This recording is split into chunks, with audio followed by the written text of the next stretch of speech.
Hello, Sassy from Twitch. How are you today? Hey, Boot. How you doing?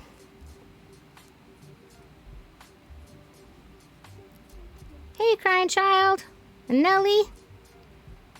Cash Out. Hello, hello, hello.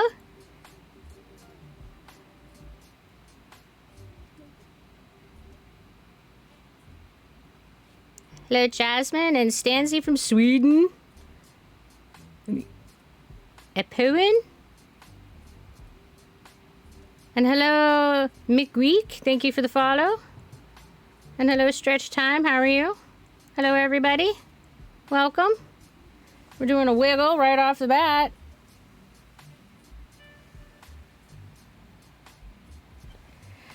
Oh, I'm doing pretty good. Hello, Miss Dead Inside. How are you?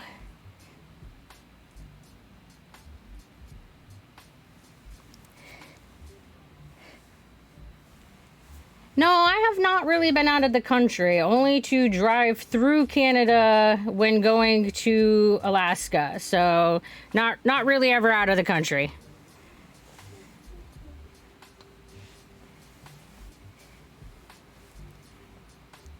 Yes, your fave Michelle, you can have zebra cakes. They're the channel points. So as long as you hang out, you will get cakes. Glad to hear that you are doing fairly well there, Miss Dead Inside. Watching from Australia? Well, thank you, Terramons. Hello, Messy Floor. Found me from TikTok. Yeah, a lot of people found me from TikTok. Hello, Pizzazz. Oh, that... I'm not even sure what all... But yo, yo, yo. Well, Stanzi, I was really little, so I don't have a lot of memory of Alaska. We lived in Alaska for a few years as a family, and I was like 3, 4 when we left, so I really can't speak to how Alaska is. I don't have much memory of it. Hello, Ads. How are you? I'm doing pretty good. And we got Nuclear Tomboy from Minnesota. Nice, welcome. And Abby from Argentina. Welcome, welcome. I'm in Maine currently.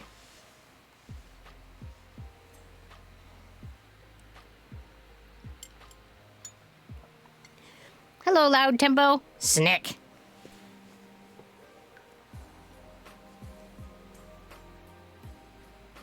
Thank you, Nelly. Glad you like my hat. Hello, Ads. I should have known that you'd be the first one to notice that we had another Squishmallow. That is Rosebud. She's my little mini pig Squishmallow.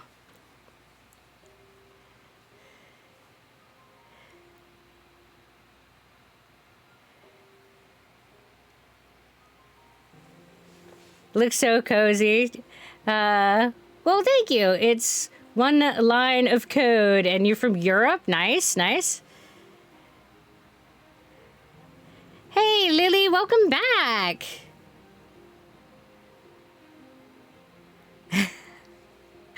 Well, thank you, Watcher of Flames. I'm glad that you like my hat. Yeah, I think Rosebud is cute too, Ads. I think that the Squishmallow pigs are absolutely adorable. Well, good morning to you, Toy Crane, even though it's nighttime here.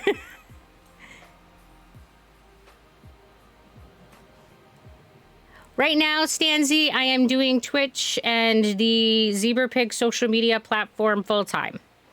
And as long as we can make that sustainable, I will continue to do that. Yeah, as you do. You always notice the Squishmallows. You're always the first one like, hey, there's somebody different in the background.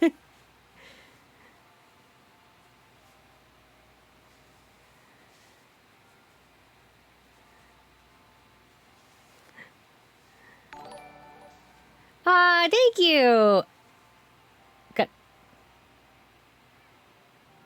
I'm not sure how to say your name. Gianna Jinx? We really appreciate the support, even though I'm sure I probably said your name wrong.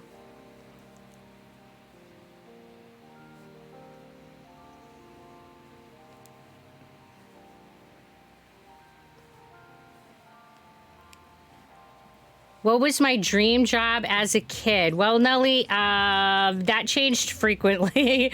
I had a lot of like ideas as a kid as to what would be cool as an adult. I think that the one that I most frequently landed on was being a professional writer and writing novels. I think that was the profession that I dreamed about the most as a kid. So adds, if Otter feels up to it after his stream, the plan is for Schmoops Otter Nonsense to join us for a part of our stream, as long as he has enough spoons after his stream. Hello, Zim. Oh, don't worry about being late. We're still just getting started. People still trickling in. Oh, and the laptop being dead, that is so my life. I'm always forgetting to, like, plug stuff in. So, you went to a festival for theater kids and you got a duck? Lily, you got a duck? Like a pet duck or like a stuffed duck? You seem like a wonderful soul. I hope you enjoy a prosperous life no matter what you do and that people you interact with become wonderful people. Oh, well, thank you. I really appreciate that, the Watcher of Flames. It's very, very, very nice. Do I write a lot? Yes, Stanzy. I have a blog that I've been keeping, close to a decade now. And I also have a hobby that I write fiction. So yeah. Well, Wisebit, we can talk about life, the universe, everything, nothing. We could talk about Doritos, whatever. Hey, Otter. It didn't give me the flag that you rated. Ah.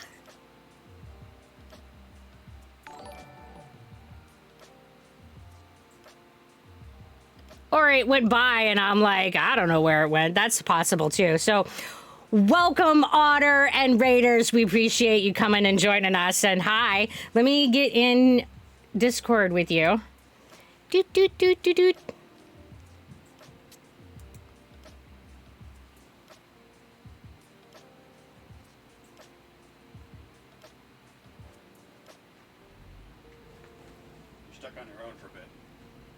Huh? There's just a huge amount of raid messages going on. He was saying that he's going to get some food. So oh, okay. 20 minutes, half an hour before he'll join you. So no, you have to talk to people for half an hour. 20 to 30 minutes. He's got to go get snacks. That seems fair. Snacks are like all important. I mean, I think that this chat of all people will understand the need for snacks. And we're going to do a posture check. Thank you, Abby, because I'm definitely all slouchy again. Right? We always end up like, snacks! It's all about the snacks! Hello, Emiline. I don't think that's how I'm supposed to say that. Emmeline, I think. Hello, Emmeline. I'm so good at mangling names, man. And we're gonna do another wiggle. Biggie Bree. Wee.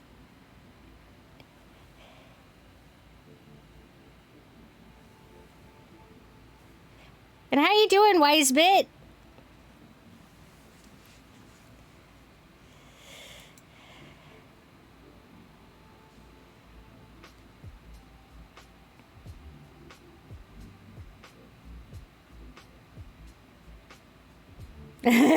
Zim, they're nice people, I promise.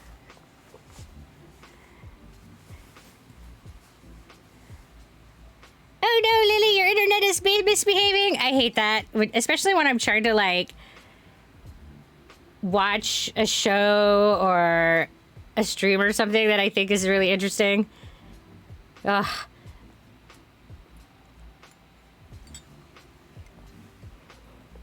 I'm doing pretty good.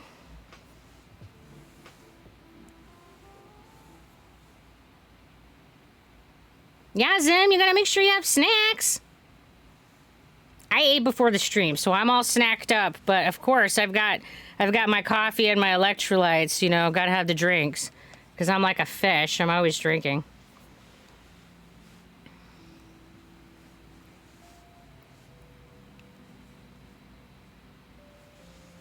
And we're gonna water the face hole.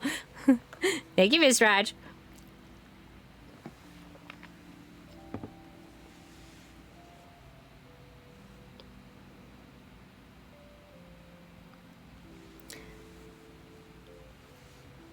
So there was a game that you participated in at the festival where you bought rubber ducks and you have to find its pair. Okay. Well, that sounds fun. I really like rubber duckies probably more than is rational.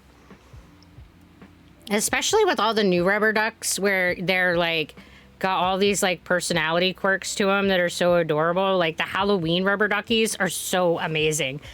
I think the Frankenstein rubber ducky is one of my favorites. Gotta make with the Boston fans. Oh, well, you have happy cooking there, Java. Thank you for stopping by.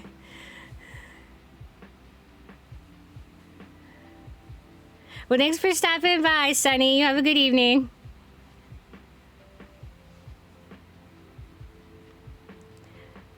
Oh, Miss Rutch, you know the game with the rubber duckies that you have to match them?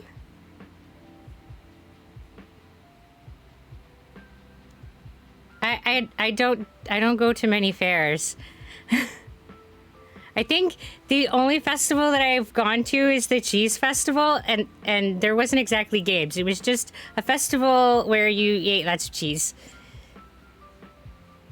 My elementary school principal used to give out rubber ducks. It was so sweet. Oh, that's awesome!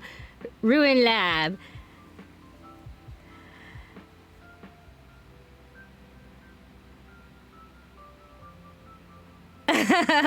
Thank you, Watcher Flame. That's very nice. I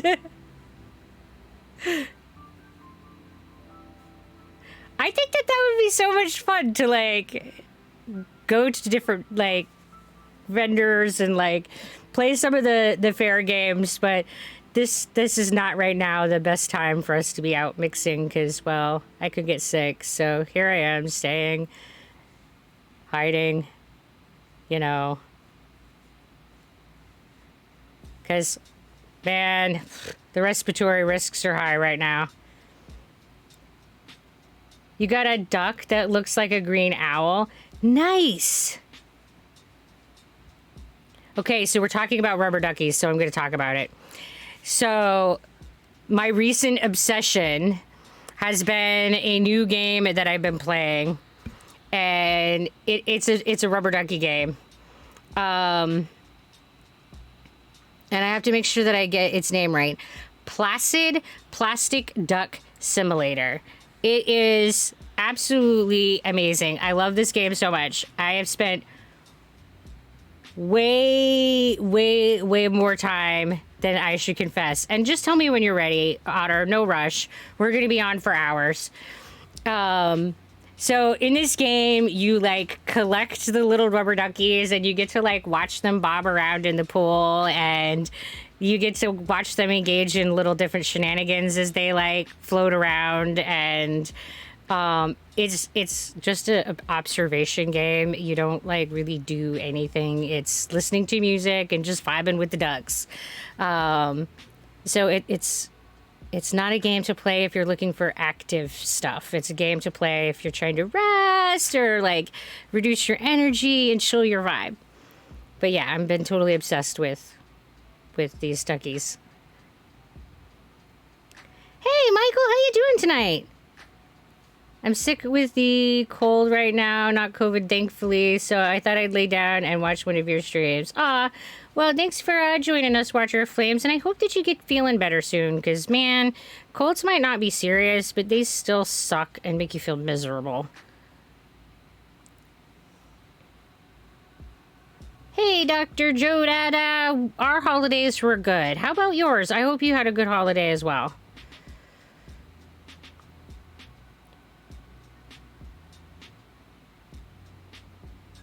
People are trying to stage a coup at your country as we speak. Yeah, democracy is almost crumbling here. Oh my goodness. I have not read the news today, so I didn't know that that was going on. I'm so sorry. Life is a bad mulligan. Blah. Mulligan. Well, everything is so crazy right now in the world. It's like reading the news is like watching a train wreck that's on fire and is just carrying dumpster trucks. I don't know. It's just everything in the news is just one thing after another of things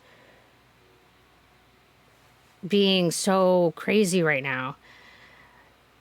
I'm doing well, Michael. Thank you for asking.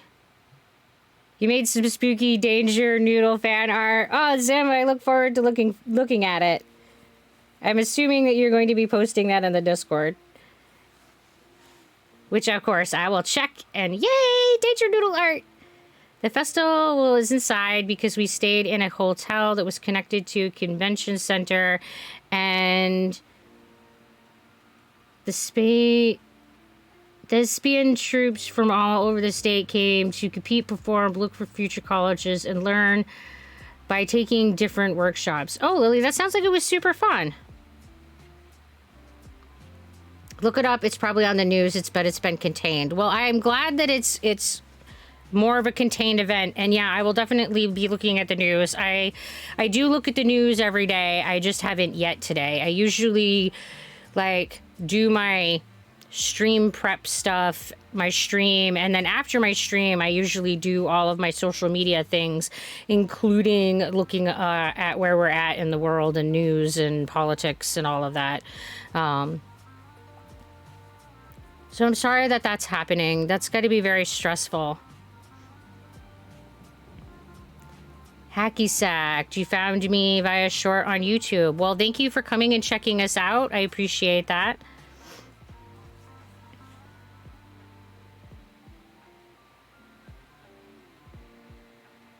They have arrested over 170 people. Whew.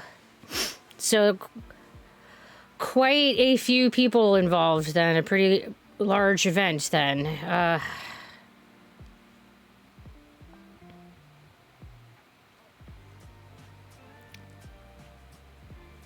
It just feels like the world is in chaos to me. And I'm not trying to say that it's different than any other time or it's worse or any of that. It just might be because I myself am not as well equipped to deal with it as I normally would be. But it definitely seems like the world is just a lot going on out there. How did I get into my name? Well, Dr. Joe Dada, I took the zebra part from the fact that in the medical world, a medically rare case is referred to as a zebra, and the Ehlers-Danlos Society uses it as its mascot. And since I have Ehlers-Danlos, I took the zebra, and the pig or boar is my totem animal. So I just put the two together for zebra pig. So that's why it's a pig with a hoodie. I learned how they fake fights in plays and musicals. Oh, well, that sounds really cool, Lily. That sounds like it was all kinds of useful things and fun. 2023 is 2022 on steroids. Oh, Mulligan, I'm really sorry to hear that that's like how it's going. It feels like every year just in some ways seems to escalate, and it's just I don't know. I don't know how any of this is going to be resolved and settled. We are actually living 2018 part 5. Oh. So it's like, I'm sorry, I don't know a lot about the history of your country, so it seems like this is like a ongoing kind of historical thing. It's not like a new event. I think part of it is that with social media, everyone can report everything at any time, so it's more in our face constantly. Yeah, I think that's definitely part of it, Mr. Arch, for sure. Like, we definitely get more news more quickly, and we get more coverage of even smaller events. Like, I mean, when I was a kid, we didn't get news about world events unless it was a really large event. And now, with social media being what it is, we hear about even smaller events worldwide. So, yeah, I definitely think that that is part of it for sure. Hey, Fryo, how are you doing? Miss Dead Inside. Yes, zebras unite.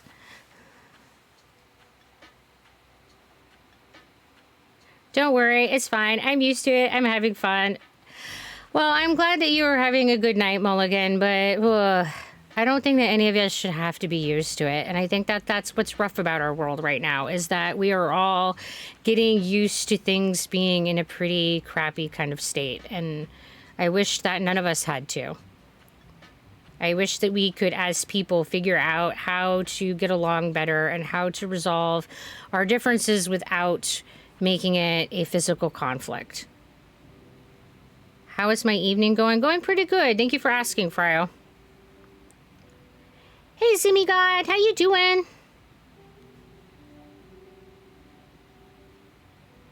Hey, Alex, thank you. I am glad that you like the new overlays. Series Skulk worked very hard and has gotten our overlays all done. So our theme for the channel is really coming together, and I'm really excited about it. I think it looks really good. I like all the color and yeah. So I'm glad that you like it.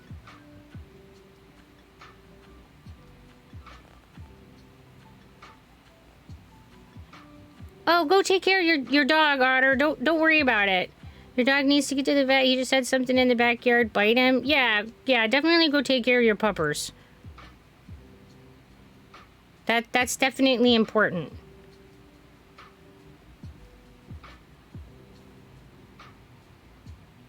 No worries here, okay?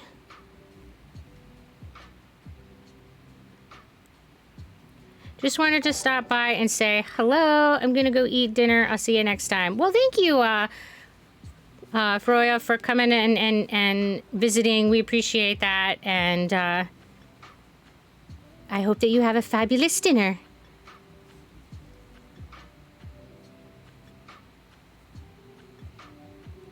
Thank you, Mulligan. I try to be nice to people. Hi, Mincino? I think it's Mincino. How are you? Which, just like everything else, there is a good side and a bad side to it. There are things that have been exposed that really needed to be and would not have been without it. But then there is some real inane BS that have been spread that did not need to be. Yeah, I agree, Mr. Roch. I think that there are definitely advantages and disadvantages to having the increased communication and the increased news coverage and world connection that we have. Because, yeah, we definitely can expose things in a way that we didn't have the possibility. And we have an ability for people who are not in any particular profession to be able to speak out and give their take on events and add their voice about what's going on, and kind of in an unfiltered way. So we can get a more complete narrative because we can hear more voices about it. But that also means that we have to deal with some of the problems that come with it, for sure. And that means that we're going to be hearing about things that are dumb and inane, absolutely. But I also think that means that we have to figure out how we get around the computer programs that increase the problems of echo chambers and facilitate this reinforcement of ideas rather than fostering the sharing and mixing of ideas. So, yeah, I think that that's definitely a mixed bag. Hi, B. How you doing?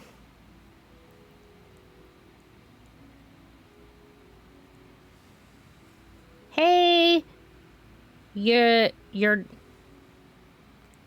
Hi, Darren. I'm not sure how that the YRN is supposed to be said. And that's very nice. I appreciate it. And thank you for coming and hanging out with us. I gotta clean, but I won't leave since it's not too much to do. I'll just listen. Well, nothing wrong with just listening, Michael. I love your channel. It's so unique and cozy. Oh, well, thank you. I'm glad that you like it here, Mulligan. Hey, Axe, how you doing? Hey, Zoomy God, how you doing? I almost started crying today because I found out that Leaves from the Vine is dedicated to the first... Ira VA that died. I thought it was dedicated to someone in the creator's life.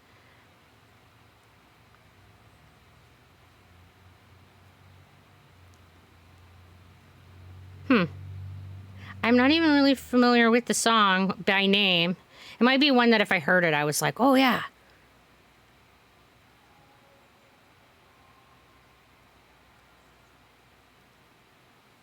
Hey, Rainbow, how you doing? Glad that you're doing okay there, Zimmy God. VA is a voice actor. Oh, okay. Oh. I'm like, I don't... Thanks, Miss Ranch. I always need translations. I'm doing pretty good, Rainbow. VA stands for Vancouver, right, Mulligan? Or Vermont, or... I was like, I don't know. There's so many possibilities. Uncle Ira from the Avatar, the last Airbender voice actor. Gotcha. All right, it's all coming together now, and that's the... And Leaves from the Vine are the song, is the song. Gotcha. All the pieces are together. Thanks, Miss Raj. I totally needed that translation. Things make more sense now. There are a lot of things in The Last Airbender that I think are really thoughtful and beautiful and considerate to both the people that helped create it and contributed to the process and to the cultures. I really, really appreciate the way they went about making the series and the things that they chose to include in it. Thank you, Zooming God. I really glad that you like the stream.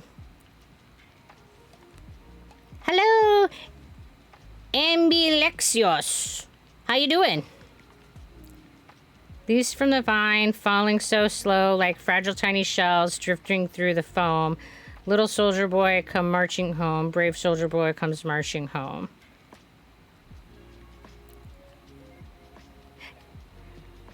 And the original Uncle Ira voice actor died in 2006.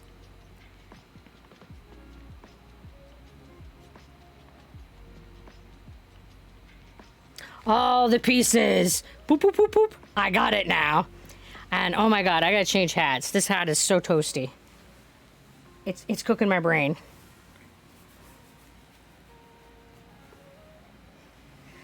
Whew.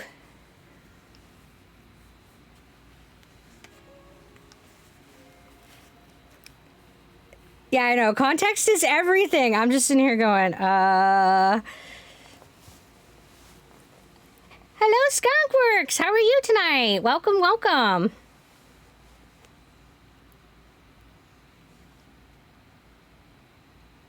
Just waking up? Yeah, I haven't been awake very long either.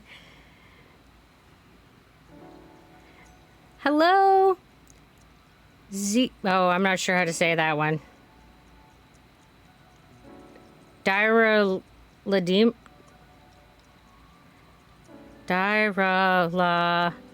Dimmer. That's the best I got. Hello. I'm sorry. I probably killed your name. But welcome to the Dazzle, and how are you tonight? Said it to the voice actor who died, but in this series, the song is for Ira's son that died in the war. Yeah. I was gonna say, I know that's the song that's about his son, but yeah, okay, that's cool. Thank you, Nikki Sue, for the lurk. We appreciate that.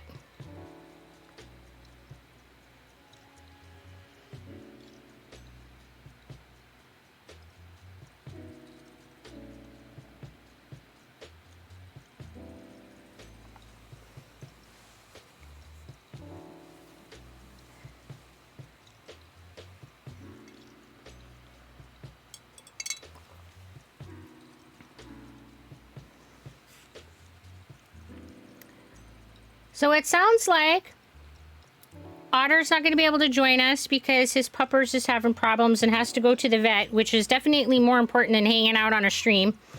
Otter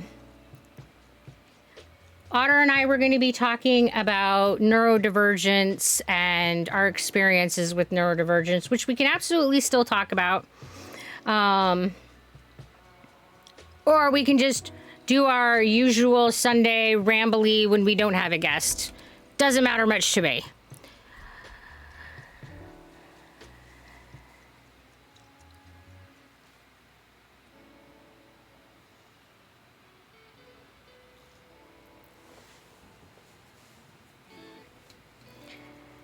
Hello, our taker. How are you? Our take, I think. How are you? And Mellow Man, welcome. How are you?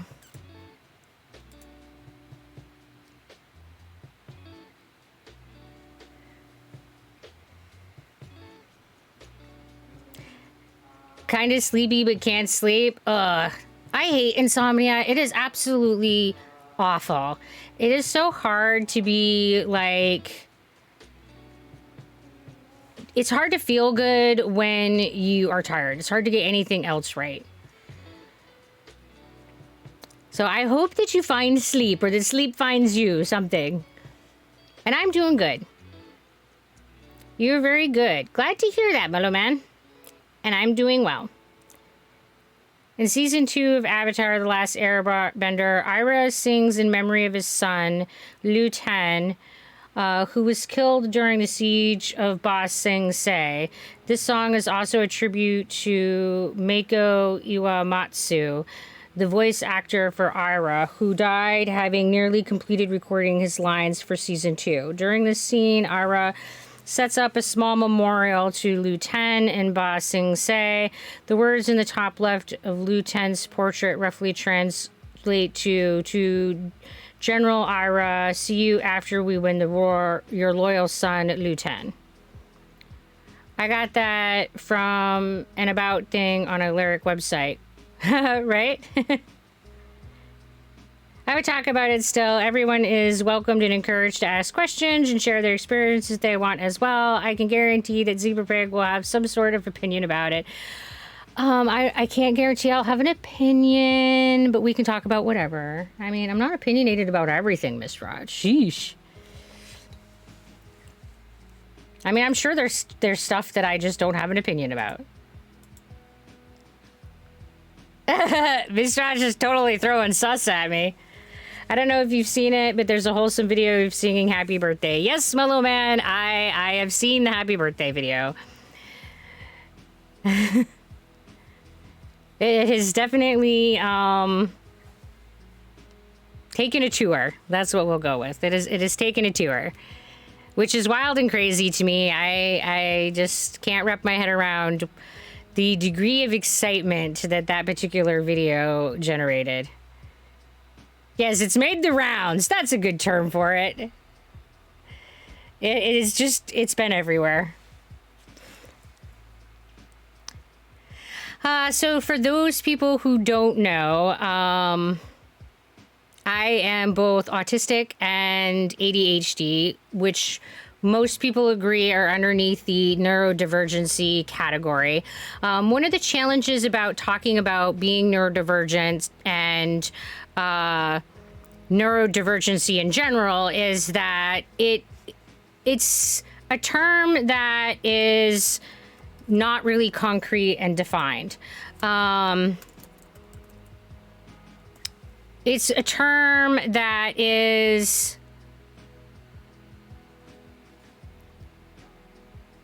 the community is still kind of debating about what's included, what's not included. And it doesn't have, like, you can't look it up in the dictionary and find it. You can't, like, it's not a medical diagnosis or any of those things. So it's still kind of fluid, and that can make it difficult to talk about it. But the general idea is that neurodivergence is people who are differing in mental or neurological function from what is considered to be typical or normal neural function or mental functioning or neurotypical people. So that's a pretty broad umbrella, but that's how it's generally defined. Absolutely, Axe. I think that what classifies as neurodivergent is absolutely relevant to a person. And like one autistic person might identify as being neurotypical and another person might not. Just because, this label exists doesn't mean that everyone who has the same diagnoses are going to identify with this other additional label. So it's really important to understand that while terms are out there, that not everyone is going to identify with them. Some people might even find the neurodivergent term offensive. They might feel that it somehow, dilutes or misdescribes their experience. So we have to keep that all in perspective. So it can be difficult to have these conversations because there isn't this set defined terminology, and a lot of it is in flux, and this happens frequently.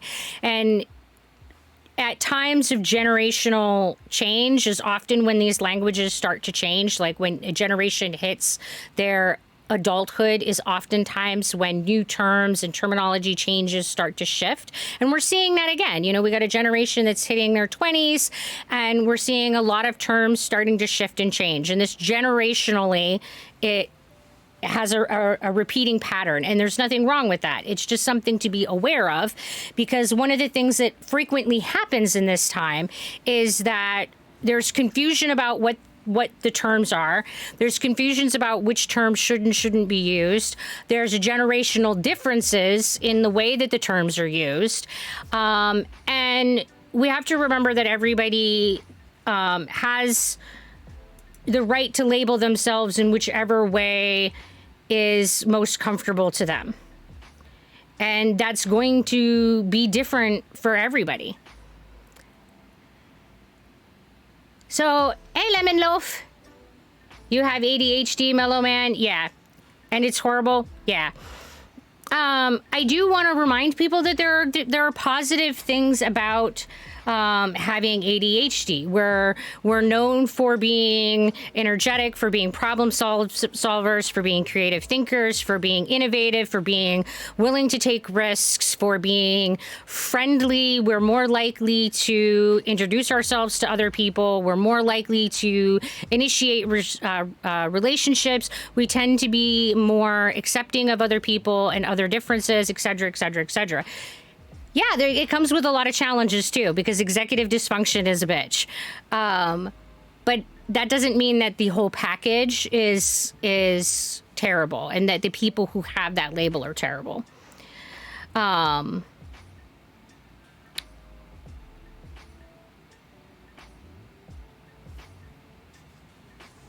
That is just what makes the conversation difficult at times, because there's no universal language that is agreed upon. Absolutely, Mr. Raj. Exactly. Doing a wiggle, it makes it really hard because we have to try to work within things that are not always clearly defined, work within terms that are sometimes clinical terms, and then we have to understand that oftentimes terms that have a clinical definition are also used outside of the clinical sphere and take on a different context and a different definition. So a lot of these clinical terms end up having like almost a dual definition. So there's a lot of layers that make talking about all of this very complicated and difficult. And I will say that especially since streaming, I have run into the language challenge quite frequently. Hi, Angel. How you doing? Welcome. As an autist myself, it's not so much about diagnosis, it's about the way the typical human sensory inputs are processed, interpreted. Being active in the autism community, there's a big battle going on about self-diagnosis. An official medical diagnosis is only required for obtaining benefits as far as governmental benefits. Yeah, so cat lover Jerry Garcia. Absolutely. And that debate over clinical versus self-diagnosis is not limited just to the realm of autism. This also happens in the world of ADHD. People will self-diagnose, and people within the ADHD community have been debating whether or not to consider that diagnosis valid. What I will say on the topic of the validity of self-diagnosis is that all of the research done on self-diagnosis says that self-diagnosis is valid. The individuals who choose to self-diagnose, statistically speaking, according to the research, do accurately self-diagnose themselves. And if you think about the context in which someone would take on the identity of being autistic or having ADHD, these are heavily stereotyped, heavily stigmatized labels. These are labels that are generally viewed negatively in society. So people generally don't want a negative label unless it in some way really explains and they really identify with what that diagnosis offers them for a self-explanation. Like looking at the context of the diagnosis illuminates and gives you understanding to your life. So that's what the research shows us, is that the people who are self-diagnosing are the people who find illumination with the diagnosis, and that's why they're identifying themselves as having that diagnosis. So the research suggests that self-diagnosis is valid. However, the research on that is very limited, and we need to do more of it to really know for sure. But what research has been done does suggest validity.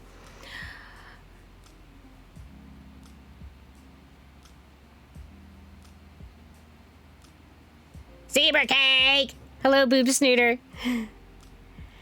And this is again where the question of labels and use of labels and use within the clinical sphere and outside of the clinical sphere and outside of the legal world or within the legal world all have different connotations. Because when you look at it within the clinical realm, being autistic has a very defined black and white set. This is what it is. But once you take it outside of and it's that clinical definition is also the legal definition. Once you take it outside of that sphere of that clinical legal world and you bring it into society and you allow individuals to share their personal experience, of course, we're not going to match that definition exactly. None of us are. We're all going to have variations and differences, whether we have ADHD or autism. None of us, or depression or schizophrenia or anything, even diabetes. Nobody is going to exactly match a diagnostic criteria in their personal life. So there's always going to be a discrepancy between what the textbook says and what presents in real life. So what you end up with is this clinical legal definition and this experiential definition that's out in society as with individuals with the diagnosis are talking about our experiences. And that's part of why we end up with these challenges of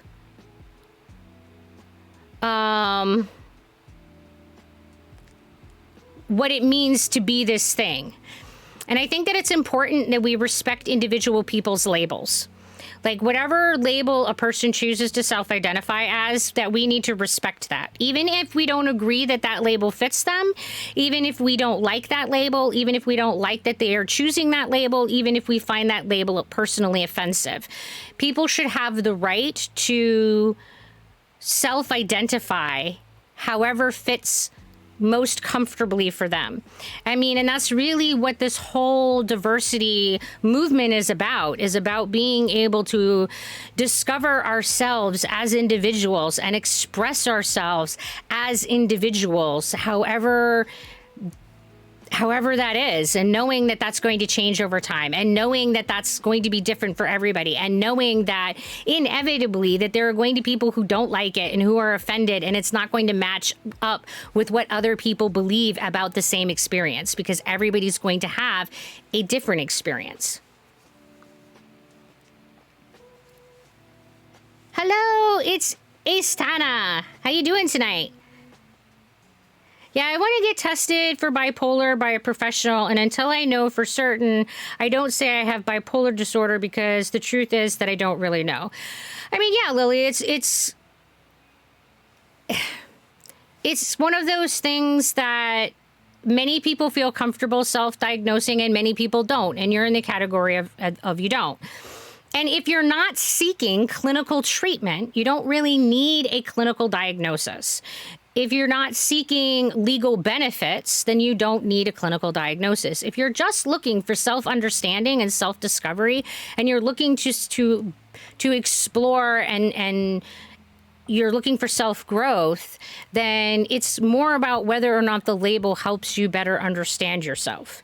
And you can get that understanding without a clinical diagnosis. And that's where the self-diagnosis movement has come from, because the reality is, with especially autism and ADHD, when you become an adult, there are not a lot of services available to treat ADHD and autism. So if you were diagnosed as an adult, there really isn't a huge amount of benefit for seeking clinical services. If you have ADHD, there's medication. Sometimes autistic individuals get medication, usually for their OCD-like symptoms.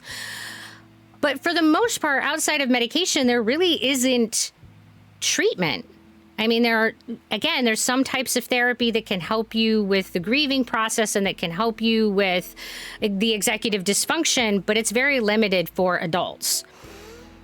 So that all being said, most of the benefit that comes from having the label as an adult is the self-understanding that comes from having a diagnosis.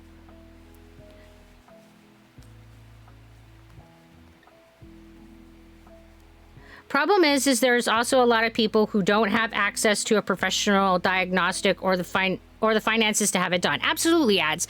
There's financial hurdles, there's social hurdles, there's stigma hurdles. There's all kinds of hurdles in getting a diagnosis.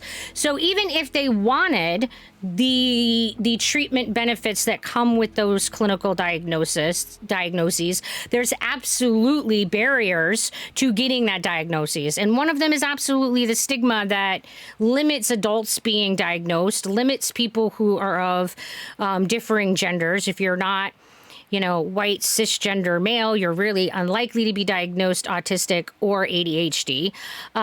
So there's a lot of hurdles to getting a diagnosis. And again, it's that question of how much do you really need that diagnosis? Is it worth the money? Is it worth fighting those social barriers?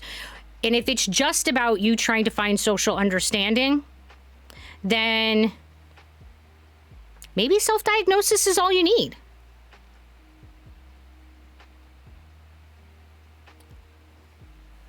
Okay, I'm just so unsure what's making me feel the way that I do sometimes. Yeah, Lily, I mean, if you're in that category of I don't know, and then you probably should get an evaluation.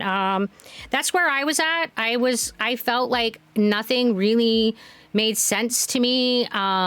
Everything felt like a hodgepodge. I felt like there were a lot of diagnoses that the symptoms kind of overlapped and layered together. And I was like, So I personally went and saw a neuropsychologist and got a full neuropsychiatry workup and got a full evaluation to just assess me for the full gambit of everythings to try to discern what this full potential of overlapping symptoms could be. Because over the years, I had gotten a lot of weird diagnoses that I didn't feel fit and didn't feel made sense for me. So I wanted to have a better understanding. And I think that if you are in that category of, I don't really know, which is where I also was at, then I think that it does make sense to try to pursue a diagnostic evaluation. But if you look at a diagnosis and you just go, oh my God, this is my life. Like this is everything that I am. And everything in you says yes. And it makes everything in your life make more sense to look at yourself from that context. Then A, what harm does it cause? And B, do you need the clinical diagnosis? And I think that that's something that we need to start asking ourselves more as a society is, what harm does it cause? You know, there are a lot of people taking on labels that I look at and go, all right, that's weird, that I don't agree with their label and I think their label's strange and I can't imagine wanting to live that way. However, they're not hurting anybody and they feel more comfortable and more fulfilled living with these labels and in the context of these labels. And these labels, this identity, these sets of identity labels give their life more meaning and help them make sense of life. So why shouldn't they use them? If it's not causing anybody harm, why are we getting worked up about it, like as a society? And I think that when we talk about diagnostic labels, using them as a way for self-exploration, I don't know that there's any harm in that either. And so far, the only challenge that we have seen is that when a person self-diagnoses and then later goes into a clinician for evaluation and they get a different diagnosis than the one they self-diagnosed, it creates a lot of conflict and tension. And a lot of that conflict and tension comes from a lot of factors because, first of all, a lot of people are misdiagnosed initially. And that secondly, this person has identified with the label that they have. So I think that if you're going to self-diagnose, that you need to do so with the understanding that it's a label, that it isn't part of who you are. And that if you go into treatment, it's possible that a clinician might not agree with your diagnosis. So you like my turtleneck? It looks really cute. Oh, well, thank you, Koala. I have a turtleneck with a vest on, so it's probably the vest that you like, the smiley vest. But yeah, there's a lot of discussion right now about labels in our society. And I think that neurodivergent and neurodivergency is definitely one of those labels. And I know that this is something that we've kind of talked some about before in this stream about like what is a neurodivergent, who falls under that umbrella. And we've kind of talked about like what diagnoses are included. And I know we talked about that in our Discord channel too. So I'm not sure how much of what we've talked in which places, honestly. But there's a lot of hurdles in knowing whether or not you should identify with it. And a lot of what I will say is it's a lot about whether or not you feel that that label makes sense for you and you feel that this label helps you in self-discovery. If you find that identifying yourself as a neurodivergent, as somebody who has a difference in their neurotype, it is easier to work with and gives you a better explanation and a better ground to work on than one of a mental disorder or a mental illness. There's absolutely nothing wrong with thinking of yourself in the context of neurodivergency rather than a mental disorder or a mental illness.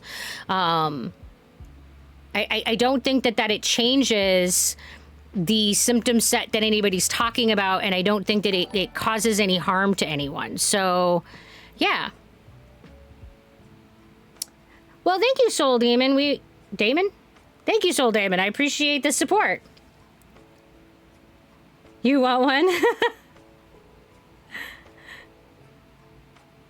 Well, I can't say that I sell clothes. I just occasionally make myself clothes because I'll be like, I want this thing and it doesn't exist, so I'm going to make it for myself.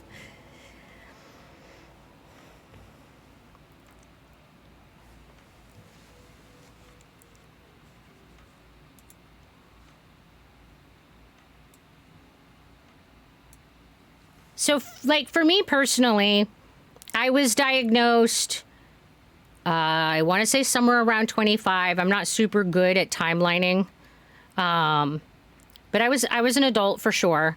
And again, I had a neuropsych eval, so I had a full neuropsychology workup. And what that means is that I went and saw a specialist who's both a neurologist and a psychiatrist, and they were evaluating me for disorders that can cause changes in mood and behavior that might be generated either from neurological problems or that could be caused by mental disorders.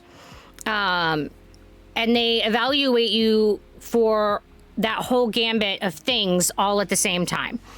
And the advantage to seeing somebody who is a neuropsychologist is that they are going to look at potential biological problems, you know, the neurological problems is what I mean, and some of this is a language hurdle because yes, mental disorders are neurologically based, but we don't clinically call them neurological problems.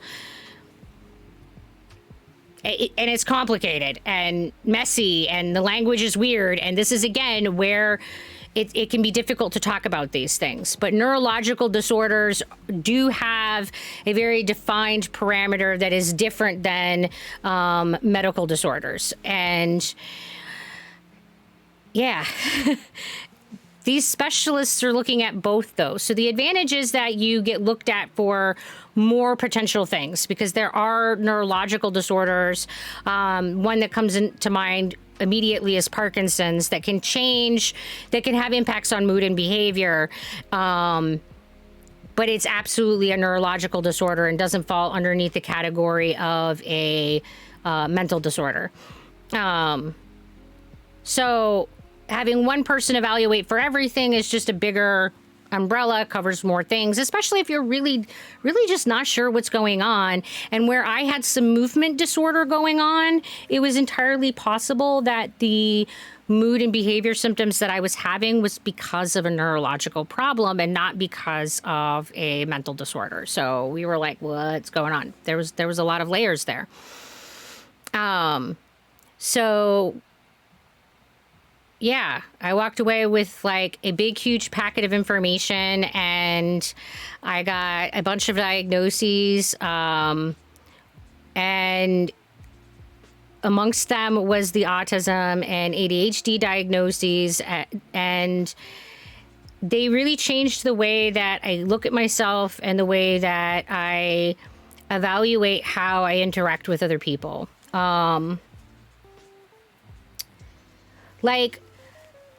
I used to consider myself a failure at communication, and I used to consider myself really bad at communication because a lot of the communication that I had with people did not result in an effective exchange of information, which is the whole purpose of communication. When I came to understand that it was a difference of how I communicated and that I have auditory processing disorder and that I have a difference of reading paralanguage. And I knew that these things existed. I realized that, oh, all right, so it's basically like trying to understand a different language. And this doesn't make me stupid or defective or a bad person or a failure in any way, shape, or form. It means that it's no different than someone who is German talking to someone who is Spanish and them trying to learn each other's languages in order to communicate. There are huge hurdles and barriers to that communication because they were born in different cultures. They have a different context. Their language base is different. The way, their paralanguage, all the nonverbal stuff is going to be different. So yeah, like it changed the way that I evaluate myself and judge myself. And I was able to give myself grace and say, yeah, no, that I'm not this terrible failure of a person. I have a different language and I'm speaking to people in a different language, and I have these barriers that exist when communicating with someone in a different language, and it therefore makes sense that there would be difficulty expressing ideas and having effective communications. Also, mental health is still evolving. Like, there's so much stuff still new. A lot of things are still changing. Example, diagnosis for women would definitely shouldn't be the same for diagnosis for men. Absolutely, ads. So that's the other thing about anything scientific we need to understand is that as the research for something progresses, it's going to change our understanding of... It's going to change our understanding of a diagnosis. It's going to change our understanding of how these things function. Years ago, we didn't know anything about DNA, and we didn't know anything about the influence that genetics had on all of the disorders within the DSM-5. So now we understand that there's this genetic predisposition that's programmed in our fundamental, DNA that dictates that there's this difference that that is influenced by the environment that creates this potential. That's what the science tells us now. And will the science evolve and then tell us that it's different than we thought in the future? Absolutely. It's going to continue to elucidate things. It's going to continue to expand on the ideas, and it's going to continue to clarify and bring forth new information. And as that happens, and as the research gets done better, and we start doing more inclusive research that includes more than white cisgendered men, and we start looking at women and people of color and transgender people and start including them in our research, we're going to start seeing how the differences of presentation exist within those groups. Cat Lover, we can't share links in Twitch just because there's too many potential problems. But if there's something that you would like to share, you can share a link in the Discord channel. And when getting diagnosed, you have a lot to look up: the kind of therapist you're seeing, the age, the education, the views. Ideally, yes, ads. I mean, you don't necessarily have that as an option depending upon what your insurance is, depending upon who's available. But ideally, yeah, you should be matching the type of provider to your needs and your personal preferences. If you're not comfortable talking to a particular gender, then ideally you shouldn't have that gender as a therapist. If you're looking for therapy for depression, ideally you should have a therapist that specializes in depression. Yeah, absolutely. However, because these services are so limited, you might not have an option given what's covered by your insurance or what's available. Getting checked for mental health is definitely not the same as any other health issue. It can be kind of overwhelming when you think about it. Yeah, it is different because there aren't tests, so to speak. There isn't a lab work that can be done. There isn't a scan that can be done that will say you have this thing. So there's a lot of subjective bias that can cause problems for sure.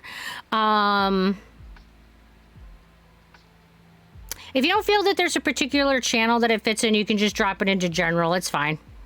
Or you can drop it under suggestions as a place that we should go check out.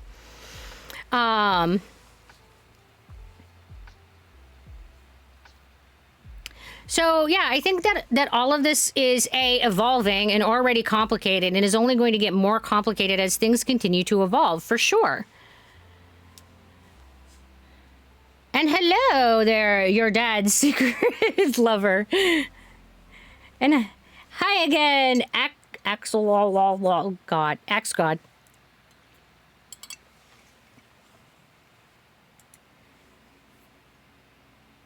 And we gotta water the face. Oh, thank you, Kyle. Is Equala.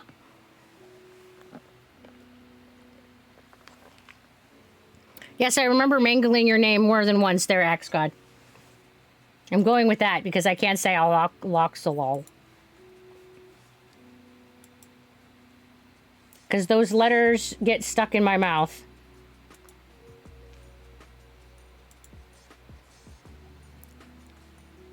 Because, well, my mouth. It doesn't work right.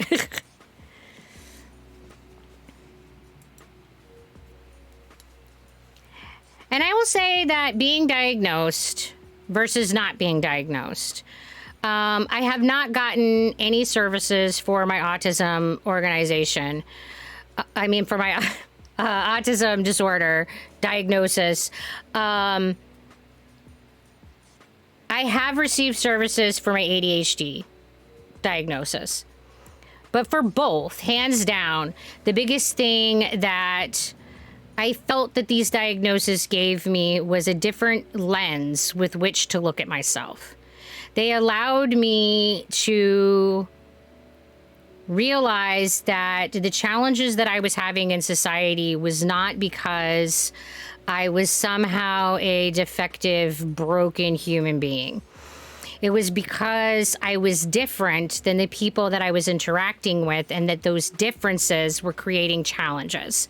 And that was what I needed to be able to give myself grace and give myself permission to not be perfect. And I don't know that everybody needs that in order to give themselves permission to not be perfect, but it made a huge difference for me. I received the message a lot as a child and even in young adulthood that I was a failure, that I was unwanted, that I didn't measure up to the standard, blah, blah, blah.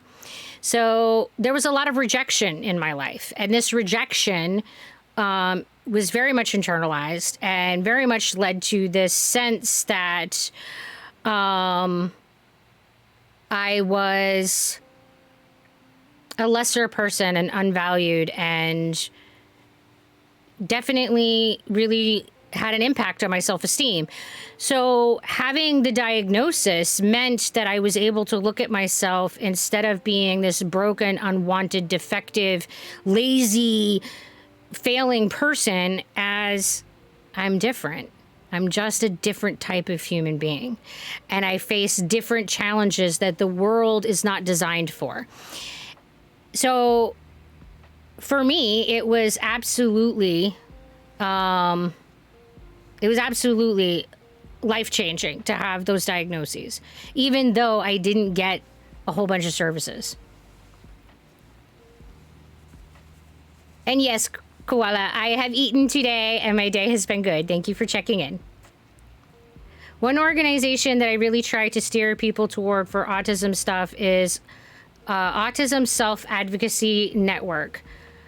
I am not familiar with them, so I will have to check them out. And I am like making a note to myself now, or I will absolutely forget. We all know that I have mentioned this numerous times that my memory is such that I don't remember any of the things. So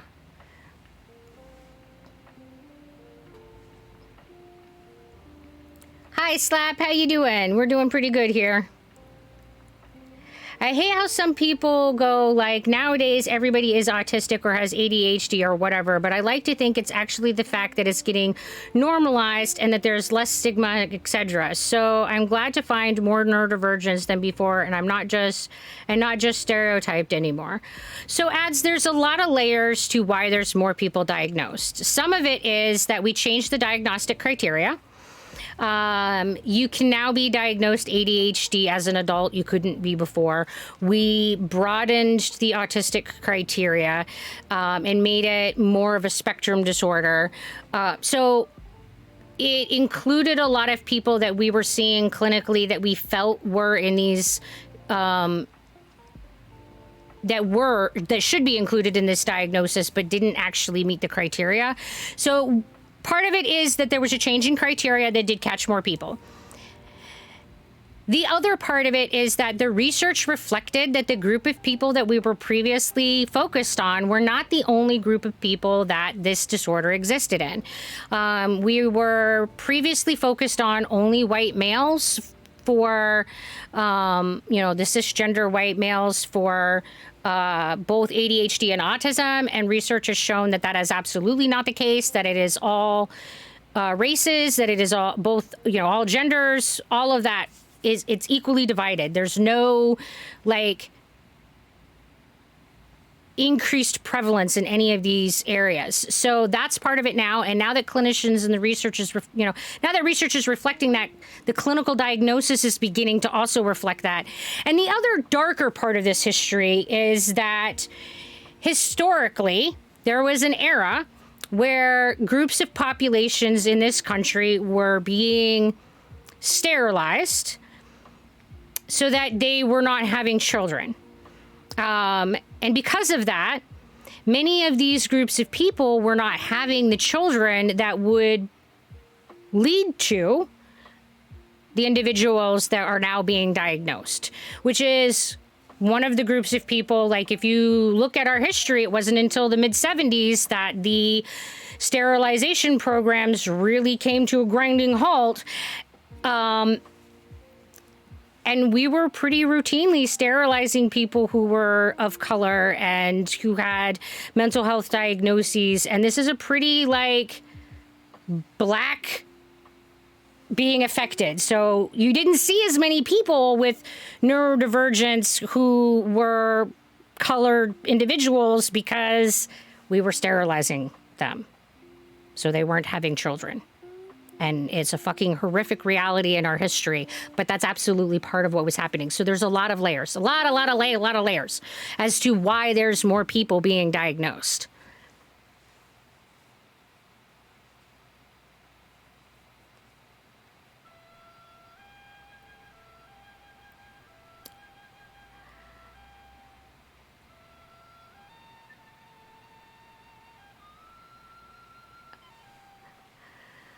So at X.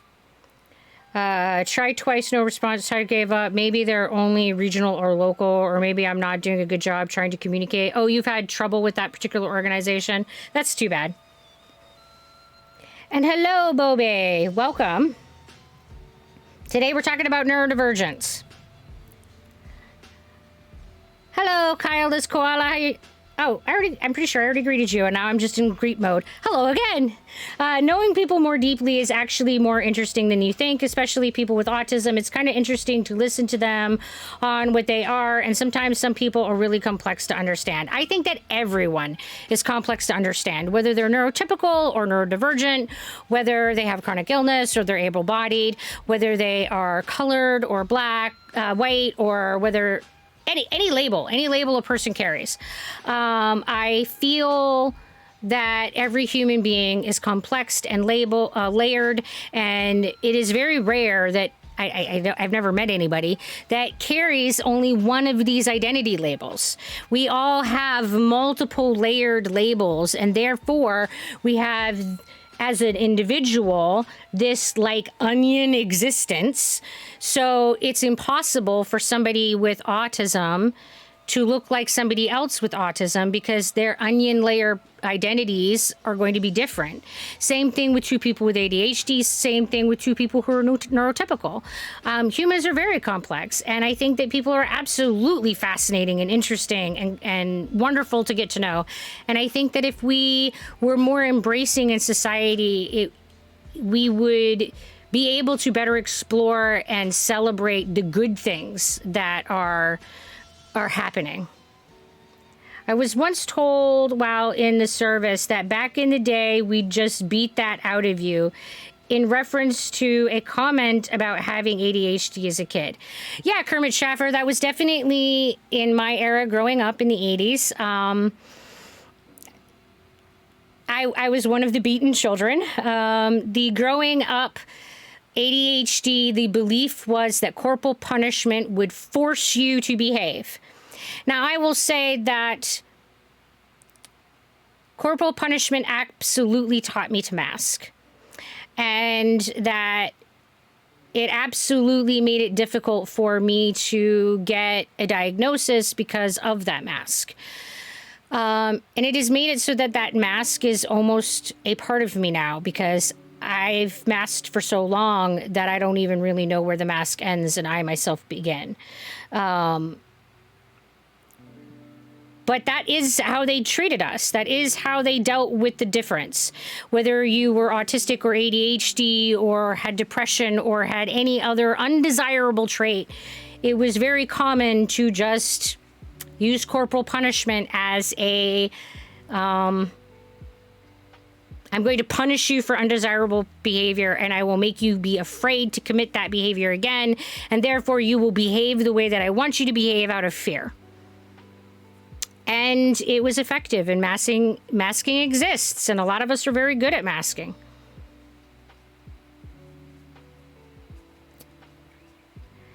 Yes, definitely glad that those days are gone. Places where people were treated like animals, giving them pills to keep them numb, lobotomies, etc. Seriously terrible. Yeah, ads, it was horrific. And I won't say that that behavior is completely gone. We still have had some really pretty horrific behaviors, cases happening even in more current history, but at least it is not the mainstream standard approach.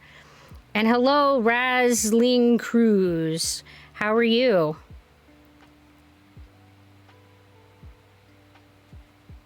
Maybe I need a referral from a doctor that gives an official diagnosis. Their website isn't clear to me. Oh, we have a hard time with...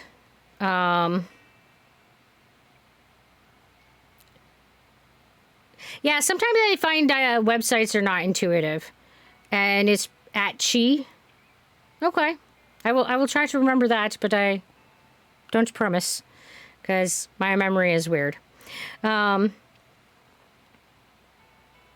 I'm not familiar with the site, so I unfortunately can't speak to it, but I will go check it out. And that was also for people with other medical issues and not just mental health. Absolutely, ads. This was something that was done for a whole plethora of things. It wasn't just for autism and ADHD, absolutely. But that is also a part of why those numbers are increasing, is because people with mental disorders and neurodivergencies were considered undesirable, especially in non-white populations, and they were being sterilized, and therefore they weren't having children. And where these disorders have a strong genetic component, where there's this genetic tendency that is influenced by environmental factors, you know, if you sterilize the people who carry those genetic tendencies, you're going to reduce the number of people in the population who are presenting with those tendencies. I don't know if I'm considered to be in one of the groups, but apparently my professor said that I'm possibly autistic due to my really high IQ and I have social anxiety disorder. Well, Kyle Koala, you can have a really high IQ and not be autistic, and you can have anxiety disorder and have IQ. You can have those things and not be autistic. However, having social anxiety is very common with autism and ADHD. But it's not... if you're questioning it and you feel like it's something that you would like to know, then I would say, you know, go pursue a diagnosis. But I would say that your professor is falling into the world of stereotypes. You can absolutely have a really high IQ and social anxiety disorder and it not be autism. 100%, I went off my meds at 14. I promise I still have it, but the military doesn't know that because I'd get the boot. I just masked the hell out of it, and that cope has become my existence. Yeah, Kermit Schaffer. And that's part of the debate about diagnosis and whether or not diagnosis has value. And if you self-identify and self-diagnose, you don't You don't face some of the challenges that you face if you have a clinical diagnosis. If you have a clinical diagnosis, there are technically areas that you can face prejudice, and military service is one of them. If you have ADHD or autism, you are not supposed to be able to serve in the military. That is in fact true. And if it is a self-diagnosis, however, that doesn't apply. So this is one of the reasons why many people are choosing self-diagnosis as an option. Having to mask or survive makes things difficult in the long run. That's a complicated thing to talk about. So I think that that's true, Atchi. And I think that the reason for that is because it requires a lot of energy to, or spoons as we refer to in the chronic illness, to mask. And it requires that constant diligence and effort, whether we realize that we're doing it or not.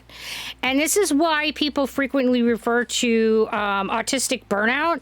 And this is the phenomenon where someone has been masking heavily and masking effectively to be able to blend into society, but then they reach a point where their stressors have become too heavy and too demanding that they no longer have sufficient energy or sufficient spoons or sufficient resources to address all the stressors in their life and mask at the level necessary to continue to function well in society. So they begin to burn out and they begin to have this crisis state. The other reason that we are seeing people have what we refer to as autistic burnout is because of this incongruency of how you feel on the inside as a person and how you identify and who you feel like you are and how you're presenting to the world doesn't match. And that feels like a lie, and it feels like a dishonesty, and it feels like lacking genuineness, and it feels like you're being a robot. And it challenges the ethical values that many people with autism carry.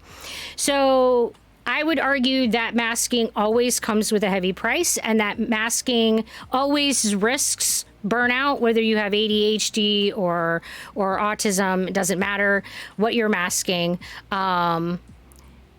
There's a high rate of PTSD and burnout in individuals who feel that they have to hide their symptoms, whether those symptoms are for depression, ADHD, or schizophrenia, or whatever. Yeah. So we're changing hats.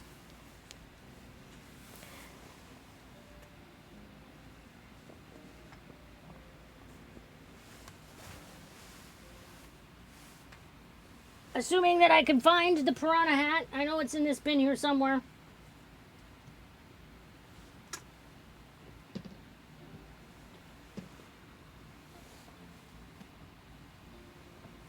I swear you guys know which hat is on the bottom, and that's the hat you pick every time. You're like, yes, I know which one's on the bottom. I will choose that one. So you must dig through the whole bucket. All right, there you go. Slap, piranha hat. And we're going to water the face hole. Thank you, Atchi. Oh, that's not the right water. This is the water the face hole.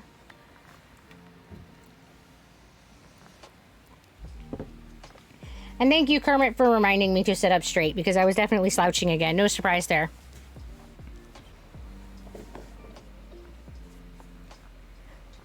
This week, I'm going to get myself checked with my psychiatrist, since I am having weekly mental therapies because I'm currently working on my PTSD and my social anxiety disorder. Yeah, if you're questioning your diagnosis, it absolutely makes sense, especially if you're already seeing somebody.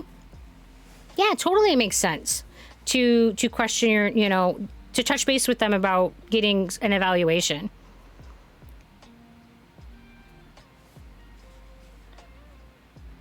What's even crazier is that ADHD and depression go hand in hand. It's made getting officially diagnosed with PTSD a nightmare because all I keep getting was, oh, you just had ADHD, we'll treat that. Oh, it's depression on top of that, we'll treat that too. All the while, I'm not being listened to saying there's something more going on, but was ignored because apparently I was attention seeking. Yeah, Kermit. The whole attention seeking narrative drives me absolutely freaking bonkers. I can't even speak to how much the attention-seeking phrase I think needs to go away. It drives me nuts. Of course, every human being has needs, biological need to be paid attention to. So, first of all, why is seeking attention a negative, bad thing? Why does it make you a terrible person that you seek attention when every human being has a biological need for that to be met? Drives me nuts. Like, every human needs human connection. That's scientifically very well established. So why are we shaming people for seeking out a need to be met? Secondly, having another need does not mean that it is about that social seeking. And that dismissiveness drives me bonkers. And I don't know how we get past that hurdle. Other than demanding that providers do better at staying mindful of the patient experience and listening to the individual patient experience, which is going to be different and individualized for every person.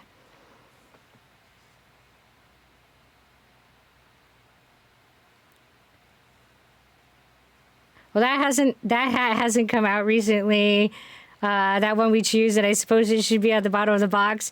Yeah, maybe that is what's going on. Maybe you're like, oh, I haven't seen this hat for a while, so I'm going to choose it, and therefore that's why it's at the bottom of the box. Because you're right, I do just when I take them off, put them on the top.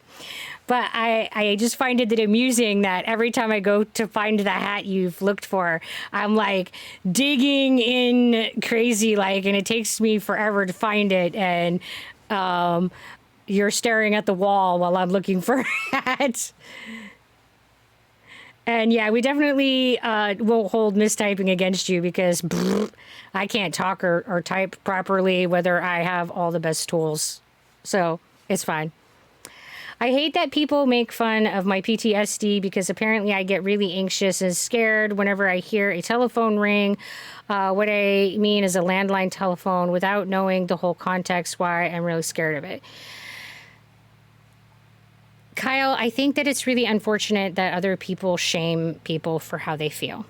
I also have a lot of phone anxiety. I feel like I really need a good, solid, predefined script to feel comfortable talking to somebody on a phone. And if I don't have that, I get ridiculously anxious about making a phone call. And I think that it's really unfair for somebody who has a really fluid phone skill set to shame somebody who doesn't. We all have things that we are good at, and we all have things that we're not. We all have anxieties. We all have fears. And that's just part of being human. And I agree that it is ridiculous that people who are experiencing anxieties and trauma responses are shamed for those responses. I would love to see the stigmas go away that are associated with all of the disorders in the DSM-5. I would love all of those people to be included better in our societies. And I think the first step is to make people in society better aware of what these disorders are and what they're not, so that they can better relate and realize how much we are actually like each other rather than different.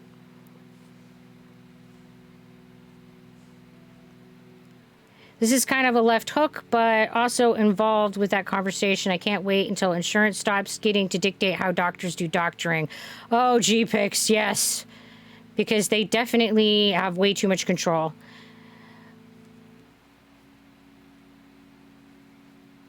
Hello, Danton. I have seen you in a short video on YouTube, so I thought I would come by. Well, thank you for stopping by and visiting. This chat is calming in the fact that I don't feel so alone with issues. I'm glad that you are feeling included here, there, Atchi. Also on the topic of PTSD, there is PTSD. And so, yeah, there's two categories. There's acute post-traumatic stress disorder and chronic post-traumatic stress disorder for sure. So A, PTSD, and C, PTSD, usually just referred to as PTSD and C, PTSD for sure. And they definitely present differently. Welcome back, Otter.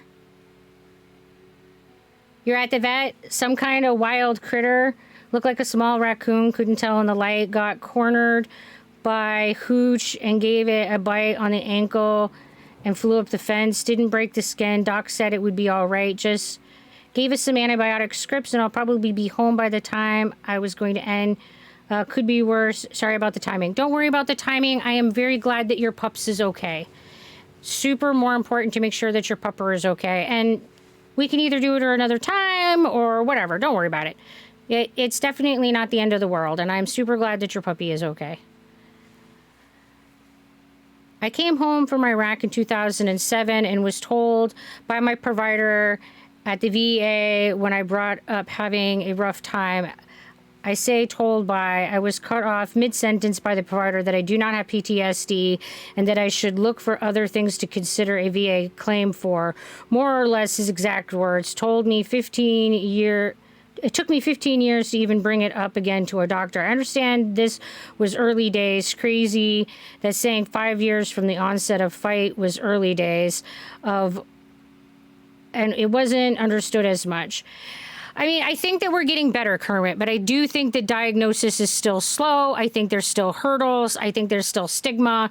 I do think that we're getting better, and I do think that PTS diagnoses in general are getting better for people who have gone to war. I think that those individuals who are experiencing PTSD for non-war reasons is still an enormous hurdle. Lots and lots and lots of challenges.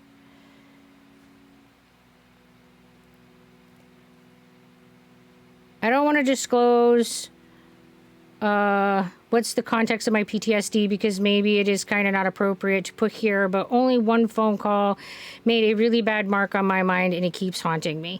You know, Kyle, sometimes that's all it takes is one really nasty experience to make a mark on our life that we have a really hard time getting through. And it doesn't matter if it's one event or multiple series of events or, you know, chronic abuse. That is a trauma that you're validly struggling with and it shouldn't be mocked. And just because it's not an experience that is shared by other people doesn't mean that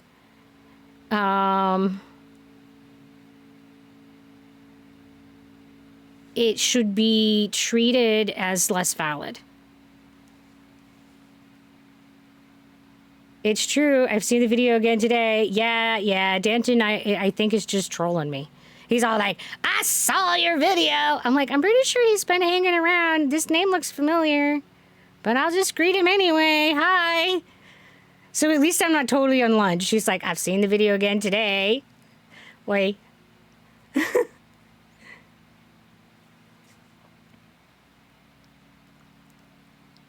I'm pretty sure that I have chronic post-traumatic stress, abusive father coupled with autism, working on seeking out therapy. Yeah, cat lover, I think that many people who are in that kind of scenario develop chronic post-traumatic stress for sure. So I think that it would be definitely a good idea to get evaluated. And even if it turns out that you don't meet the criteria for post-traumatic stress disorder, that doesn't mean that it wouldn't be beneficial to have a professional to help you work through the stuff, the just mountain of stuff that comes with an abuse history and comes with getting diagnosed. And there's a lot of grief and there's a lot of anger and there's a lot of just a lot that comes with those two things.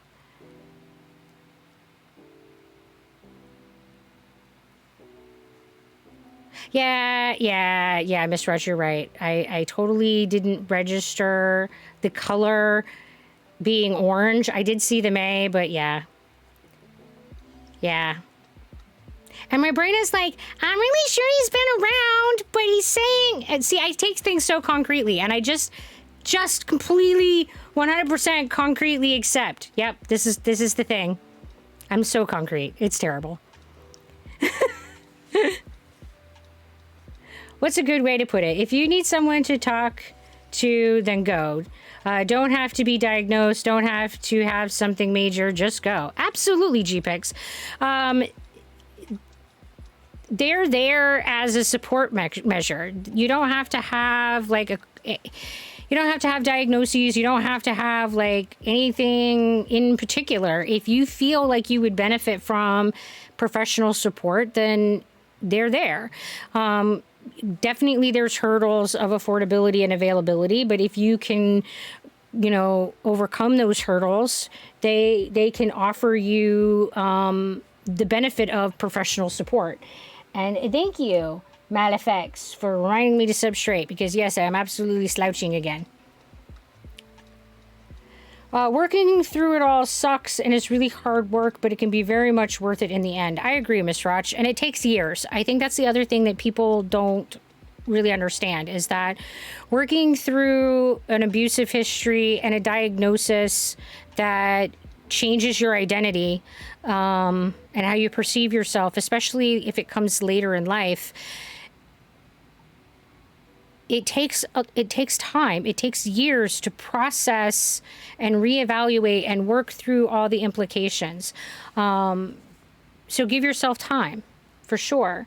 And I think that sometimes in America, we have what I like to refer to as fast food culture, where we want a really quick fix and we want things immediately. And I fall victim to this too. Like, even though I know that healthcare and medicine doesn't work this way, I still often get frustrated with how long recovery can take. Also, people make fun of me due to my hearing problems, which is my hearing hypersensitivity, which is where my hearing is really sensitive. Like, I remember back then, one of my ex-friends smacked the floor really hard just to make a really loud sound, just to make fun of me, suffer from it. And when I got really mad, I said to him, you won't enjoy it. You wouldn't enjoy it if you was, yeah. And I think that that is sadistic behavior, and I don't think that people recognize it for what it is. Absolutely, Kyle. It's not appropriate, and I'm glad to hear that they're your ex-friend. And I think that we need to call people out on being sadistic. If you say that this is painful for me and this causes me harm and someone continues to do it, it is not okay. It is abusive. It's sadistic. It is not okay. It means that they enjoy, on some level, seeing you suffer. Like, how else do you rationalize it? It's either that or they're putting their needs on top of yours and they're not valuing you. They either devalue you or they enjoy watching you suffer. In either case, it's not okay and it's not good and it's not a relationship that you want to be a part of. So if somebody knows that this thing bothers you and causes you pain and causes you suffering and they keep pushing that button, they really shouldn't be in your life. So I'm very glad to hear X. What? I can't have a bionic suit or a super pill to make me like I was a young buck again? Darn. I wish, GPICs. I wish there were like bionic suits that would make me like walk around without any like dysfunction. Hello, Salty. Welcome to the Dazzle. And no, I have not played the game SpongeBob. I kind of went through some stuff that I would rather not mention here, but it certainly isn't something that I would be proud of. It sure left a mark on me. Sadly, I wasn't able to choose at the time, and I hope that one day I will be able to look at myself in the mirror and think of myself as someone isn't a monster. Wish best to everyone going through this shit. Okay, Danton, so I can speak to this because I have also gone through this. As a young person, I was pretty awful. I was very angry. I was hurting. I didn't have good tools. I was taught spite is right. I was taught that being strong and dominating is the way that you got through the world successfully. So I did that. And I was absolutely a fucking bully. And I hurt other people a lot when I was a young person because that's how I was taught to behave. And when I was somewhere around 15, 16, I made the decision that I didn't want to be that person anymore. And that is all we can do. We can decide that we don't want to do that, and that we're going to be somebody else, and we're going to be something different. And we have to acknowledge that we can only do the best that we can in the situation that we were in. And oftentimes circumstances put us in situations where we're not taught better and we don't know better. But when we are given knowledge and we are given exposure to different world sets and world views and experiences, then it does become our responsibility to internalize that and to grow and to become better people. So focus on every day becoming a better person, and focus on who you want to be tomorrow, and every day committing to trying to be that person, because we can't hold ourselves to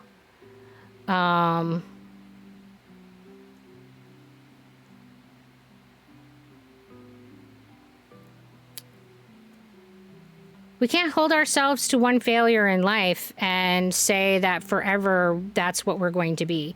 Even if it was something that wasn't situationally driven, it was just a crappy choice that we made. I mean, I would say that almost all of the choices that we make are very much situationally driven and are influenced by all of the experiences that we've had in life, and that's where we are in that moment. But you can choose to be something different. We can always choose to grow and develop and become more. And guys, SpongeBob.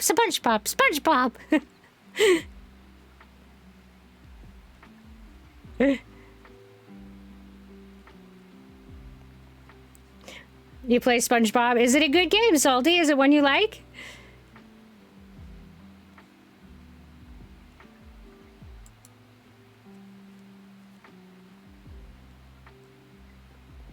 Welcome back, Michael. So, Danton, I would say evaluate what you think led you to doing the things that you are not proud of, and try to address those things in your life so that you are no longer put in the context that you do them again.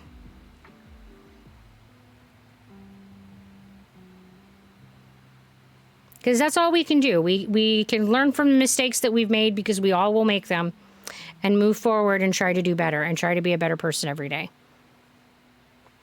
Because, man, none of us are perfect. None of us can achieve that.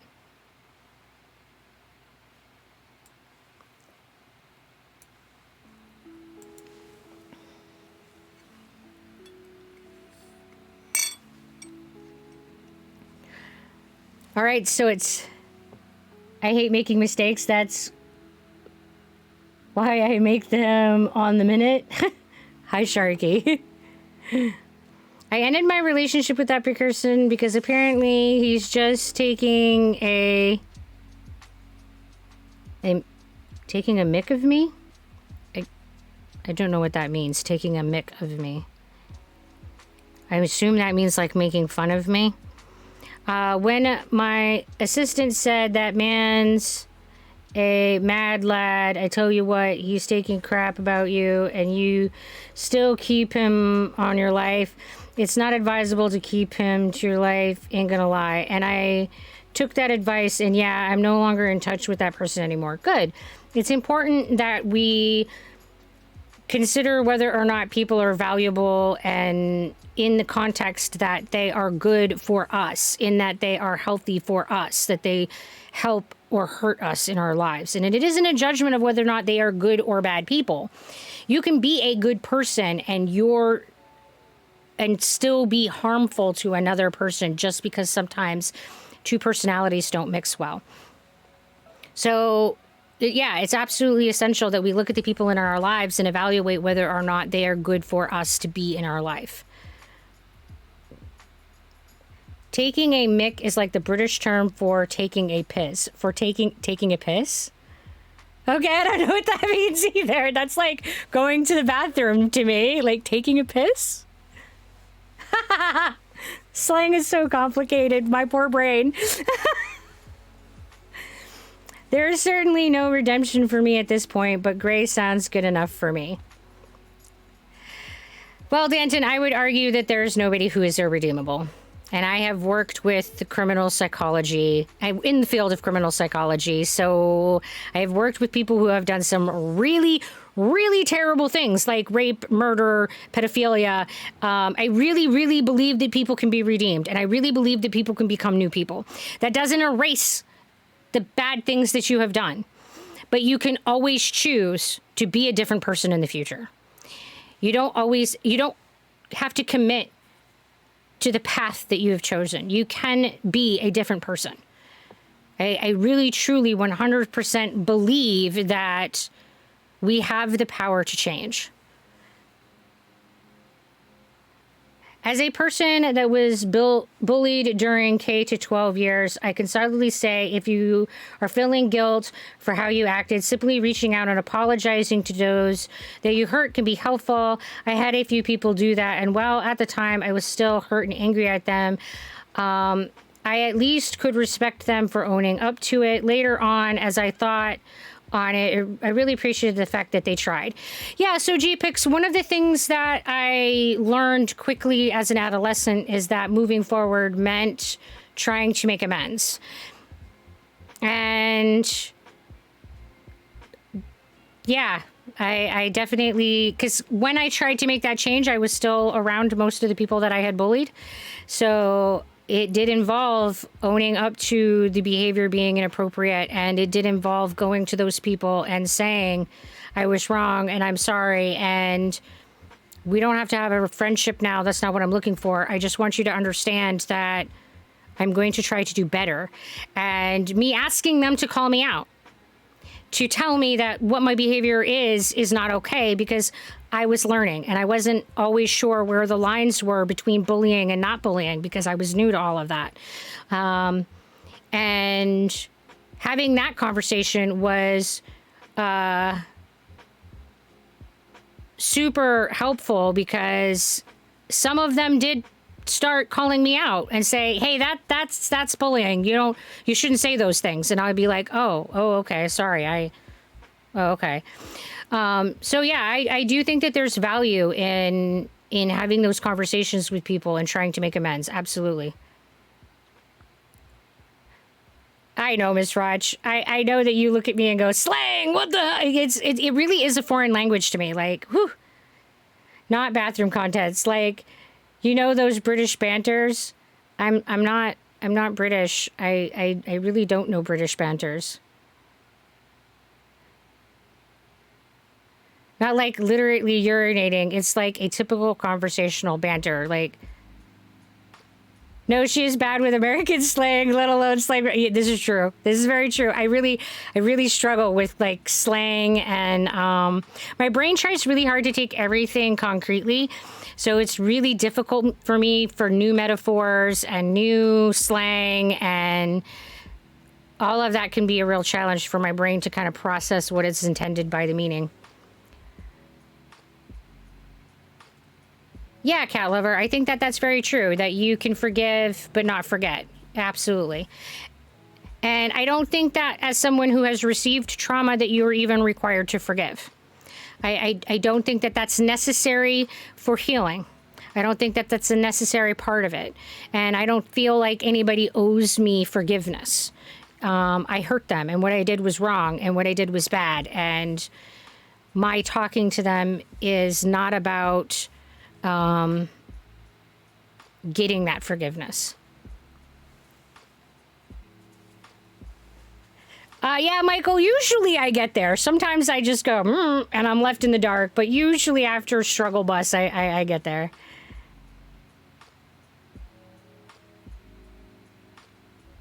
Wait, you are the ones using some colonial slang, or how do you call Danton, absolutely. We're up to our eyeballs in slang. It's just slang I'm familiar with that I've already figured out.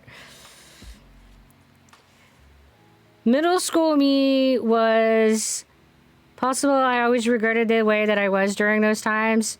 Yeah, Sharky. I think that a lot of us regret most of our middle school and high school years. I think that's a pretty common sentiment.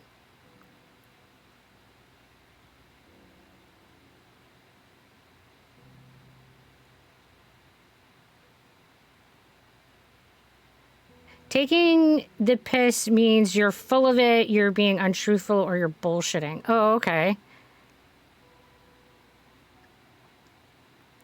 Something I spotted a while ago on Twitter was a graphic that says, in order to empathize with someone's experience, you must be willing to believe them as they see it and not how you imagine their experience to be.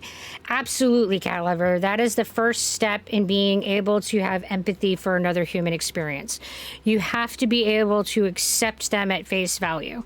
You have to be able to say their experience is what their experience, how they tell me it is. And the challenge with that is that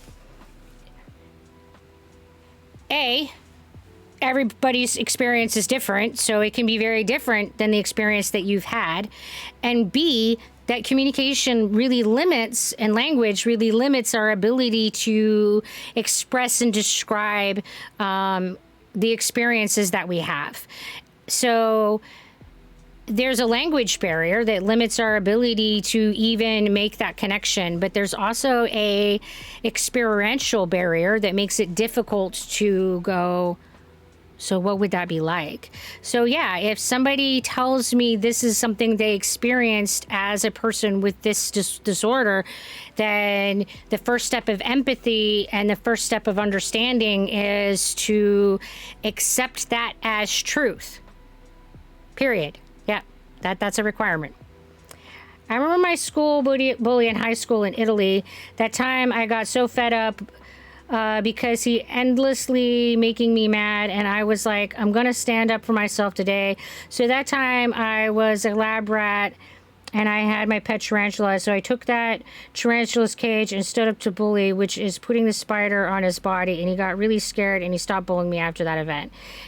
Yeah, I mean, and it's unfortunate that you kind of often get put in a situation where you have to bully a bully in order for them to stop doing what they're doing. But that was often what it took for me as a bully to stop bullying somebody, was for them to kind of bully me back. And it's a really kind of a vicious cycle. And this is often how victims become victimizers, is when you look at this cycle of how do we stay safe? By victimizing other people. How do we prevent bullying? By bullying other people. And it's a really terrible thing that we teach our children in like, I don't know how we do better. I don't know how we break that society cycle. Just learn, check. We have the most colorful language on the planet. If you are not being able to figure out how to say something, we are pretty open to neologisms.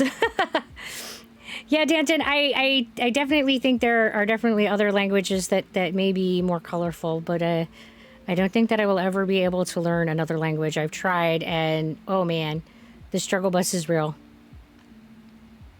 So if I want to swear like a sailor and not get in trouble, I should learn.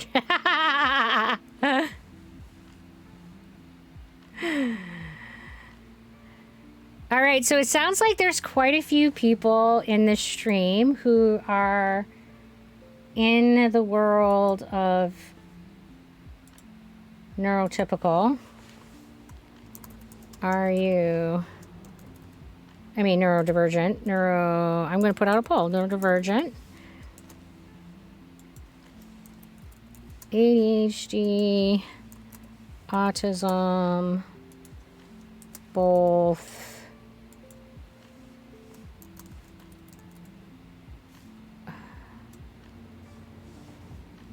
Another neurodivergency.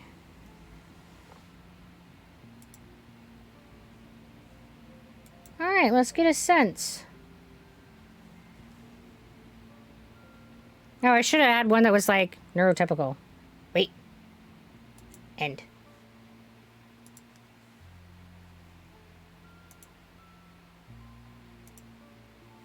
I broke it.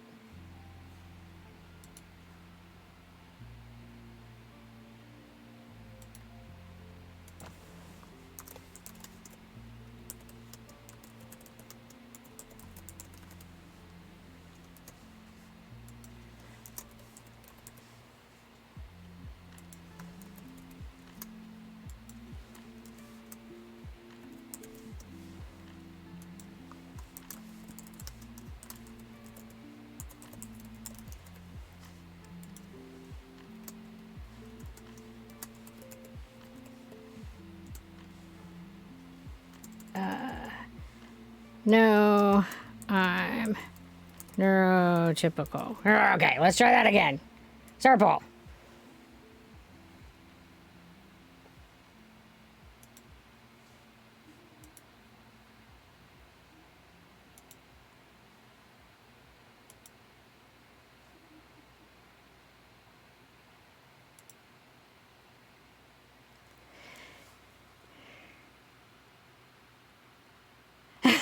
Yeah, I fixed it. I fixed it. There's. Like I realized 2 seconds I break things. It's all fine. We fixed it. Any tips for people who treat life as if there's no future? You're gonna have to be more specific by what you mean by that, Shark. Like they're so focused on now they just don't want to acknowledge that the future exists, or they're fatalistic and negative and don't believe that there's any possibility that the future could be good. Like, what do you mean by no future? Like, it doesn't exist, it couldn't be good, like the second one, so that there's no potential goodness. Okay, so what I will always say to people is, do you believe in determinism? Do you believe in fate? Do you believe that the future is fixed and unchangeable? Most people will say no. I have not encountered many people who believe that the future is fixed and unchangeable. If you believe that the future can be changed and that the future can be affected by the choices that we make, then there is always the possibility that the future can be grand and beautiful. And that we affect that by the choices that we make today. So it's always a possibility. As long as we have the power of choice and the power of change, there's the power of creating a world that is different than it currently is, and that is better than it currently is, regardless of what the current trajectory is.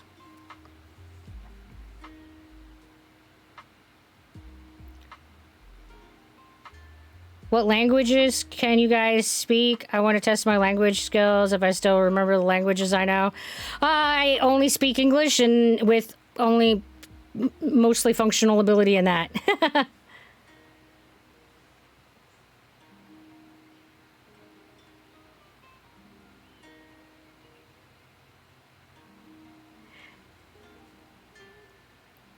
I have trauma from stuff that happened. I told my parents about how I needed therapy because of it. I was 12 at the time. They both told me that I needed to get over it. It took me a while to trust them with my feeling again. And then when I did trust them again, they told me to get over it. I haven't trusted them since. Other incidents have also happened to make me not trust them. Well, Chris, I think that that is a valid conclusion. If you try to express your reality with someone and they dismiss you, and they consistently dismiss you, and they're not willing to listen to your perception of the universe because it's different than theirs, then I think that it's valid for you to say that they aren't interested in seeing you as the person that you are, and therefore you really can't have a good, complete, whole, real relationship with them. So it makes it difficult when you are not an adult. Yeah, I mean, I don't know how old you are at the moment, but if you are dependent on them as an adult or a minor, it definitely adds to a challenge. It also adds to a challenge when they're your parents and you probably have an emotional investment in them. That's normal. Regardless of how crappy our parents treat us, we by default kind of have an emotional attachment to them. So it gets messy. But I will again say, anyone in your life, you really should evaluate whether or not they are good and healthy for you, for them to be in your life. And if the answer is no, then you should consider whether or not they should be in your life, whether or not it's feasible for you to cut them out of your life. To add something to what you're saying, just as Hereticulus said, the only thing that's permanent in this world is change, which is absolutely true. Death and taxes! Yeah, everything is changing. So by the nature of change, And by the nature of our ability to create change through choice, we have the power to shape the world the way that we want it to be. So, yeah. Hi, Stacks.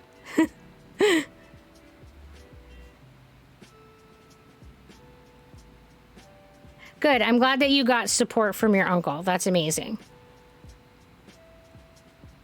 Oh, well, OFC. I'm not sure what OFC means. Like my aunt, you are still a kid. You have nothing to be depressed about. My mother was dying. You emotionless bitch. Yeah, that's just like, that's awful.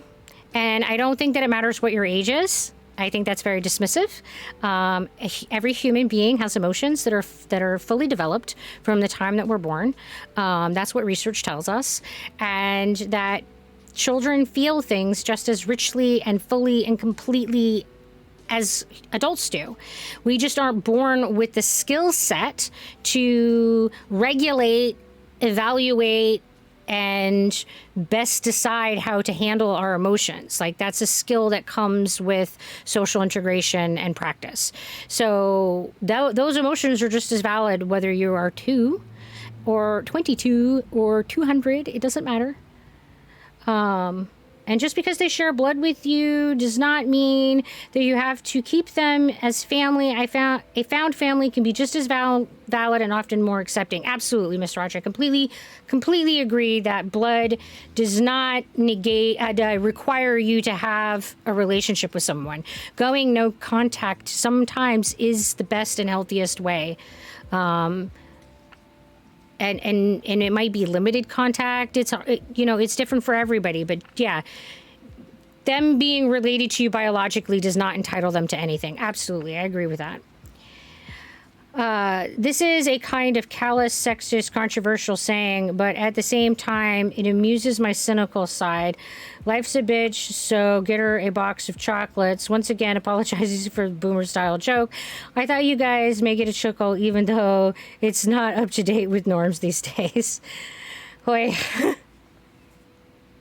Of course. Oh, okay. OFC is of course. Yeah. All right. All right, so it looks like the poll is saying that we're kind of mixed diversity, so that's cool. You know, that we've got about 30% who are both autistic ADHD and about 30% who are neurotypical, and then the other 30% are one or the other or different neurotypes. So that's kind of a cool, we're along the spectrum. That's awesome. And I also am just getting an alert that you guys are doing amazingly well for the community challenge, which is absolutely crazy. You have 19 days left and you're 3/4 of the way through the challenge. So yeah, you got 79,345 cakes out of 100,000. So you guys are doing exceptionally well. That's wildness.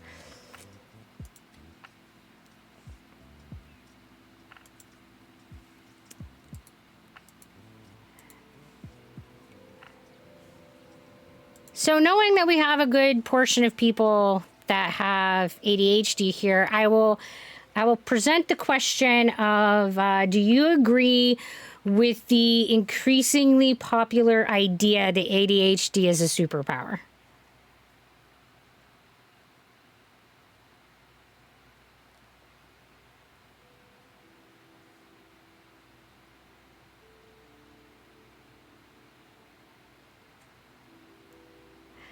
What do I think of the philosophical saying by Confucius, the man who moves the mountain begins by carrying small stones? Yeah, Kyle, I think that every great thing that we do in our lives can be and is broken down into small steps. We don't make great changes in life and society with one big fell swoop. We do it by making small changes over time. And those small changes over time cumulatively amount to the moving of a mountain. Chris DeFirst. I wish it was a superpower. According to some, it apparently can be, depending upon the profession or task, but it's one of those powers that can also cripple. I don't know, outside perspective looking in.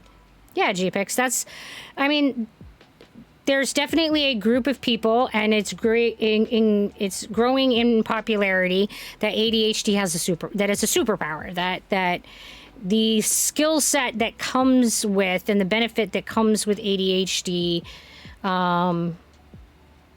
makes us augmented humans, makes us better at a task of things. I always loved that saying when I was still teaching philosophy in college. Quite fun to know other people's understanding about it.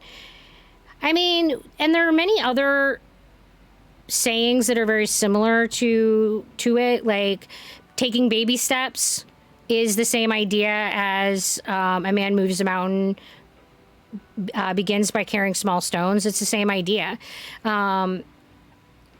We don't accomplish great big things in big, great sweeping movements. We do it by taking on small tasks over time. And usually the greater the task, like moving a mountain, is small shovelfuls by lots of different people. So I think that the other thing that's valuable about considering it and comparing it to the moving of a mountain of dirt is that it is often requires a community effort to create an enormous change. So when we're looking at systemic and society changes, it is absolutely akin to the moving of a mountain with little shovelfuls of dirt at a time. And I also really like the saying. I think that it's very good at visualizing what needs to be done. Chinese philosophy is really fun to learn. Reading books about Chinese philosophy is like unlocking your own true potential as a person.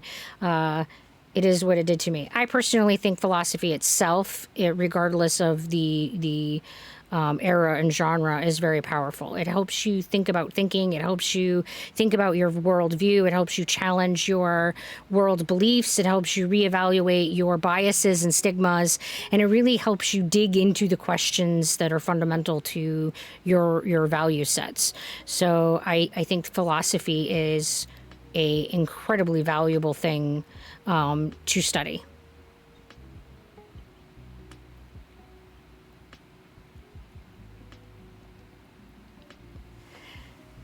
So I personally will argue that ADHD is absolutely not a superpower.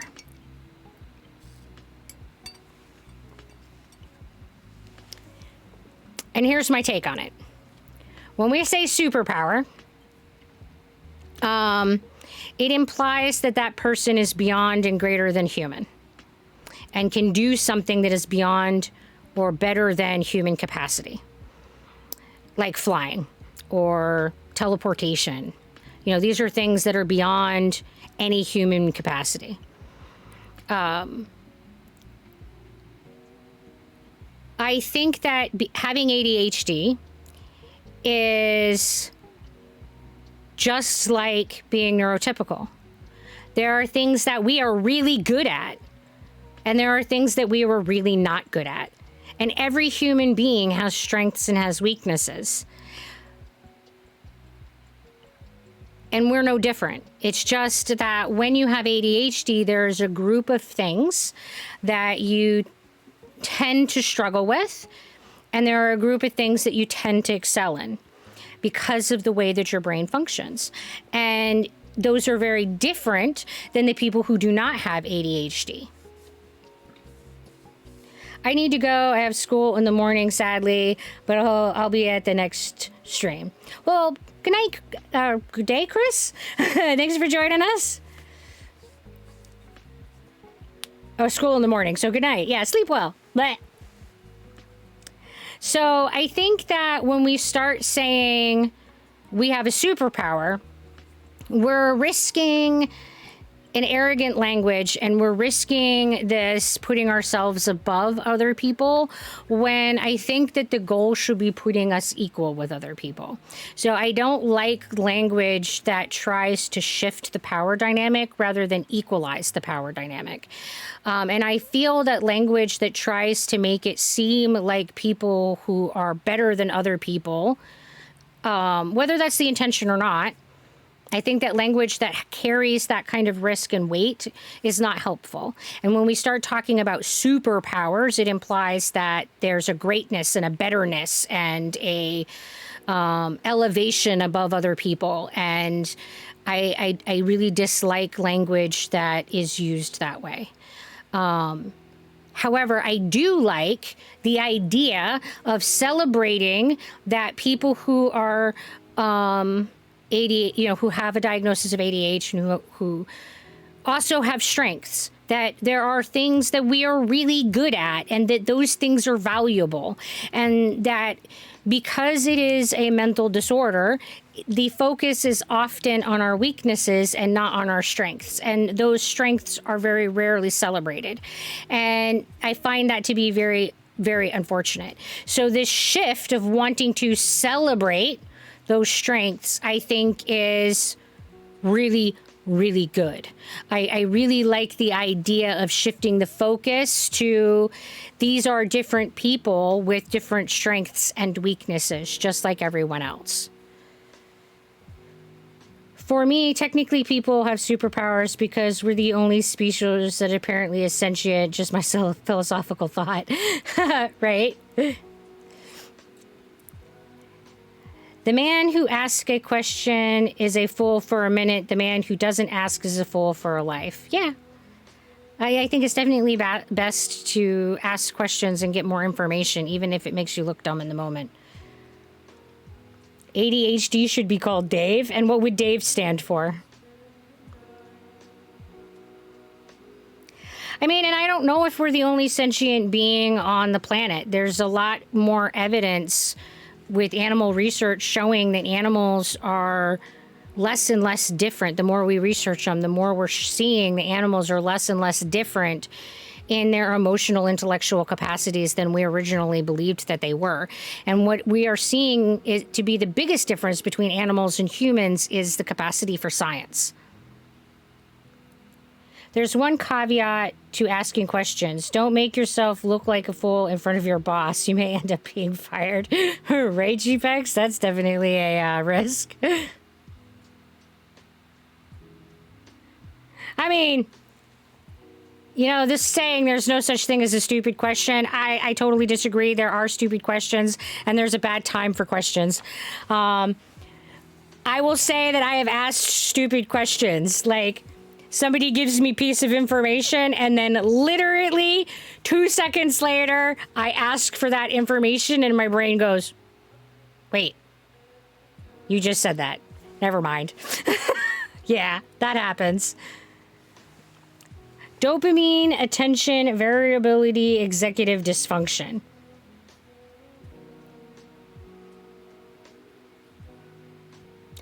I think that's better than ADHD, but I think that we need to be careful with the dopamine fixation because there's a lot of research showing that it is not as dopamine driven as the initial research suggested.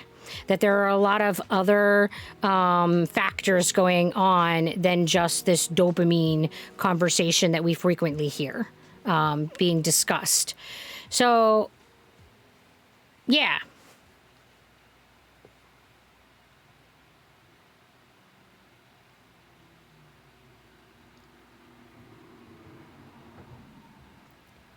Yep, there's still research, but apparently in philosophy, animals are primal creatures, which are emotional beings, but not able to reason for themselves, but still possibly there's creatures that can be sentient. We just don't know it. Let our curiosity drive us and apparently get an answer to it. Yeah, I mean, and this is where language becomes a barrier. Like we have difficulty speaking to each other as humans and making meaning and conveying meaning. So when we look at a dog, then if they were completely sentient, just like we are, The challenge then becomes that just because their behavior doesn't reflect sentience in the way that we behave with sentience doesn't mean that they aren't sentient. And there is absolutely a communication barrier because we can prove that dogs communicate to each other. I won't say prove. There's a lot of evidence that dogs communicate to each other and have a doggy language, that dogs understand each other. But we as humans do not understand dogs. So there's a lot of complexity there. How much of this is human arrogance? How much of is our well-established hubris? So we have to be really careful that we aren't standing on hubris and standing on arrogance and projecting our arrogance onto what we're observing and on our science. And this has been a problem in our science for all of science. I have Dave. It is definitely less of a mouthful, but it also sounds like I'm carrying a little dude in my back pocket. I have Dave. Here's Dave, little Dave. On the note of sentient animals, we as a species are screwed when it turns out that they say mice, cows, chicken, pigs, and any other species we domesticate and use for food, etc., evolves and becomes fully sapient or sentient creatures. Well, and this is where the ethical problem comes in, that we are required to kill something in order to eat. Doesn't matter if it's a carrot or an animal. You know, those things are living beings, and something has to die in order for me to continue. So how do you justify that? Well, you justify that with the fact that that's how biology is, and we didn't decide to make it this way. You can make death ethical in that there's no suffering, or more ethical in that there's no suffering, and that you give them as best a life as possible while they're here. But we can't change the reality that life requires death. We didn't invent that. And whether or not they're sentient creatures doesn't change that moral dilemma, as far as I'm concerned. In Memes channel, you have explanation for Dave. There's someone on YouTube by Mighty Jingles that calls anyone with a complicated name Dave. Oh my goodness.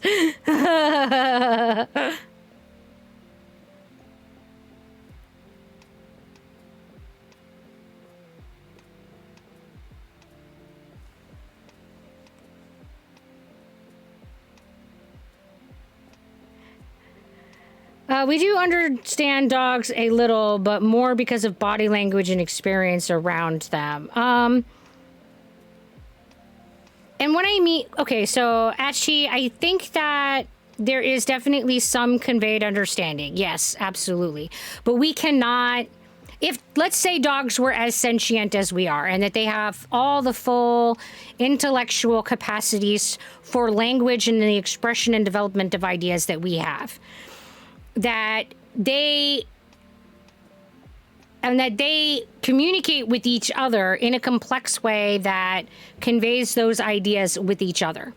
We do not have the means with which to communicate with them on that level.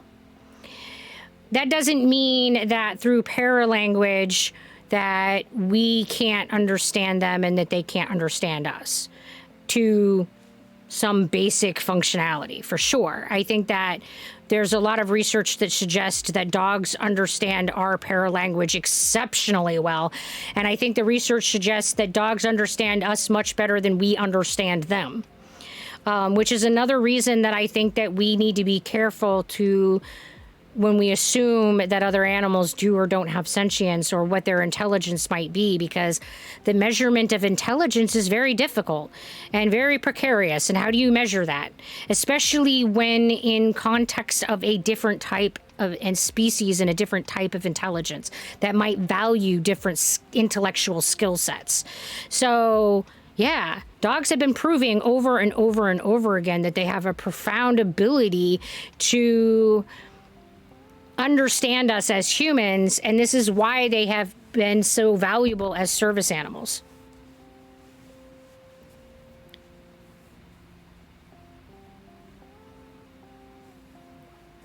Life is simple, but we insist on making it complicated. I don't think life is simple. I don't think that we necessarily overcomplicate it. I do think that we overcomplicate a lot of things. But yeah. Dogs have also evolved to speak our language with us more too through their domestication. Yeah, JPEX, they've definitely evolved alongside of us. And with the domestication of dogs, they have changed, you know, they've evolved like how they interact with us, and they have learned to interact with us in effective ways that are beneficial to that symbiotic relationship for sure. I can see it now. Zebra Pig, you stand trial for not giving Fido enough treats at bedtime. How do you plead? Right? Imagine if dogs are sentient. Imagine arguing with your dog because you ate your favorite garlic bread. I'll be like, nah, dog. Make me my garlic bread. I'm hungry.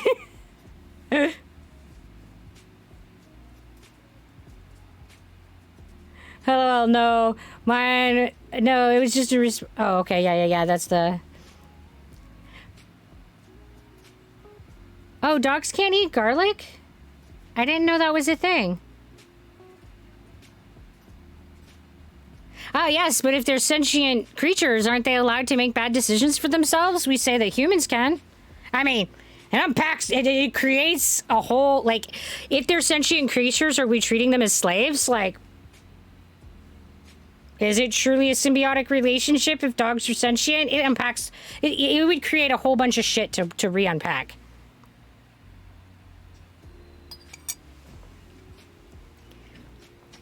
It depends who's cleaning up the vomit and poo. I mean, yeah, you can argue that we're working for them. I don't know. That's what I'm saying. It, like once you make the assumption that, or establish that they're sentient, it really changes the whole relationship.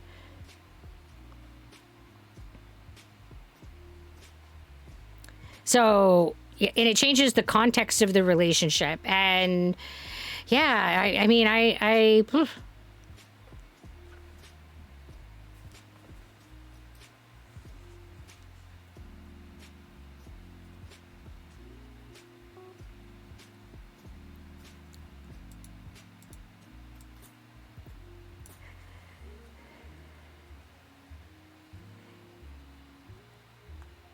if they're sentient, I'll be like, bro, there's a toilet. Take a poop there, because they can reason out and understand, right? Like, it would also change expectations, totally. Like, why are you using the toilet, dude?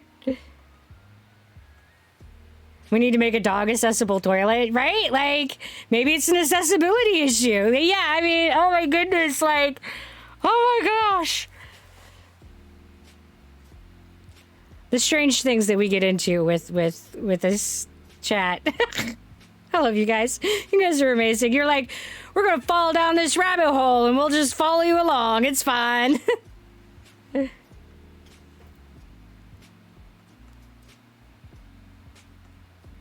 premium doggo toilets would include areas for proper spinning before squatting. Right?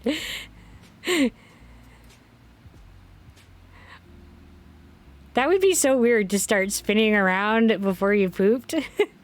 I must properly spin, and then I would sit on the toilet. That would get weird.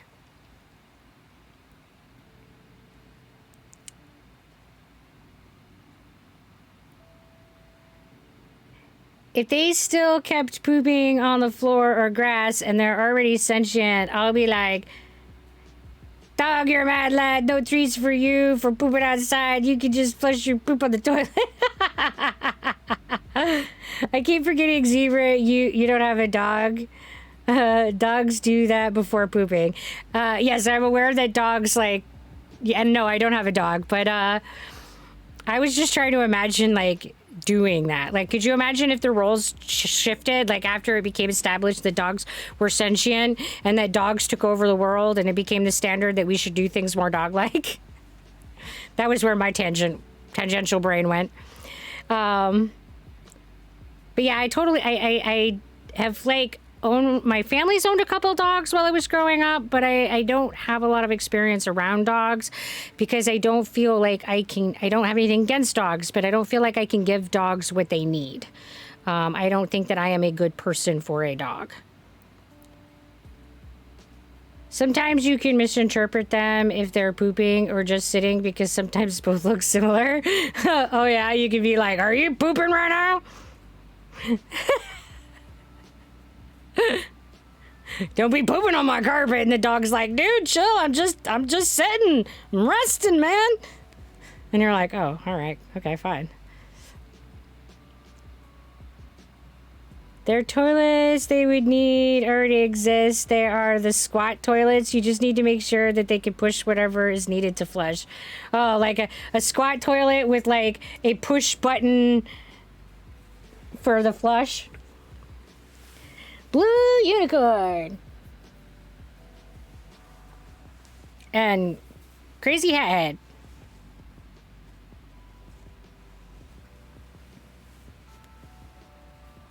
And crazy mane that goes all exploding everywhere when I put these hats on. There you go, Denton.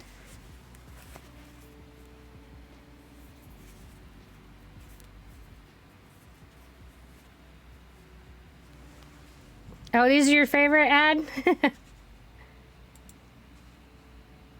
Well, thank you, Good. I'm glad that you like the hat.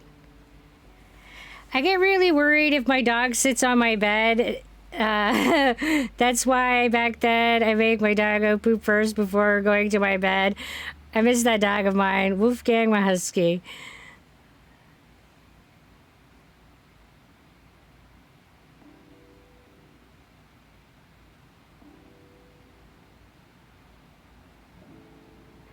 Here's a left field joke for kitties.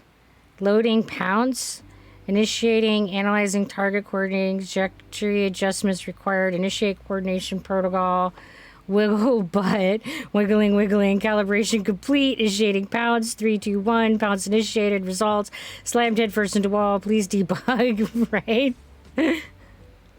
like it's a computer program. I think cats are definitely pretty kooky. I absolutely love animals, but they definitely require a significant amount of money to be able to afford them, and they definitely require that you have,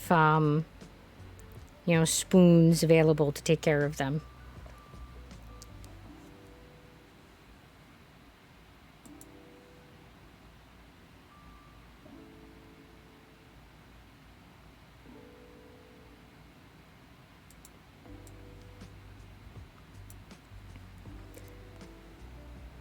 But you agree with me that foxes are just dog and cat just combined into one body?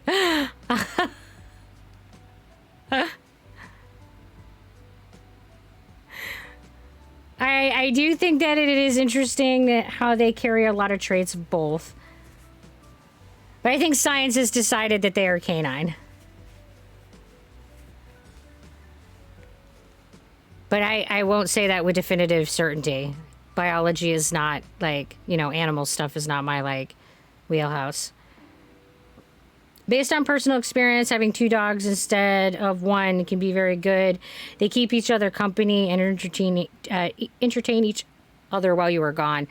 Yeah, I think in general, I feel like having multiple pets can be socially good for them. I don't think that we are capable as humans to socialize with an animal on their terms, in their way. Like, I can't socialize with a cat as a cat socializes with cats, or pigs or ducks or any other kind of animal that you might own. So I do think that there's absolutely value in having groups of animals rather than just one. And there's definitely solid research showing that certain species of animals need that socialization within their own species more than others. Water the basil! Thank you, Forged Phantom. In Russia, they did selective breeding experiments and had foxes that became domesticated on top of interacting with humans more. Their ears started drooping like dogs, etc. Yeah. And it's interesting how much a species changes when it becomes domesticated, and how much of that is because of the way that we choose to breed them, and how much of that is just because of the biological changes that happen because of the domestication process, because their environment is inevitably going to be different, their diets are inevitably going to be different, etc. So, yeah.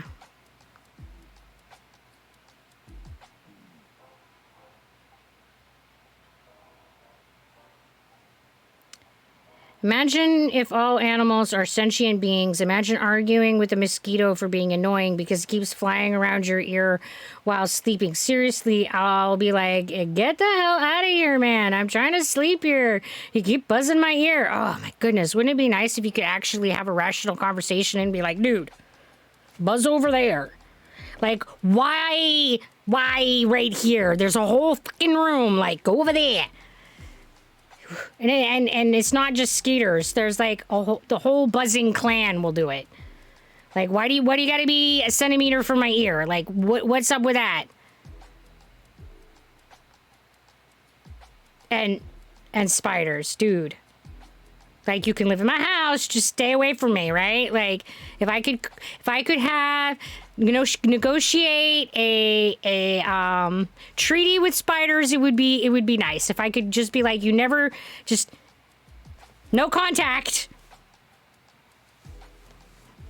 Then I would be very comfortable living with spiders. Like, it would be okay if I knew they were just going to be like always not on my person.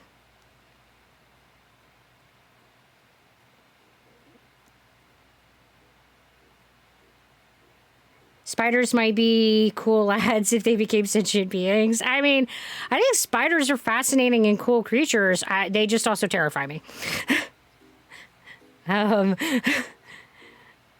Unfortunately, I had a very negative medical experience that was caused by a spider bite. And because of that, I definitely am afraid of spiders and dislike having them on my person very much. And it borderlines, okay, it probably well crosses into the world of irrationality. It probably like reaches the level that it's an outright spider phobia for sure. But yeah. I think that it would be really cool if we could communicate with animals as well as we communicate with people. That would be really cool. It would be very interesting to be able to get their perception on our behaviors and our use of the world. And I think that if they were able to communicate on that level, that it would be much more difficult to dismiss the impacts that we're having on other species. It'd suck if we knew that what birds were saying. A lot of the pretty bird calls you hear in the morning are mating calls. Yeah, right? Hey, anybody looking for sex? Hey, want to make babies?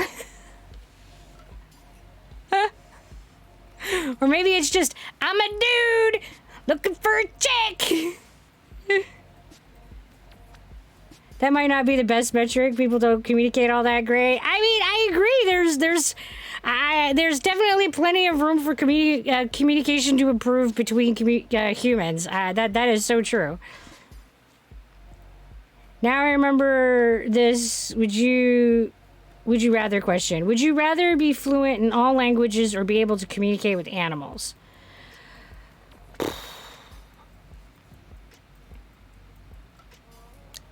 I would rather be fluent in all languages, all human languages. I think that I could accomplish more for the world's good by being able to communicate with humans better and fluently than with animals. Because for better or worse, it is humanity that is the biggest threat to this planet and to the life on this planet. So I think that being able to fluently communicate better with all the different people types on this planet would be a huge asset.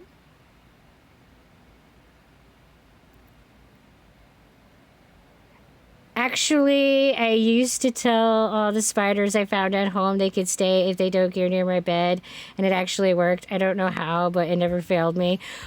Well, there, Smolfy. I wish it worked for me, but...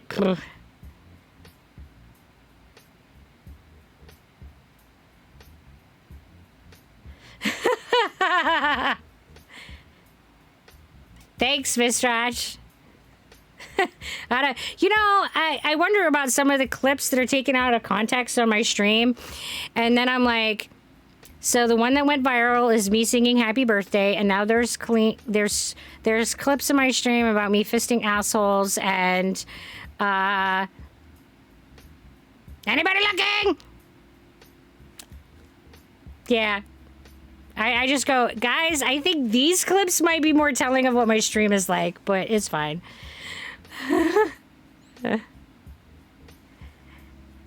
Recently a toad came over to my yard and eating bugs.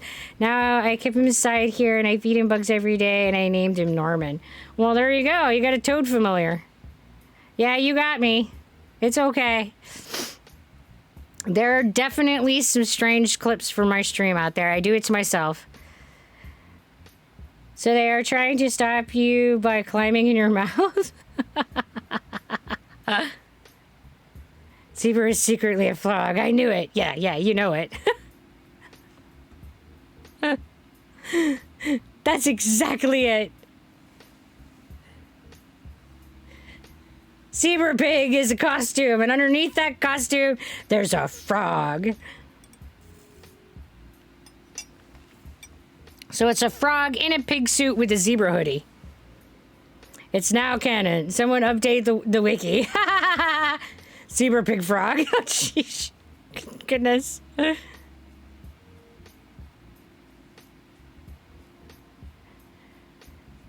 This toad is my yard protector. I feed him a lot of bugs by yeah. I think that the whole pest control thing is valid and important, and I think that spiders and toads and all of them are good for our environment. It's just I don't want them by me. Thank you for the lurking there, Mr. Fifi. I appreciate it.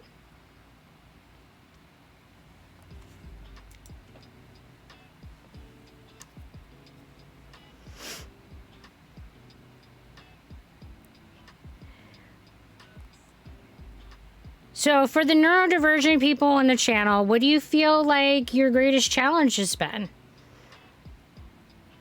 I personally feel like my biggest challenge has absolutely been communicating with neurotypical individuals effectively.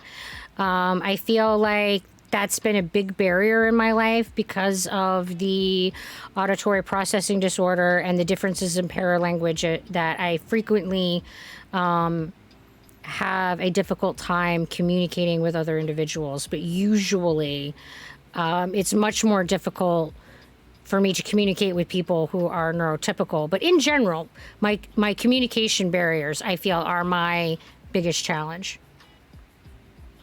I have a simple rule for bugs and spiders. They can exist so long as they stay out of my domain. I'll allow them in areas of the house I don't go, but the moment they tread into the areas where I'm at, it's kill on sight. I mean, I guess that is just fair, GPix. I usually go much the same route, only I do eviction. The people that my roomies will come and like do a cup scoop and take them outside and dump them. Zebra, what do you think I should do with overcoming the fear of the deep ocean? Well, Ruin, if you have a phobia and you want to conquer that, I would say that there is treatment for phobias and you might want to seek professional help. The first thing I would ask is how much does it affect your life, and is it something that is necessary for you to tackle. Because when it comes to phobias, exposure response prevention therapy is the most effective therapy. And I will say, having gone through that therapy for OCD, it is the most difficult therapy that I've ever experienced. It is very, very hard. Because the whole idea is exposing yourself to your triggers, sitting with the anxiety and the fear, and being comfortable with it, so that over time you gain a tolerance and a reduction of your anxiety and fear. But more than anything, you gain the tool set to deal with the fear and anxiety that you're experiencing. And that, for the most part, is the best therapy for it. So my first question is always, is it worth that? Because it's really, really a shitty process to go through.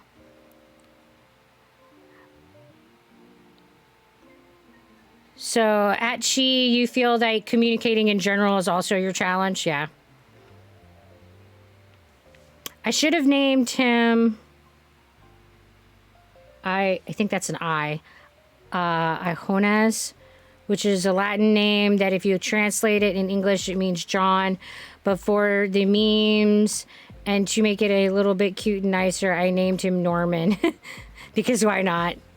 Yes, Mitrash usually does the eviction. And yes, Stanton, VR therapy is a type of exposure therapy. It's a first step into being exposed to your trigger, where you can reduce the level of anxiety and fear that you're being exposed to and give you more control over that exposure experience. I was thinking of just staying super far from it. I mean, if you don't feel that you need to be a part of the ocean and you don't need to go into the ocean and it's not like a burning desire in your life, I would really challenge whether or not it's something that even affects your life. Like, do you need to be able to go to the ocean? Do you need to be able to swim in the ocean? Is that something that you need in your life? Like, we don't need to conquer every fear we have in life. We don't need to face every trigger we have in life. I think that we should also, I think one of the things that's important in life is to evaluate and pick our battles. We don't have an infinite number of resources in life. And I think that it's important to evaluate and decide which battles are worth the energy that we have. And I think that's the first step. Is it worth the energy that you have? Or is your life going to be stable, happy, and fulfilling if you just don't ever go to the deep ocean?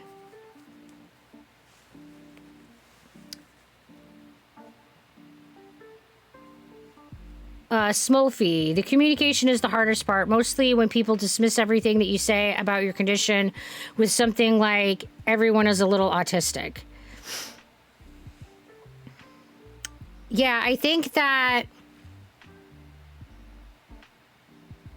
one of the disadvantages to books like the DSM-5 is that it is very true that people all share traits that are within all of the mental health disorders, the mental disorders. So if you open up the DSM-5, it doesn't matter which disorder you look at, and you read through that diagnostic list, it is likely that you're going to have some of those traits, some of those things going on in your life, regardless of which disorder. And that's where this idea that everyone is a little bit on the spectrum of these disorders. And when we start talking about disorders being a spectrum, it augments this idea that you can be a little bit of something. And I do think that it dismisses it. That idea then is dismissive, because when you meet diagnostic threshold, it's because there's distress and dysfunction. And those two things are very important factors, and more so than whatever symptoms are existing. And dismissal of distress and dysfunction is absolutely not okay. So yeah, being dismissed is definitely a problem. And I've also frequently experienced that. If you want a funny name in English, name them Richard. The nickname for Richard in English is Dick, yeah. With me, it's more deep trenches, dark spots of the ocean. Yeah. And sharks. Yeah, sharks are scary. Yeah, no plans on being a deep sea underwater welder, then you might be okay, right, Mr. Hatch? I mean, so I think that a lot of people feel like you have to fix everything and you have to make everything like normal or whatever the most common is or whatever the average is. And I personally, as a mental health psychiatric nurse, will always start with, is it really problematic? I mean, you can be different and it not be problematic. And I think that that's really essential, that we start with the question of, is it really problematic and is it really worth delving into and investing effort in?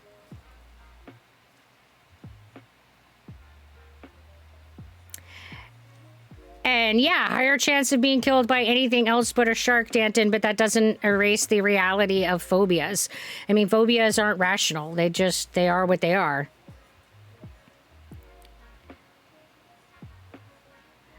I mean, and we can say that, you know, they don't hunt humans and we don't need to fear them and that they won't even eat you. But again, unfortunately, phobias aren't based on rationality. They go into the irrational disorder of fear. A wise man once said that you are your own worst doctor. I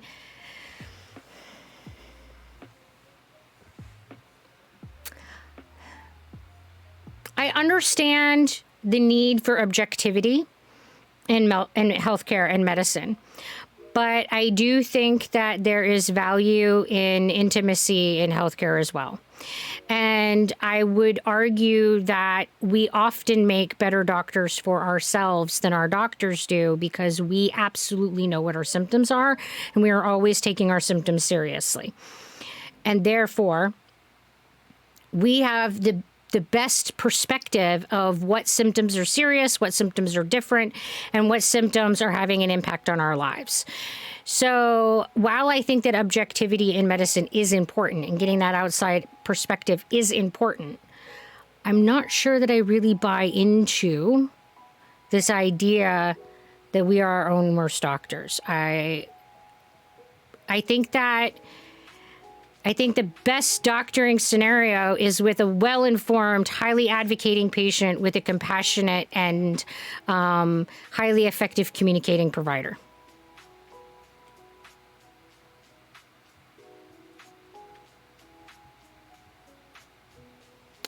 Oh, you know, Boot, we just talked about animals being sentient and what that would mean. You didn't miss anything. You can get your revenge on sharks through video games. You know, you could just beat them up on the game. Yeah, you could totally play Raft and be all like, shark stabby, shark stabby. And if you're afraid of the deep sea, then maybe you don't want to play Raft or Subnautica. This is true. Sorry, shark. Yeah, you definitely evoke phobias in people. We'll pet the shark. Nice shark. I forgot what video game it is, but I remember putting a rocket booster on the shark's butt and literally it looks like a blimp flying around the sky. Oh my goodness. Fair point, Zebra. The saying gets at when people sometimes jump straight to the big things instead of considering it maybe something minor first. I mean, yeah, I do think that we as individuals in a situation are more at risk of catastrophizing a situation. We're more likely to worry and have anxiety about more severe diagnoses than we are more minor diagnoses. So we're more likely to look towards a more serious answer than a less serious answer. Which is why I think that outside opinion is absolutely fundamentally important. Because you can get a better objective diagnostic differential completed from a objective perspective. However, I think that the best diagnostic differentials happen when the symptoms, the patient report of what's happening, are taken at face value to be true and are valued as truth and are valued as whatever priority they set, not what the provider sets. And you work as a team. I think that medicine works best as a collaborative process between a patient and a provider. And I think that in America, we really, really struggle with making healthcare a collaborative process. We really want it to be this authoritarian experience where the submissive patient is dictated to by the authoritarian provider. And I don't think that that's the best way to get good quality healthcare.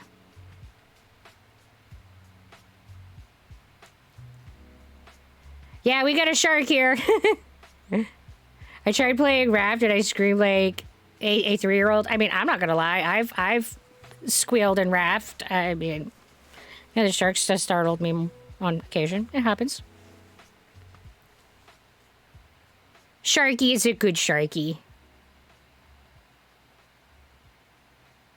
If you can't beat a shark, challenge it to a boxing match. Oh my goodness.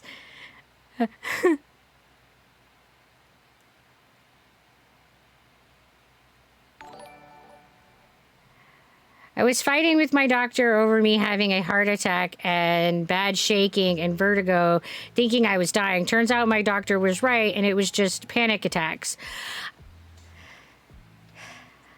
However, that doesn't change the reality of your experience. And your reality of your experience was that you were having chest pain and you were shaking and you were having vertigo and you felt like you were dying. And that experience should be taken seriously, and that symptom set should all be considered real and existing, even if they can't be measured. And the pursuit of all the possibilities of things that should, that could create that symptom set should be evaluated equally and unbiasedly. So in that case, yeah, that could have been with those symptoms could have been a heart attack. So a heart attack should be worked up. There's other things like, heart infections, could have been sepsis. There's other things that can cause those symptoms. So I'm not saying that a doctor should ever tell a patient, no, there isn't any evidence that this thing you are afraid of is happening. But they should absolutely take face value that this is what that person is experiencing. I think that it is wrong for a provider to say, no, you are not in as much pain as you're saying you're in. No, you are not. You don't feel like you're dying. That's not possible. Well, fuck you. That's what I'm feeling.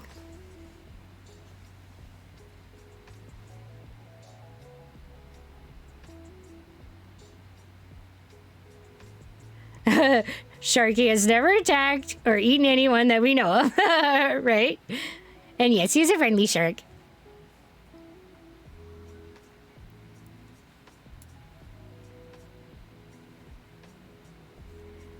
I've ended up in the ER for panic attacks a handful of times. And, the reality is that a panic attack is a really terrible, awful feeling. It feels like you're dying. Like, a lot of people feel like they're having a really... and if you think about what's happening, it makes sense that you have such dramatic symptoms. And those symptoms are valid and real. It's just not life-threatening. That doesn't mean that it isn't less. And I think that's what we need to get away from, saying it's less because it's not life-threatening. Thank you, Ruins. We really appreciate the support. Thank you very much. First 2 times it happened, I passed out from the vertigo and shaking. Yeah, panic attacks suck. I mean, I myself have never experienced one, but I've been around a lot of people who have, and they just look freaking awful. And hello, Tyler... I'm going to go with Tyler because I'm not sure how to say the rest of that. Hi, Tyler. Welcome to the Dazzle. And we're going to do a wiggle. Thank you, Mr. Unicorn. because I definitely need to be reminded to move around. As an engineering major, I wish the human body had error codes. Oh, wouldn't that be useful? Like cars and computer do's, that would make fixing them so much easier. It would be so nice. The sensation of having your entire torso go numb is a bizarre one. I bet. I can't imagine. That sounds very disconcerting. That would be scary.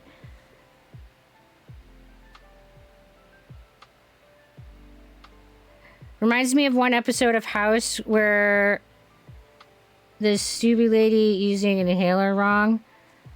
I haven't watched a lot of medical shows and episodes of stuff. I've watched a little bit of House, but I guess I haven't seen that episode. My first panic attack happened under the influence of alcohol and drugs. I was already saying my goodbyes. I can ground myself now, but at first it was hard being scared daily. Yeah, I imagine that would be pretty awful.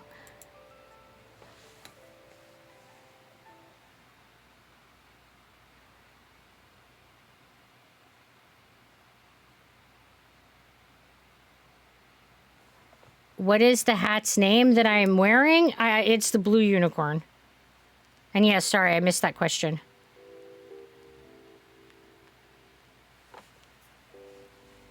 And water the face hole. Thank you, Queen Pickle.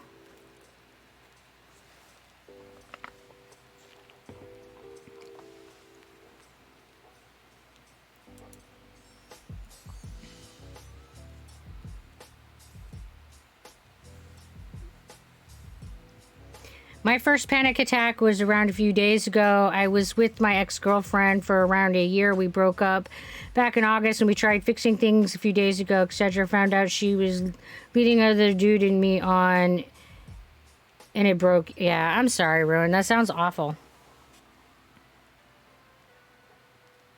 Hydration is absolutely important. Hello, Ghost. Just drink when you're thirsty.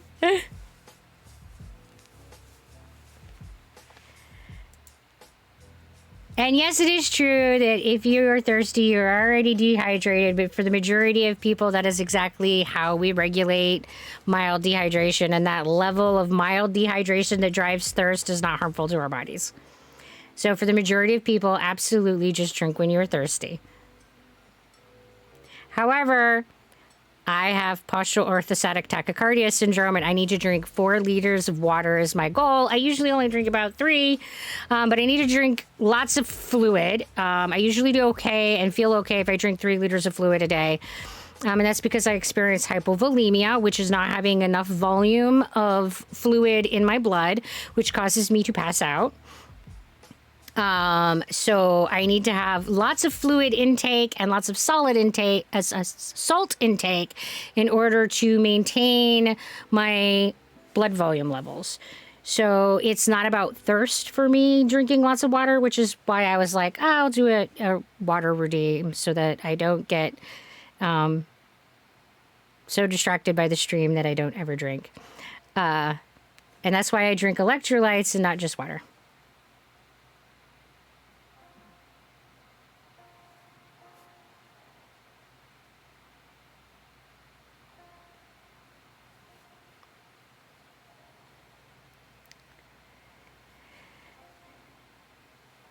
What the fuck are they teaching you there?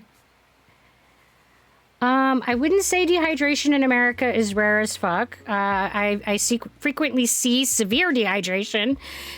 Clinically, we frequently treat it in the ED because Americans are terrible about drinking adequate fluids. And they also consume high salt, which leads to them excreting large quantities of fluid that then imbalances their fluids. So no, I will say that in America, I can't speak about any other country, dehydration is absolutely not rare, especially not for the geriatric population. So it is one of the more common causes for ER visits is dehydration. And when we talk about dehydration and its actual clinical definition and biological definition, dehydration is a deficit of water. However, there is a deficit of water versus a pathological deficit of water. Those are two very different things. And a deficit of water starts with, yes, you just have thirst. And that very mild dehydration is not harmful to the body. It is a normal fluctuation state, but you have had a shift in homeostasis stating that you do not have enough water in your body, which is why your body is telling you and triggering you to go get more fluid. Not a harmful state, as long as you listen to it. That's just how our biology functions. So again, this is where language and terms comes into play, and the use of different language, the use of the same language differently and terminology differently, and all of that makes talking about this stuff complex. Doesn't matter what it is, even if it's dehydration. But unfortunately, it is super common in this country. Hello, pick me up. How you doing? You been in the hospital? Oh, I'm sorry to hear that.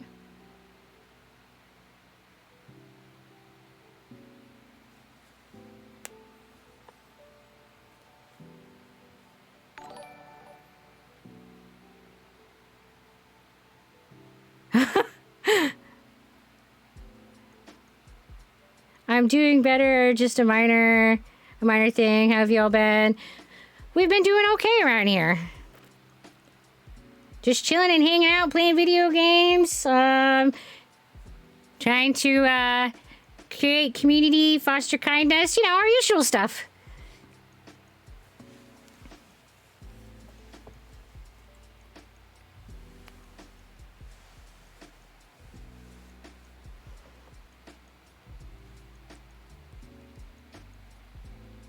So yeah, Queen, like I said, there's lots of degrees of dehydration, with the mildest version of dehydration being when you have the hemodynamic shift in your body that says, we need more water, I am thirsty. That is the most mild and completely not harmful form of not having enough water, because that's what dehydration is not having enough fluid in your body. And I'm glad that you like my hat there, pick me up.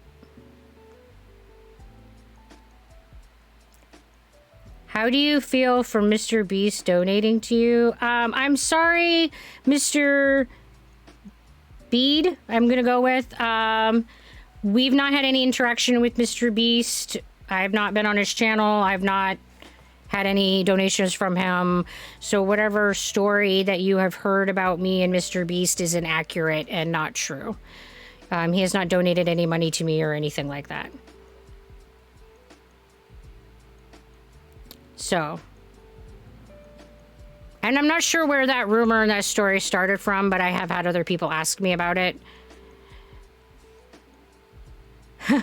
Right? I mean, I agree with Mr. Roch. If he wants to give me money, I won't complain. But no, that hasn't happened. Our viral event was me singing happy birthday to somebody that was my 10th follower. His name was Carve. And he then shared clips from that stream on his TikTok. And it went viral on TikTok. It was shared on Reddit, went viral on Reddit, was shared on YouTube, went viral on YouTube, was shared on Facebook, went viral on Facebook. It just keeps circulating, and yeah. I mean, I only had 10 followers before the viral event, so I think it's safe to say that the majority of the 140,000 followers that I have right now came from that viral event. I know that there are a handful of people who have trickled in from the recommend channel now that I have been streaming full time. And apparently Pick Me Up is one of them.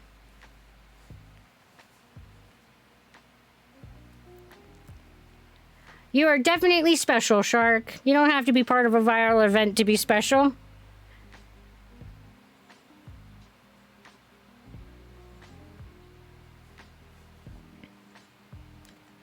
I'm just pissed off that your country's hydration campaign have caused more overhydration issues than there was ever recorded dehydration. I will tell you, Danton, that clinically, that is not what I'm seeing in this country, and that is not what the data is reflecting within our country. The reason that there was a hydration campaign is complicated. And yes, it was a marketing campaign from one of the bottled water companies. It was not a marketing campaign that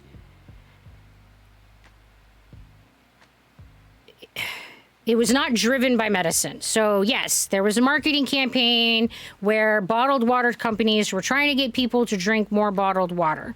And they were advertising the need for fluid. This is where the 8 glasses a day came from. This is where the idea of carrying water with you came from, blah, blah, blah. It was that marketing campaign.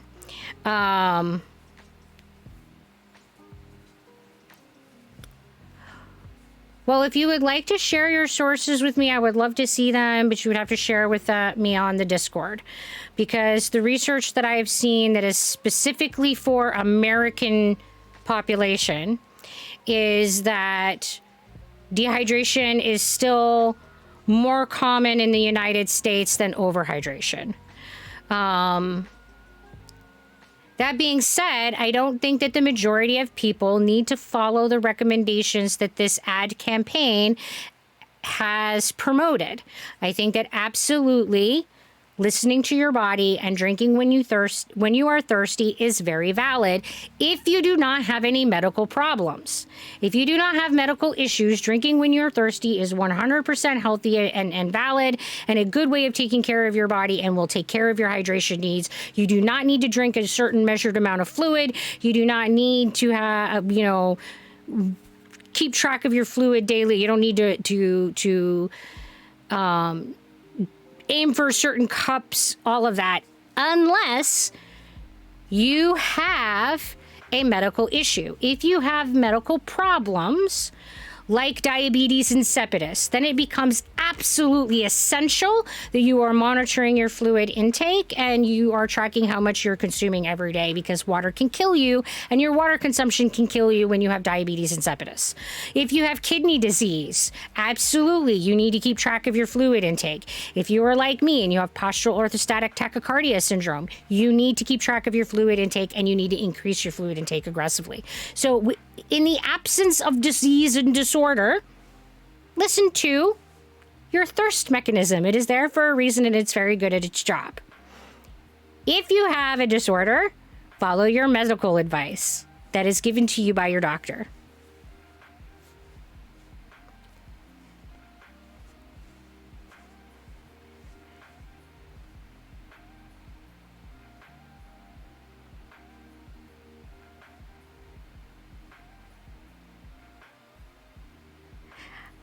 I mean, yeah, and if you have liver problems, you need to increase your fluid intake to help wash out the toxins that the liver is not doing as well. It helps keep the liver clean. Again, that's a thing. How long since you started streaming back then before you became viral? I mean, I'm really not good with timelines. I know that it was 10/10 that I went viral on TikTok. And that I was streaming maybe a month, maybe 2. Yeah, it looks like Miss Raj is saying much the same thing, a month or 2. I was streaming very, very brief period of time, a month or 2 before I went viral.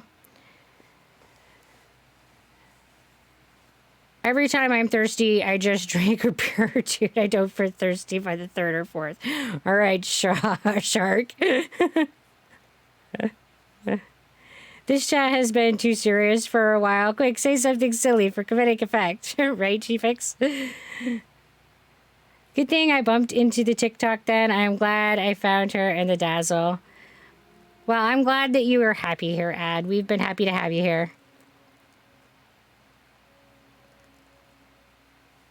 Oh, we love it when dogs behave questionably, like humping our legs and stuff. Yeah, that's great. We love that a lot.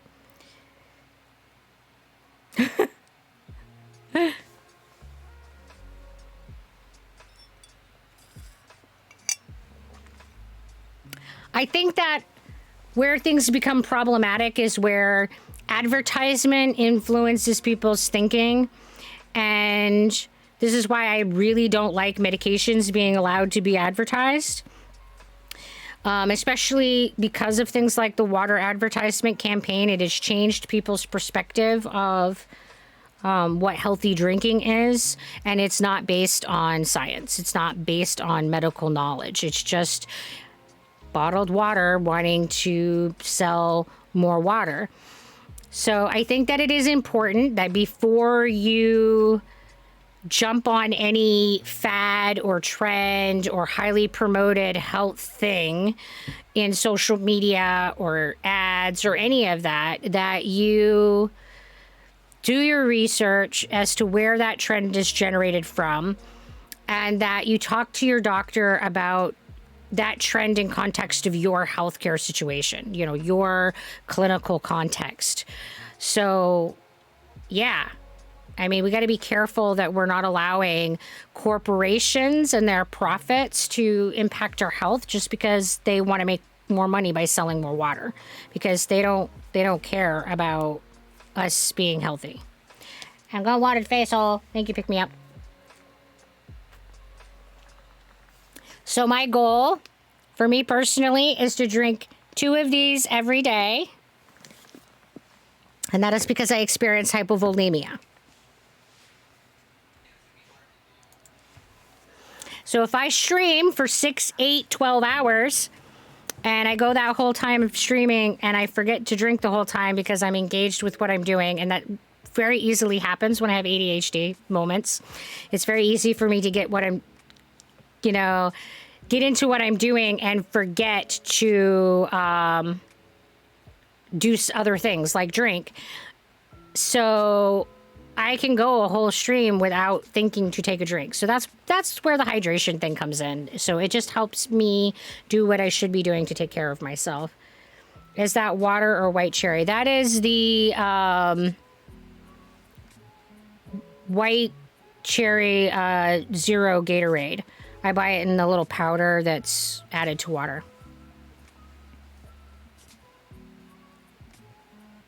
Glacial cherry Gatorade. There you go. I personally think that's the best flavor. But I need to drink electrolytes because my electrolytes are always like super low.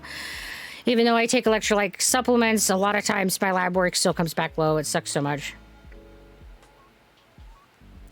Legit suggestion, look into Gamer Subs, G Fuel, etc. for sponsorships, right?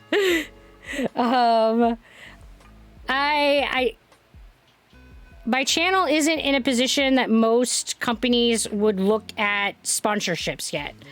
Most companies are not interested in doing sponsorships until you have reached partnership status with Twitch, which I have not achieved. So we're not there yet.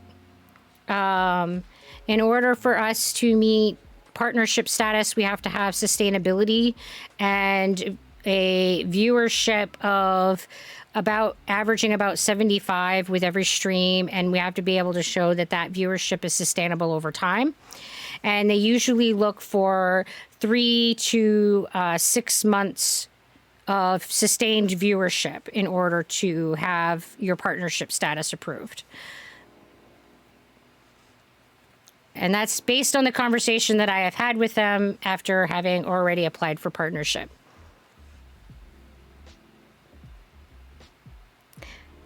So at this point, we are looking at continuing to grow the platform, continuing to grow the social media platform as a whole, not just Twitch, but on our other platforms, continuing to grow the community, trying to increase our viewership, average viewership, trying to think of other ways to get involved in the community, more fun things to do, just continue towards doing more of what we've been doing, and it is going the direction that we want it to go. We are seeing growth. We are seeing all of our numbers going the way that we want it to go. So I think that over time we'll do okay.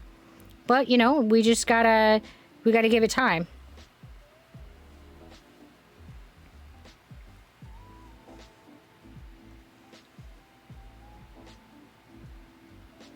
I mean, and who knows? Maybe when we get bigger and more sustainable, maybe Gatorade will be like, yes, these are our people. Because I could totally get behind a Gatorade sponsorship. I mean, I kind of live on their stuff. Oh man, my ears are being weird. There we go. I mean, I literally drink it all the time. I totally live there. And that word just got stuck in my head. Live.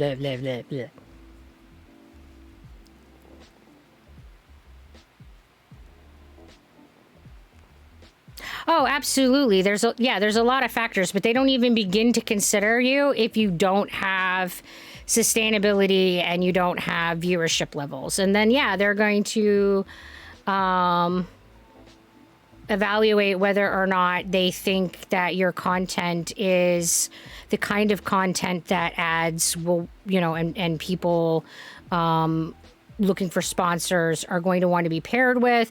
They'll consider whether or not your content is what they want to have Twitch represented by, because a sponsorship is basically Twitch saying that, a partnership is basically Twitch saying that they're going to support and promote your channel more. So they want to make sure that you are also a channel that they feel reflects the Twitch values. So yeah, there's a lot that goes into it. So they want to make sure that, you know, you're sustainable over time and they're not going to put money and effort into a channel that's just going to die off.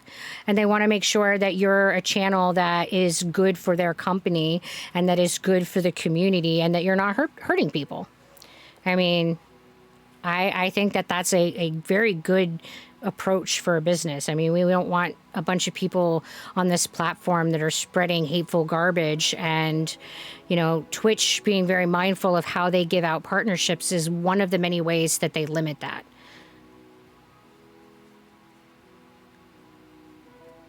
How does it feel to be extremely popular now? Well, Plague Doctor, I'm not. I am not extremely popular now. It's very misleading.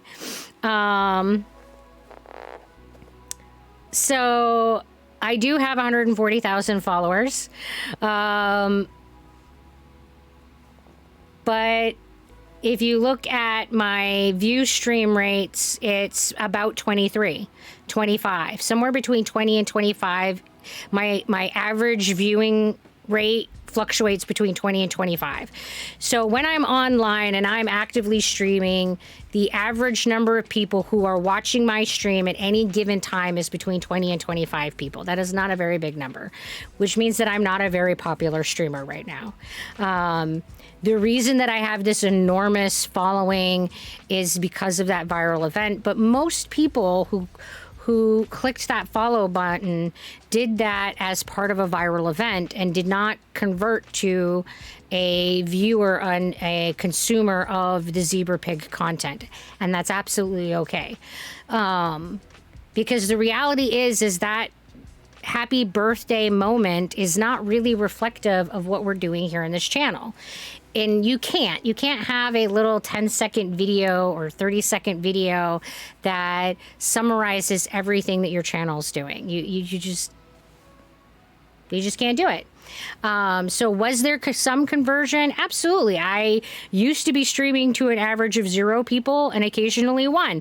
So did we see an increase in our viewership? Absolutely. The viral event absolutely benefited and increased our channel. But I wouldn't say that I classify as an extremely popular streamer now. I definitely don't have the viewership numbers that I would say puts me in that category. The day Zebra Pig becomes partner, she'll be rich living on the beaches or Bahamas. Well, you can get authorization even if you are streaming. Illegal stuff happened to some people in the Czech stream community. It's kind of funny what Twitch did there. Yeah, Danson, I'm not saying that the system is perfect. I mean, they don't watch and they can't watch everything that you do. They take a sampling And if you have applied for partnership, you know that they're going to be coming and looking at your channel, so you're going to be on your best behavior. So they're going to start watching your channel. So it's more likely that you're going to be behaving well during the window that you're trying to get your partnership. So yes, it's possible to trick them. This is also why they've started other things, like some of the backdoor stuff, why they've also done, when you have partnership, why they'll do pop-in viewings. They've done some other things to help try to mitigate that, because yeah, it's absolutely a problem that you can misrepresent yourself during the application process.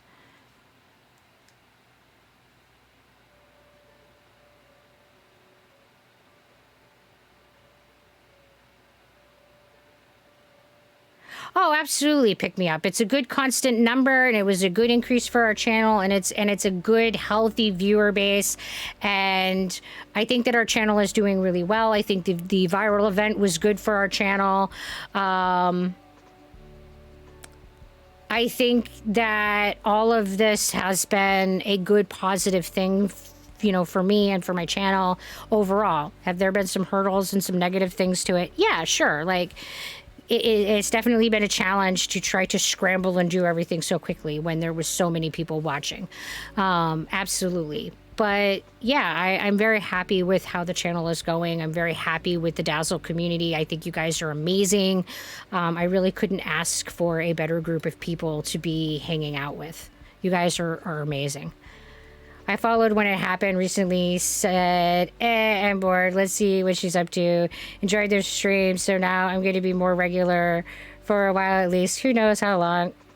I sure don't. Exactly, GPix, you know, because you're going to change over time. I'm going to change over time, and we may or may not remain compatible over time. That's just how viewerships go. But I'm glad that you're enjoying your stay right now. I consider Zebra popular. Well, you're welcome to consider me that, but I'm just saying that in the metrics of the world of Twitch popularity, I definitely do not garner a lot of viewership. So what do you mean the birthday video does not reflect you? I mean, you're a nice person. Sometimes it's all about assholes, but also the nice part.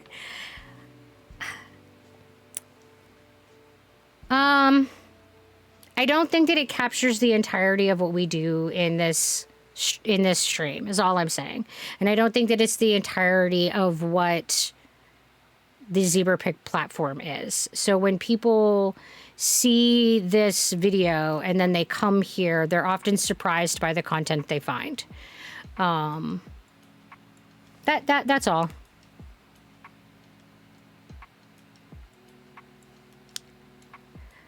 You're gonna go to sleep. Well, you rest well, pick me up, and rest up, get feeling even better. Hey, Maybear, how you doing? Welcome. So yeah, it's definitely been a crazy and weird dynamic and a crazy and weird experience, and I will say that it's definitely been a constant battle with imposter syndrome. I constantly feel like I am not a good enough person for people to like me, let alone be following me and watching me stream and hanging out with me. So there's that. I definitely struggle a lot with the RSD gremlin, who's constantly telling me that it's not possible for people to really like me. So this must be a trick somehow. I mean, there's all that baggage from life.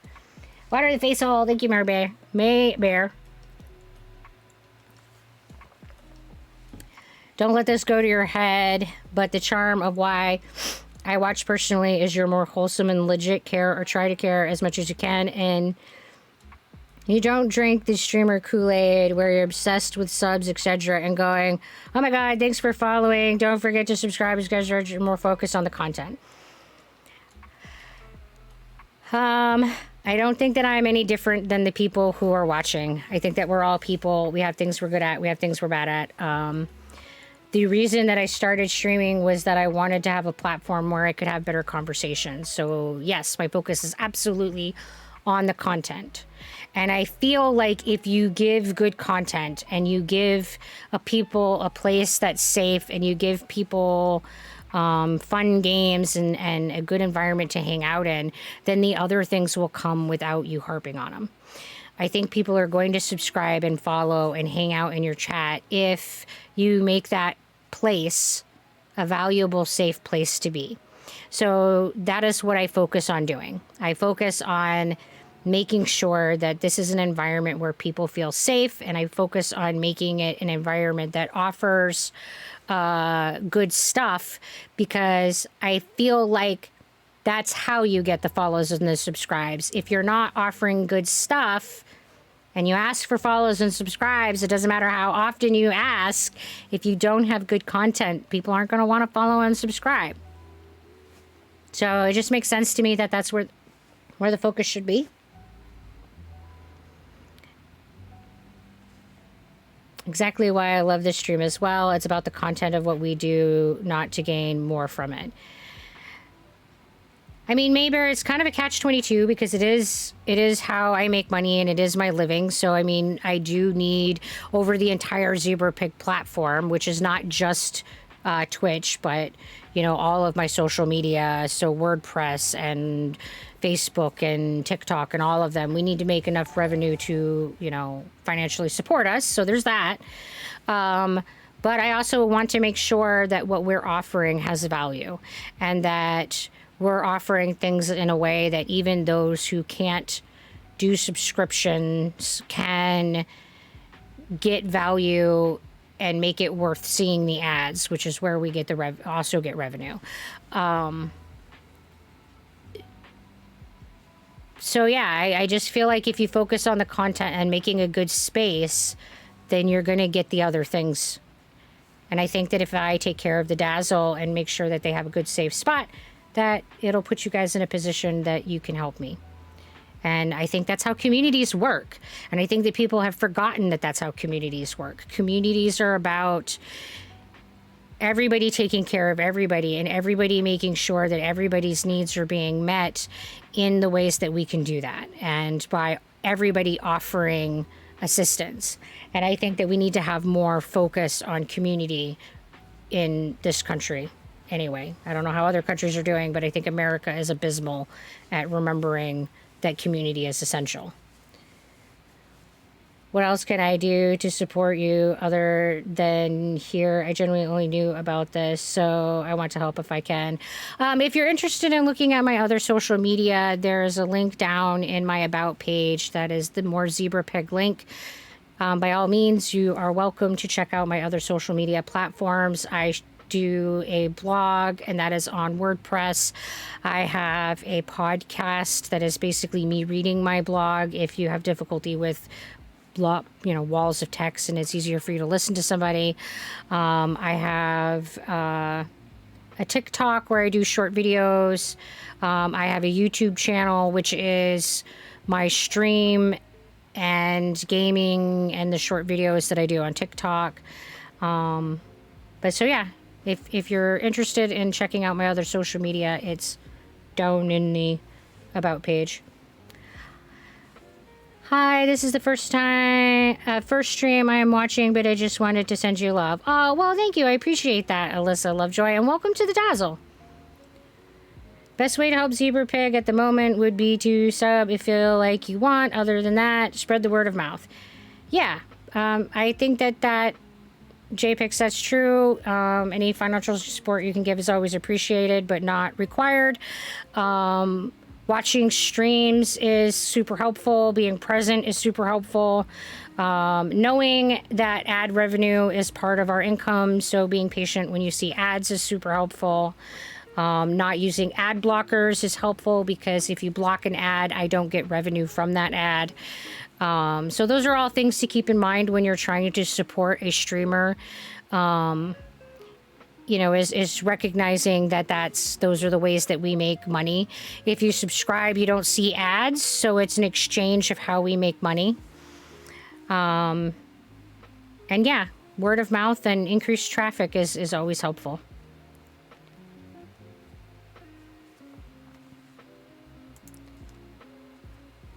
Not gonna lie, I have definitely been lurking the past few days. I love playing your streams in the background as I do schoolwork. Well, thank you, Maybear. I really appreciate that support. Lurking is super helpful, and I'm glad that my streams have been a positive experience for you. And I totally get that you can't always be present in a stream, especially if it's like a huge, long stream. And sometimes my streams are super long, especially the Mischief Maker streams. They tend to go for like way longer. And hey, Torlak, how you doing tonight? Hey, Winter Fox Frost, welcome to the Dazzle. How are you?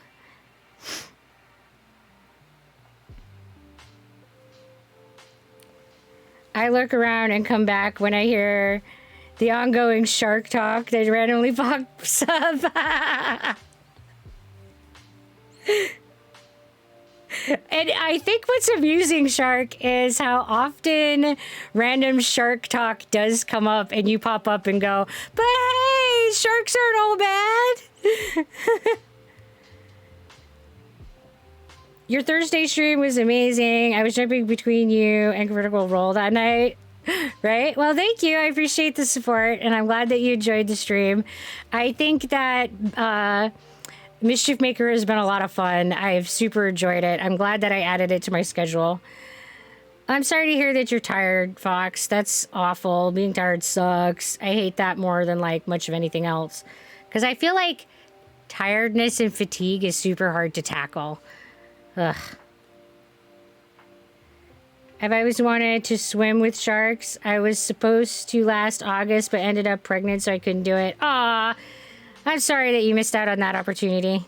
I mean, don't get me wrong, I have had zero desire to swim with sharks, but it sucks when you are like going to be, you know, you've set it up so that you're going to be able to do this thing that you've wanted to do, and then circumstances change, and for whatever reason, even if it's a positive change, but you're no longer able to do the thing that you were looking forward to, that can suck.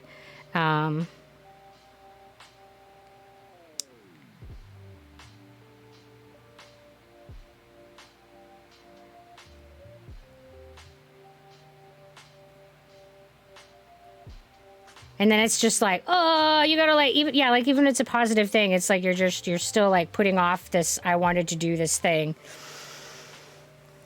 Me and my husband went to Mexico for my birthday, and I ended up pregnant the month before. All it means is that I get to plan another trip later to try again, right? Well, I hope it works out for you. I hope you get to swim with your sharks. I was in a big pool with sharks swimming on my feet, but not really swimming.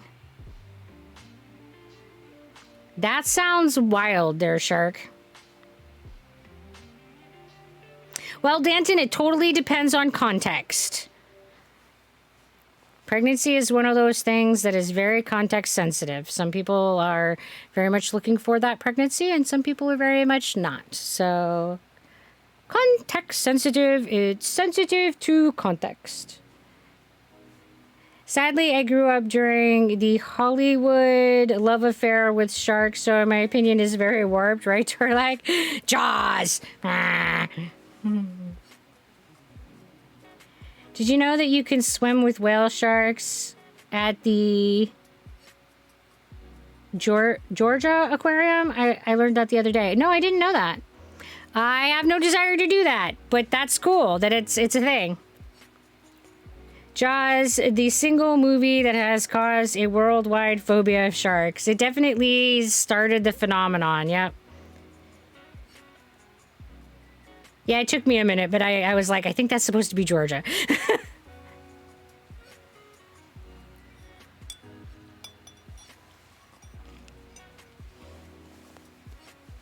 Don't worry about it, Maybear.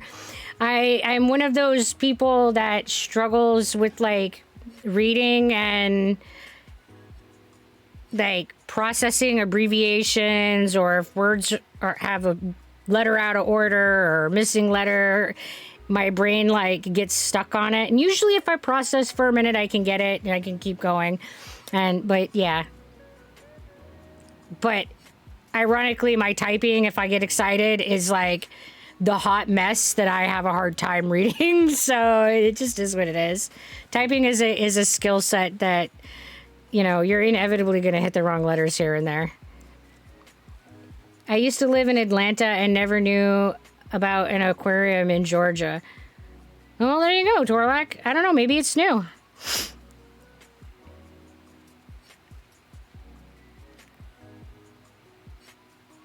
Seven-year-old me saw a 90s show with a shark, and I loved calling myself tiburon, shark in Spanish. Nice. And you just really identified and related to the shark right from the beginning, huh?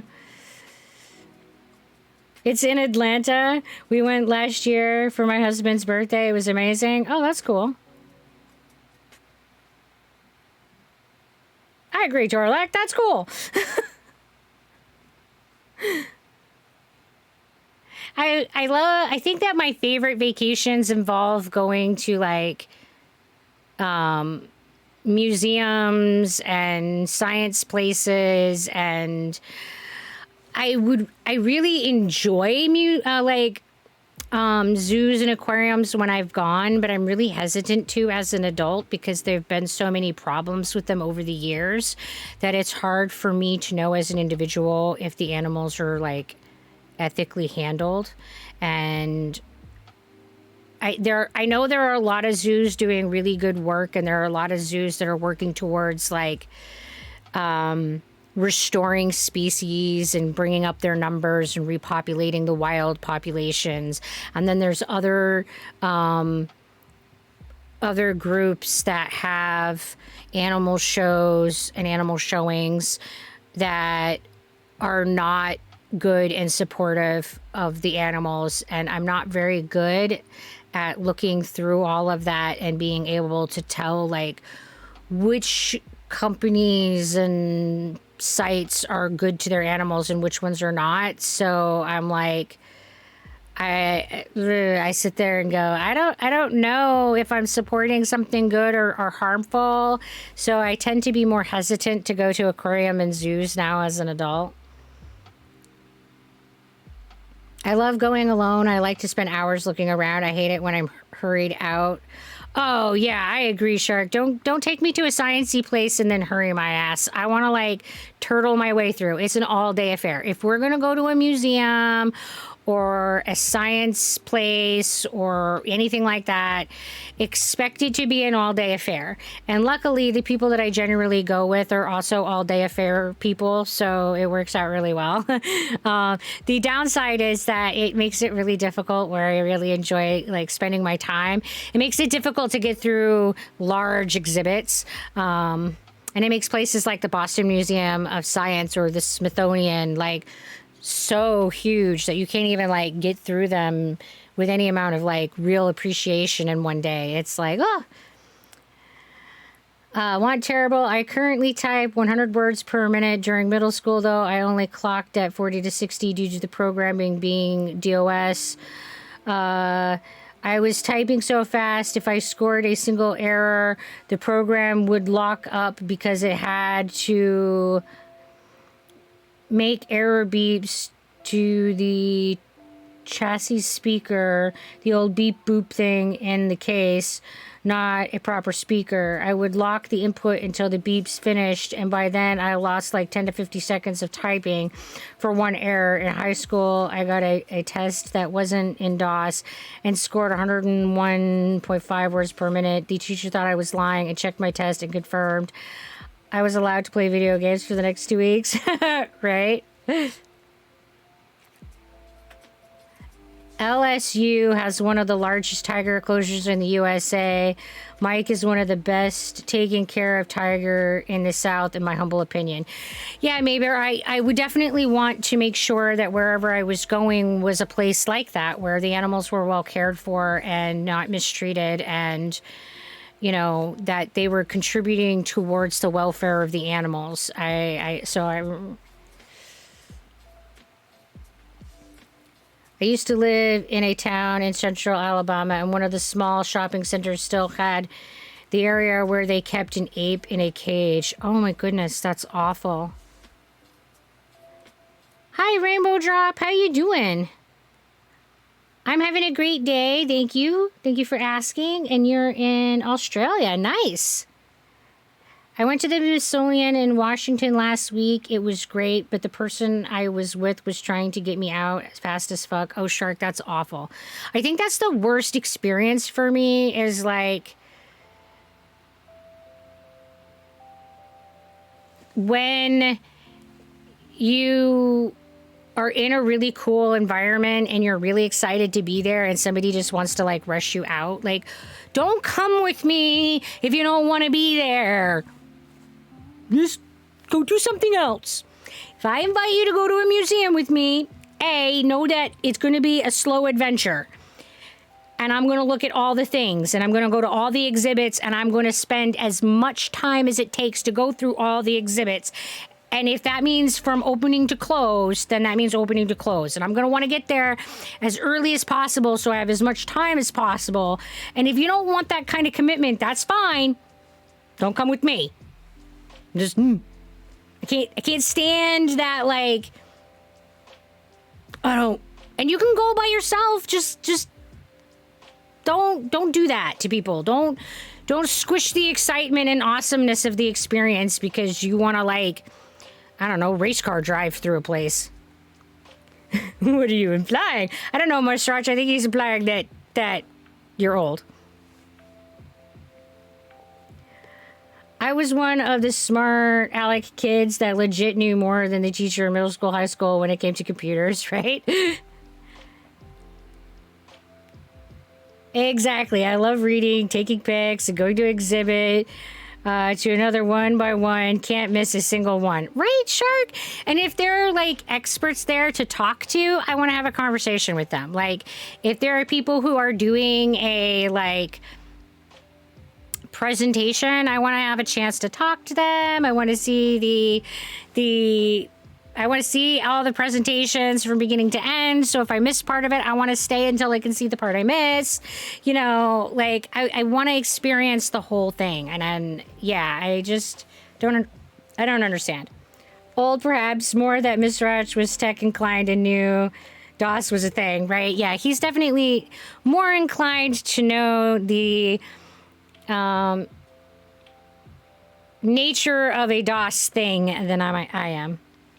I don't even know what DOS stands for. I bet the S is system. Other than that, I have no idea. And that's just a guess. But I bet it's something system.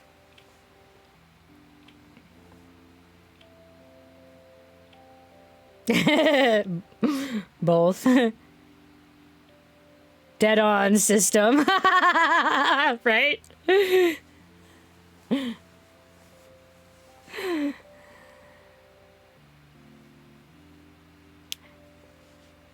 mean, I was definitely around in that era, but I am definitely, yeah, disk operating system. I was gonna say, I bet it's a type of system that, you know,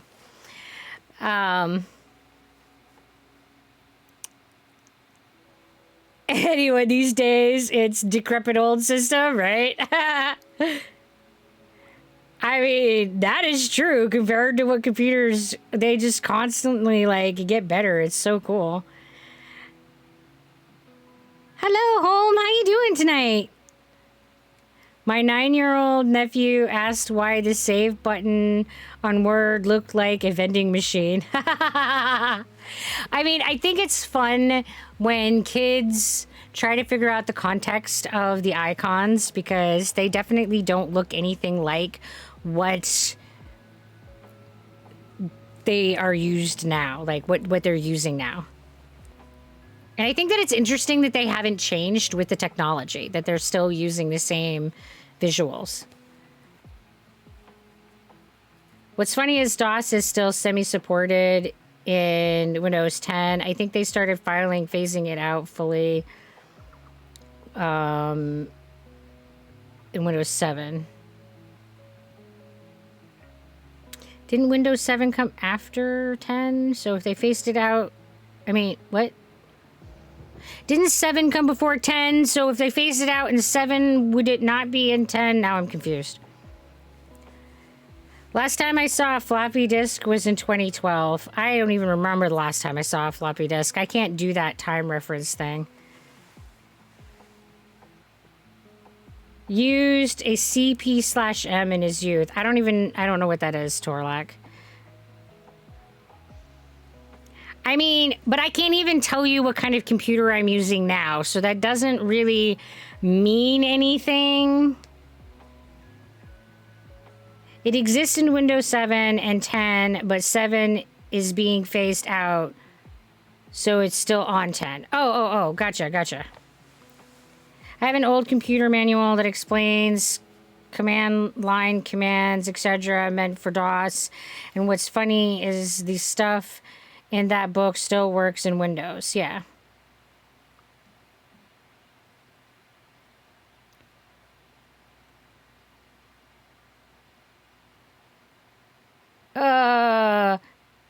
Maybe no, this sad snack demise. No, that's just so much sadness. I hope that at least he's very young.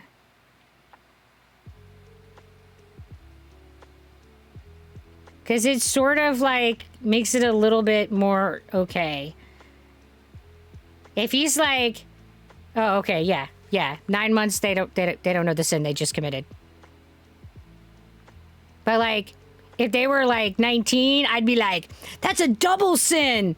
Because not only did they like destroy your snack, they knew what they were doing. Like 9 months, that's at least forgivable because they know not what they do. If it wouldn't have been your son, I know a certain cake thief. If they're 19, they get to go to work and replace it. To the slave pit till you can buy me a new Klondike.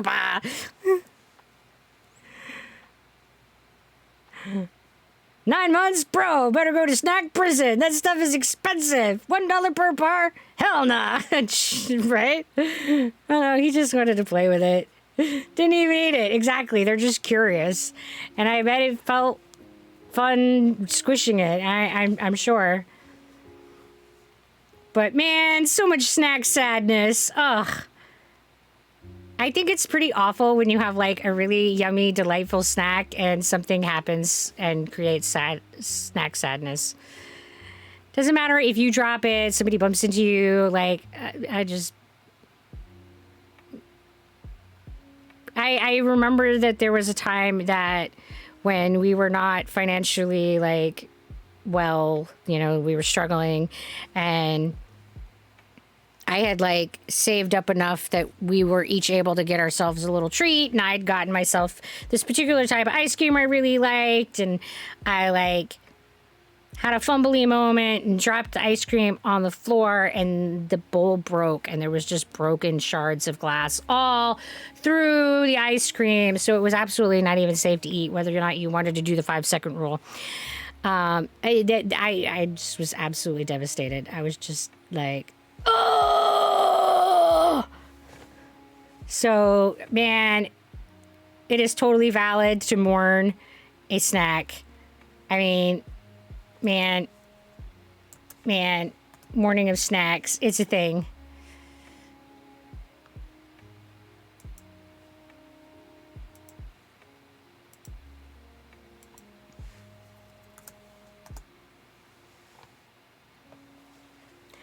And thank you, Etchi. I will, I do definitely need reminders to sit upright and don't water the face hole. Thank you.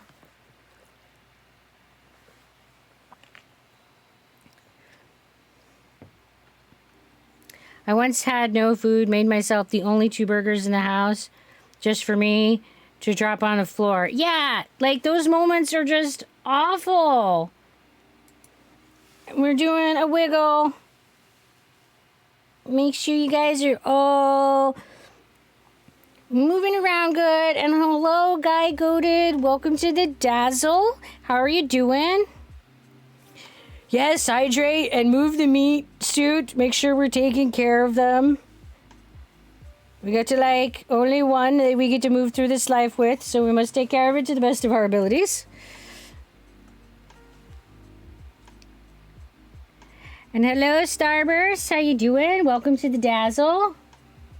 Oh, and Starburst rage quit, going into the box to scream at the universe's void, into the nothing.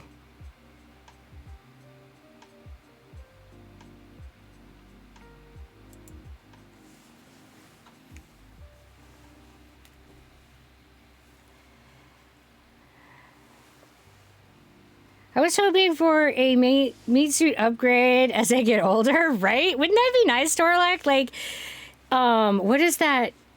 What is the name of that book? Altered Carbon.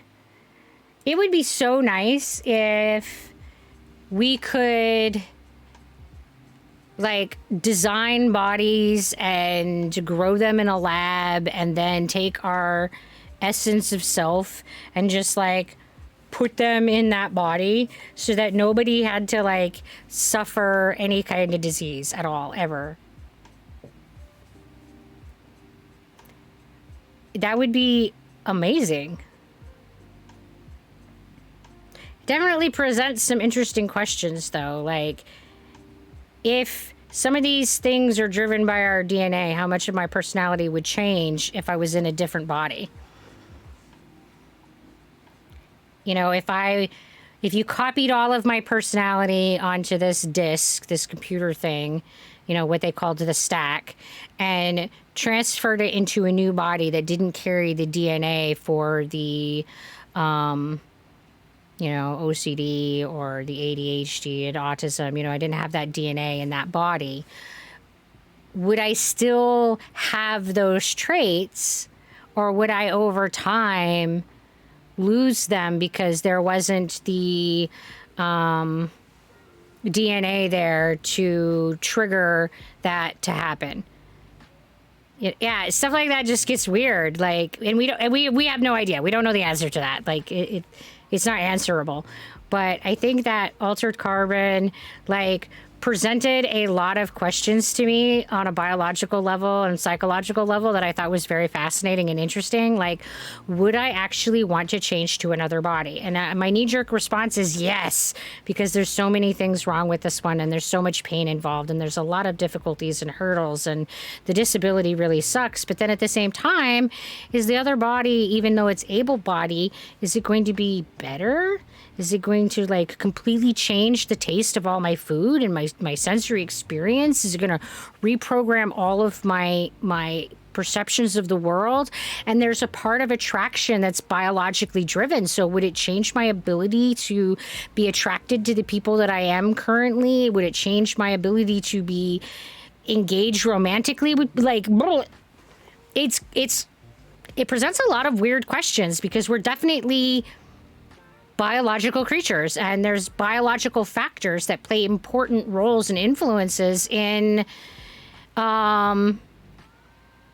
what we do and in who we are. And when we pose this question of body hopping, how much would that change? How much would we change as an individual when we changed bodies? I find the idea fascinating. I'm going to go get some sleep. Well, you have a good night, Boo. Thanks for joining us. I hope you sleep well. I watched the show Altered Carbon. I loved it. Was tripping at the time. I thought it was how real life was for a little while. Got to check out the book. Okay, so the book is really intense and way more involved, and it's a series of novels. I absolutely loved both the series, the show series and the book series for different reasons. I thought both were very well done.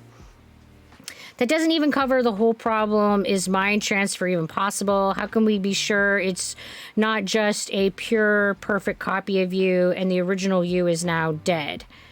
Oh, GPix, yeah. Like, and if you like the idea of exploring that, then you should engage with the game Soma, because they talk about the challenges presented with data copying and data copying from a mind, and how data copying from a mind does not actually create a transfer.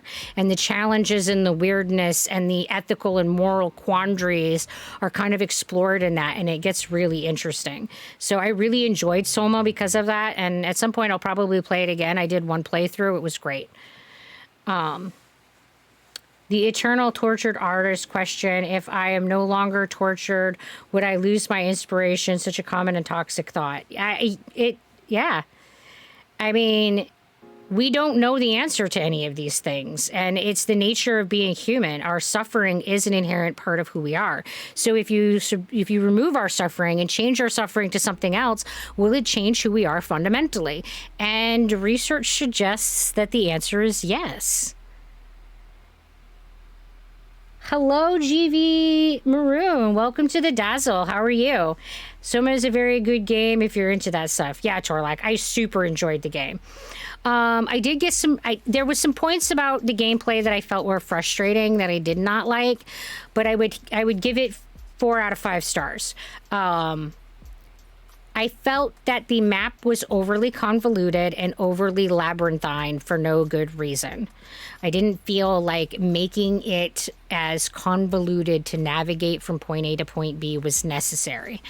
And I didn't feel that the clues to the puzzles was obvious and I didn't feel like it was really clear where I was supposed to go next. So I spent a lot of time in that game wandering around trying to figure out where I was supposed to be going and what I was supposed to be doing. So in that context, I found the game very frustrating. But the story to the game was amazing. The way that this story unfolded was beautifully done. The characters were amazingly developed. The plot was well thought out. Like, it was a masterpiece of story, and the horror aspects of the game were masterfully done. They had a good amount of suspense. They had a good amount of dread. They had a good amount of psychological horror. There were some jump scares. Excuse me. So I really felt like it was a good balance of different types of horror. So I really liked that too. There was even some body horror in it. I mean, it really embraced a lot of the different types of horror. So it was really good, rounded horror genre. I just found your channel from a YouTube video. Well, thank you for coming and checking out the channel. I really appreciate that. Soma gave us a lot of material. It really did. Ads. There was a lot of clips from Soma, and when taken out of context, a lot of those clips, I just shake my head and go, "What do people think if they look at just my clips as an introduction to my channel?" Like, I look like a raving mad person. Oh my goodness. There's a lot of clips from Soma that I shake my head at and go, I need to give these context.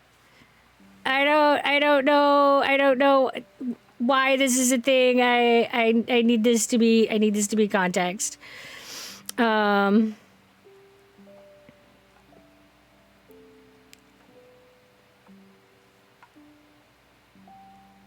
Soma gave us Carl and the Carl curse for Super 2, right? The Carl curse.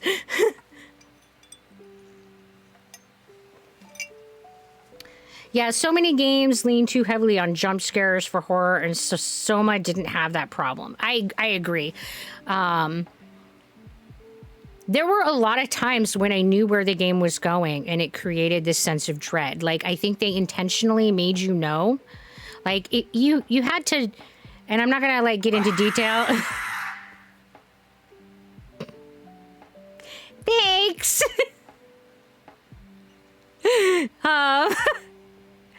I think that you had to be really not paying attention to the story at some points to not know what was coming, and it really played in on that dread where you're just like, oh, but.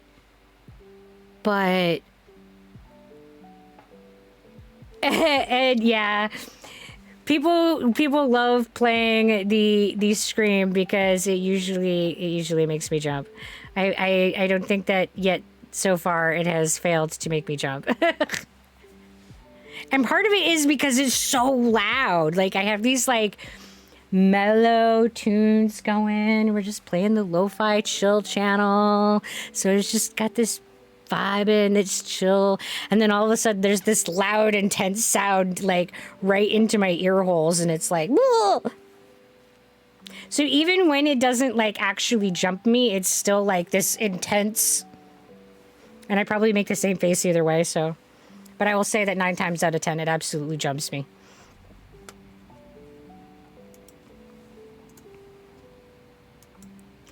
But I don't want to talk about like the story of Soma because that I feel like for those people who have not had the pleasure of playing through or watching through the story, I would not want to take that. Right? Definitely some damage. I definitely wouldn't want to subtract from the experience. I think Soma is an amazing game.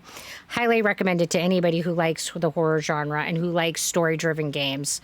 Fantastic game. Well worth the playthrough. It was fantastic.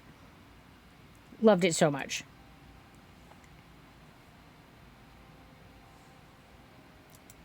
And yeah, it's definitely one that I'm going to play again because I feel like, for one, I don't think that I got all the story nuggets that are kind of sprinkled through the game. It's kind of hard to do that anytime you go through a game the first time to get all the little pieces. And the other thing is that now that I know the entirety of the story, I think that a second go through the story will give you a better and different context when you're seeing things in the beginning. That will make it a richer experience. So I definitely plan on going through that game again at some point. I don't know if I'll stream the second playthrough, but I definitely plan on playing it again. Even if you know where the ending is going, the writing was so good, it's still very effective. Yeah, exactly. I mean, and some of it is playing on this idea of dread. And I feel like dread is one of the most difficult human emotions to effectively use in storytelling. Because dread requires that you know where the story is going, but that knowing that where it's going also generates a sense of fear and a sense of not wanting to turn the page. And yet you feel compelled to turn the page. You know, that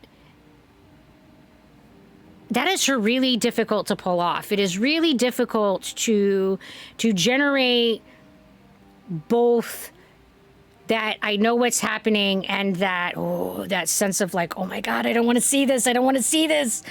And yet feeling compelled to move forward.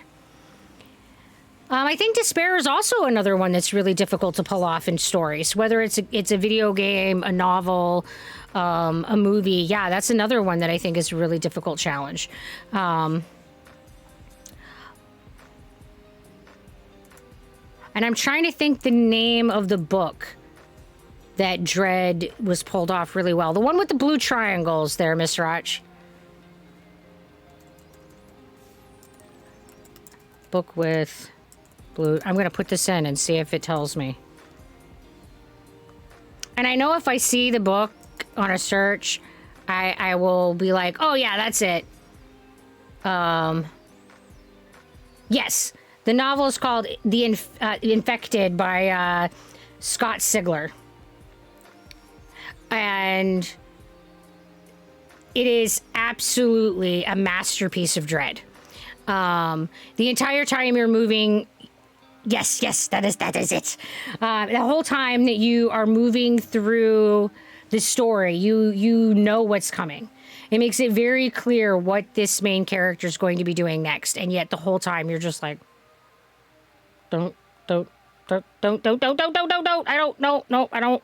I don't want to see that. I don't want to know that. Nope, don't do it. And I would highly suggest that if you're going to read this book, to do it as the audiobook experience. Having done both, I would say the audiobook experience is phenomenal.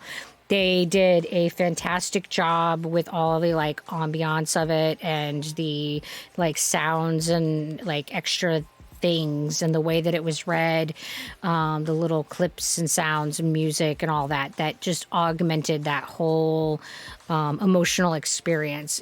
It's the masterpiece of Dread. I haven't experienced anything that has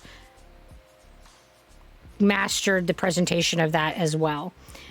But yeah, it's hard. It's much easier to get people to just jump and startle and for them to be scared. And I think that most video games go for that type of horror. And I think that it's so overdone that it can often be tedious, and I don't tend to enjoy the jump scare games just because it's like, man, we've done this. And I don't, in general, tend to be a super jumpy person, so a lot of times the jump scares don't even get me.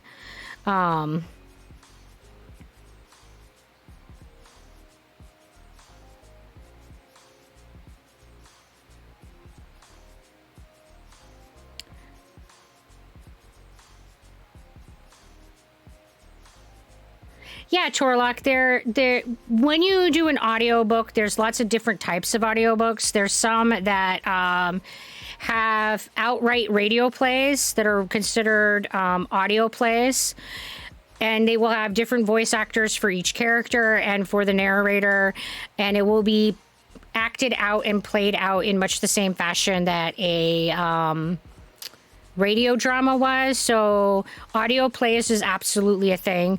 Some audio books are literally just narrated and are just a professional reading of the book. And then there's one that's kind of in between, and they're usually considered, they fall underneath a dramatic reading. And those are ones that have like sound effects, clips of music. Usually they'll have just one narrator, but sometimes they'll have a couple narrators for different actors, but usually it's just one narrator. But they don't go into the full dynamic production in the way that an audio play does. So yeah, there's some audiobooks that really like get pretty intense and can be amazing. There's like an Aliens book as part of the Aliens world, you know, like the Xenomorph Aliens world that has an audio play that's really fabulous. The best audio experience, if I don't count metal, was always Christopher Lee reading Raven by A.E. Poe. I have not listened to that.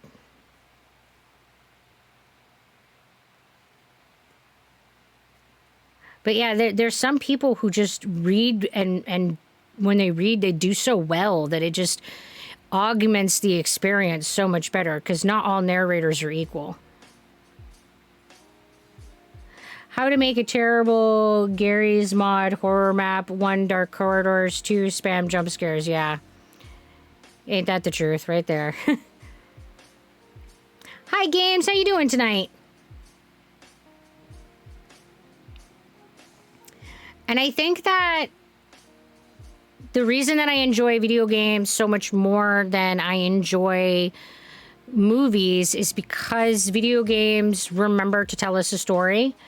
Glad to hear that you were doing well. While movies have forgotten that they're supposed to be telling us a story, and they've gotten so focused on the visual effects and looking cool and looking dynamic and all of that, that they don't develop and flesh out and really like expand on a story, and it's just this superficial kind of flat storytelling in most video or film genre. So I've definitely gotten to where I appreciate video game storytelling more than I enjoy the film genre, as a general rule. I adore reading. I try to read almost 50 new books a year. Last year I hit 83. Nice. Yeah, Maybear, I am part of Goodreads, and I do the reading challenge every year. And I will say the last several years, probably the last 4 or 5, I have really struggled to read any amount just because of where I'm at emotionally and psychologically. I've had a really difficult time with reading and focusing because it's a challenge for me to do reading. But before my stressors really kicked me in the butt, my average was usually around 50, and I would do the reading challenge at 50. So yeah, I absolutely love love reading. And I have my Goodreads account shared in my Discord. If you want to like see my reviews and the books that I'm reading and all of that, you can go check all that out.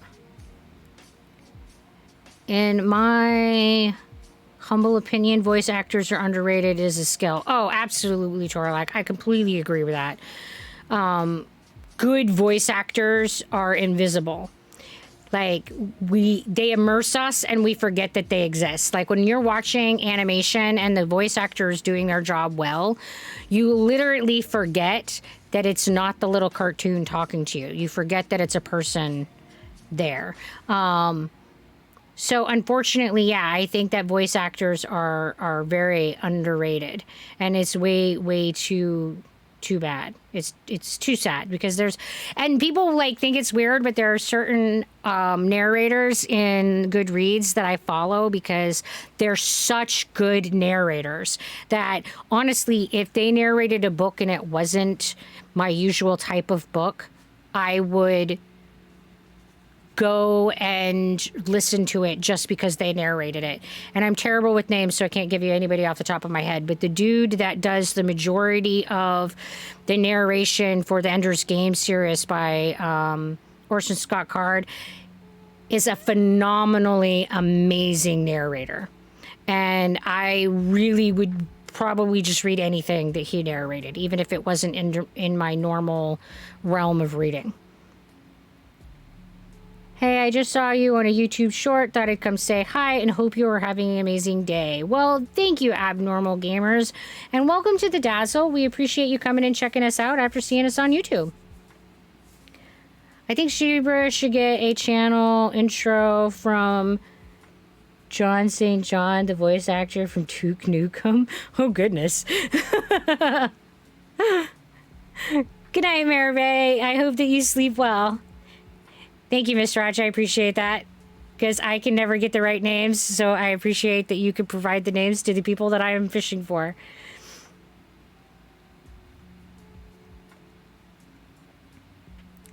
But yeah, there's some people that just really bring a story to life and really read in a way that you can clearly understand everything they're saying. They pace the story well. They enunciate really well. They have a voice that's pleasant to listen to because that's important if you're going to listen to them for hours. And yeah, they just bring the story to life because they can convey emotion through their voice, but not in a hammy way either. So yeah, there's definitely some narrators that just by far outshine the skill set of others. And I'm struggle bus with narrating anything at that level. I'm doing well to read out loud and get it even remotely accurate.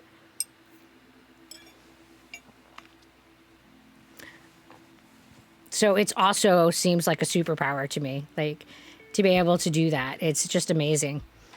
I mean, that being said, that since I've been reading online and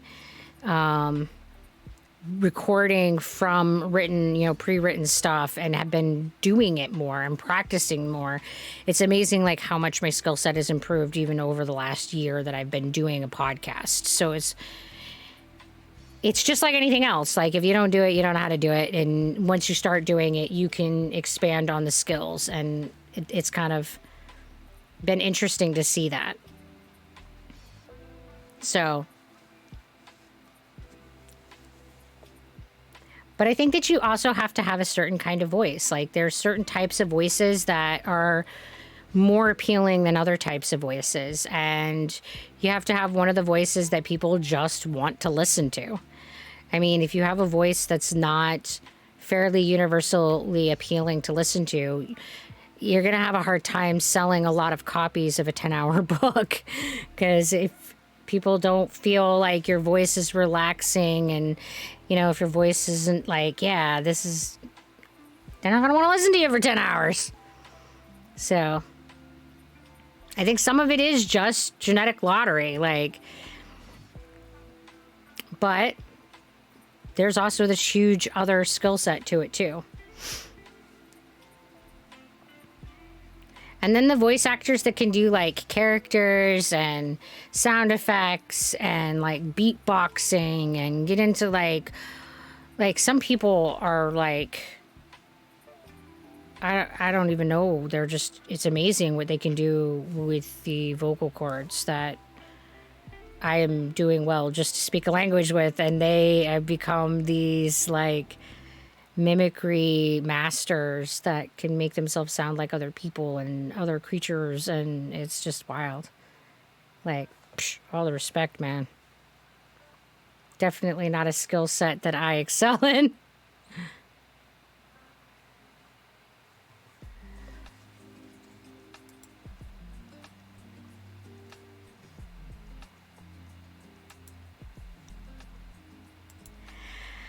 I noticed that with nighttime stories, I like the old British guy. They make it sound like an old classic story from good old Pop. Yeah, I think that's a good point too, Games, that like the style of the story, the content of the story, what I'm reading it for will definitely change like what kind of narrator I want. Absolutely. Like when I'm listening to something, reading it to relax and go to sleep, I would definitely want to have a voice that was more mellow and relaxing. And bedtime stories, yeah, you kind of want somebody who sounds more parental. I think I can totally agree with that. And we're watering the face hole. Thank you, Lord. We appreciate that. Do I have days that I stream? Yes, my schedule is that I stream every day but Friday and Saturday. And then we have a basic idea of what we do. I try to keep it on theme. So right now, Sunday is my chat day. Tuesday is grounded. We're playing through the story. Wednesday is ESO. We're playing through the story. Thursday is 7 Days to Die, and we're playing with Mischief Maker. And Monday is our rotating game night. And if you are interested in seeing my schedule, that is it's posted in my about underneath these streams, so you can see that. You can also see that if you go to the More Zebra Pig link, you can see a schedule that includes non-streaming events.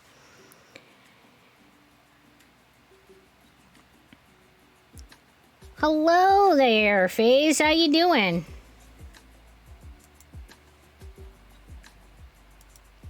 I'm doing all right.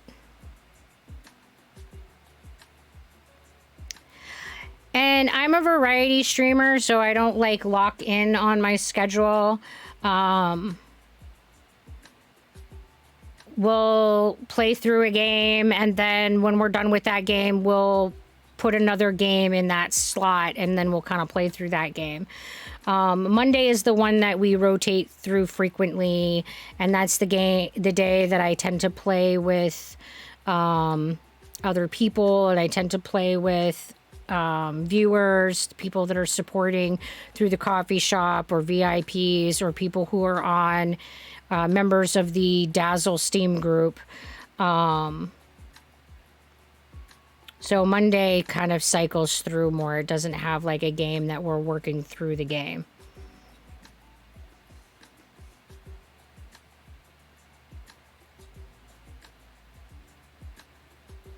Oh, you tend to go by Villy rather than FaZe.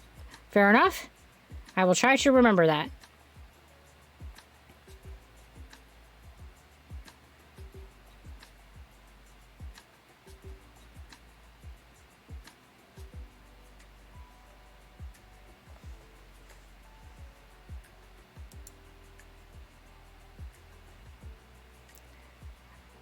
And as far as like what games I play in general, I play a lot of survival crafting games. Almost all of my games are games on Steam. The only game right now that I'm playing that is not a Steam game, and the only game I've ever played that's not a Steam game is, for my stream, is Minecraft.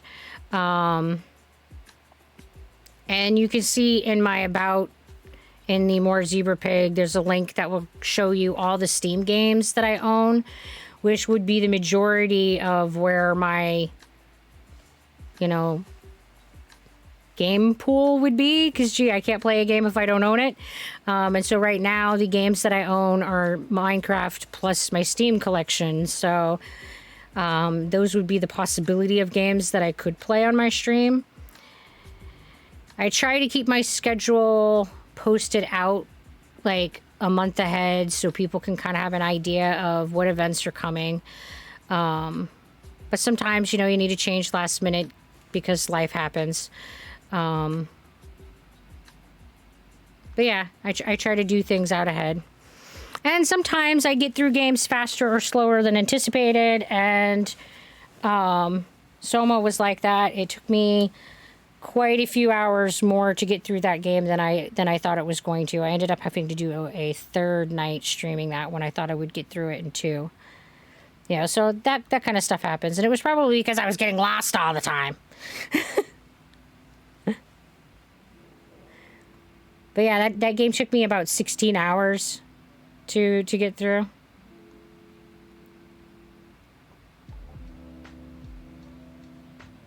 Yeah, somewhere in there, 15, 16 hours.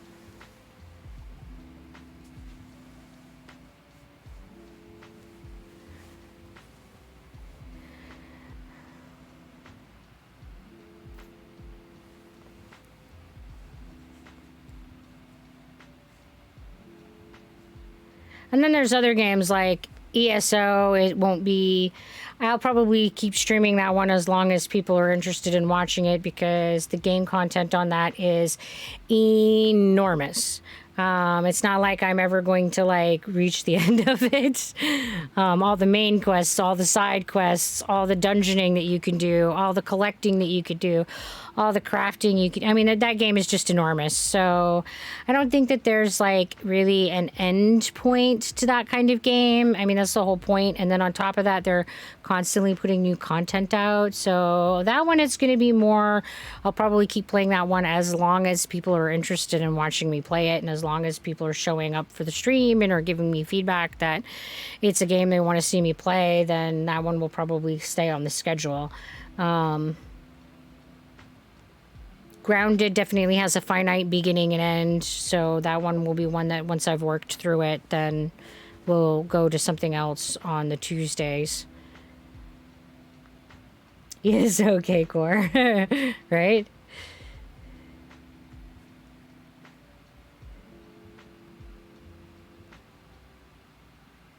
So I try to have blocks while still having variety, if that makes sense. A little bit of mixture of some variety and some consistency so that people kind of know what to expect and can kind of get into a groove of watching a thing, but also they can come here for variety of things too. And so far that seems to be working, and as long as that is working, we will keep doing it. And as always, you guys are welcome to make suggestions in the Discord and let me know what you think of things like the schedule and the games that we're playing, and giving us feedback lets us know if we need to make changes or whether or not we should keep doing what we're doing. So yeah.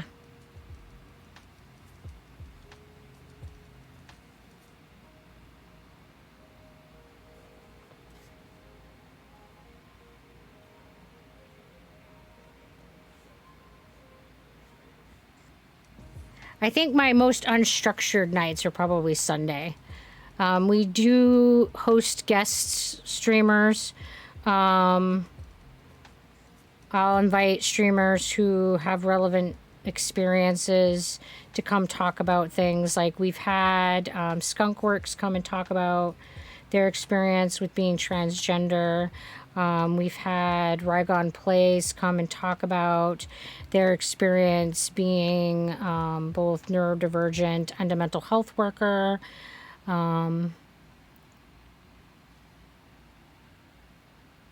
Otter was going to be today, but that didn't work out. So we'll try to get him scheduled for another day so that he can talk about his experiences with neurodivergency. And but yeah, so I'll keep doing that. And if you have suggestions of streamers that you think would make a good guest, then that's definitely appreciated. And you can put that in the suggestions channel as well, and I can go check them out.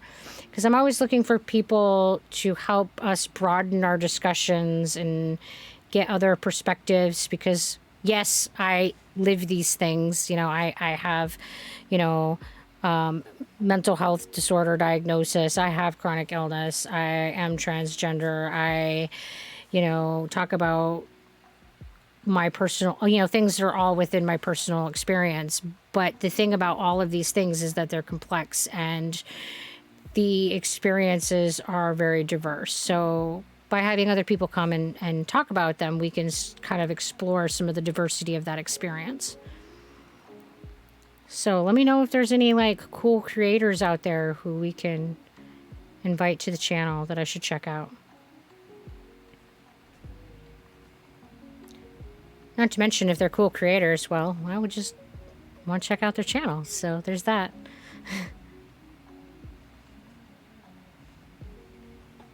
Because I am always looking for people who are streaming, who are supportive of diversity and are good vibes and, you know, trying to promote wellness and, you know, all those things. So.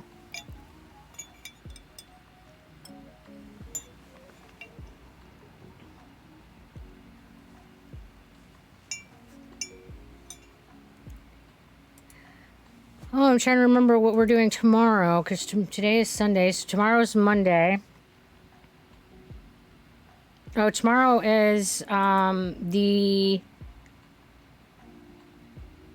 Bramble the Mountain King demo. I'm going to play through the demo of that. I usually stream for 6 hours, so I anticipate that that game will not take the entire time. So, however long is after that, I plan on doing some Goose Goose Duck after the Bramble the Mountain King demo, or Bramble the Mountain demo. I keep wanting to add King to it. It does not have King. So that's kind of what's planned for tomorrow. Me realizing that I don't know other content creators. That's all right, ads. If you don't have recommendations, that's okay. I constantly circulate around on Twitch and watch people myself, and that's where these people have come from, is my own viewing and my own, like, me going, oh yeah, I connect to these people. But I'm just saying that if you know somebody, should also try Pico Park just once with all your crew. That would be too funny. I don't know what Pico Park is. Is that a game? Or is it like, I'm assuming it's a game. I wanted to try, but I only had a couple of friends playing in it. It looks fun with more people. And you should definitely put it in the suggestions channel, because I won't remember. My brain, man, I'm telling you. I feel like that's definitely a frustrating point for me, is not being able to remember, like, the names of things and suggestions that people make, and then, like, an hour later be like, so they suggested a thing, and not being able to remember what it was.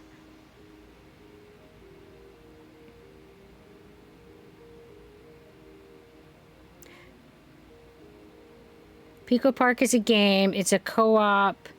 You're a bunch of kitties trying to pass levels. You have to think of ways of getting the key to get to the next room or level. So it's like a cooperative puzzle game. Interesting. That sounds like it could be fun.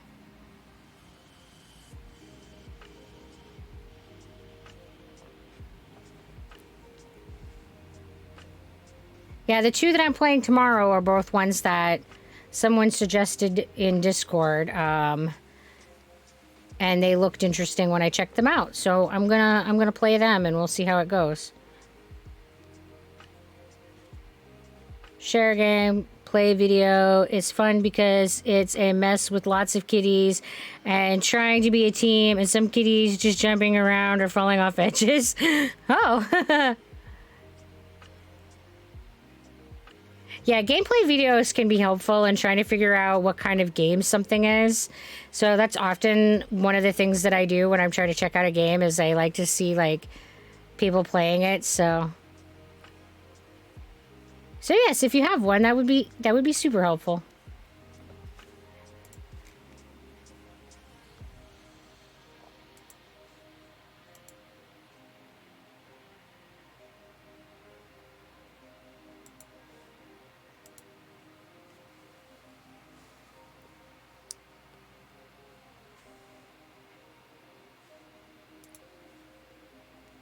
And Goose Goose Duck looks like it would be fun, and it looks like one that I can play with other people.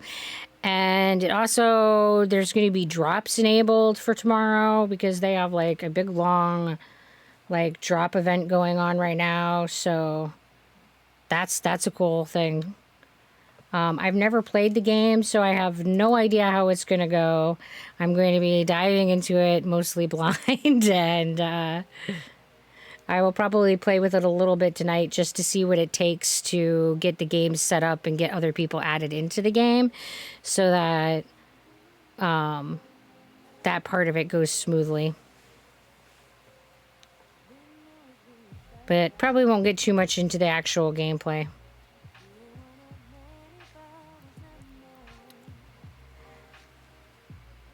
Hey there! I'm gonna go with Cam, because I am not sure how to say your name. What headset am I using? So I'm really terrible at remembering the names of all of my gear. All of my gear is from either Corsair or Elgato.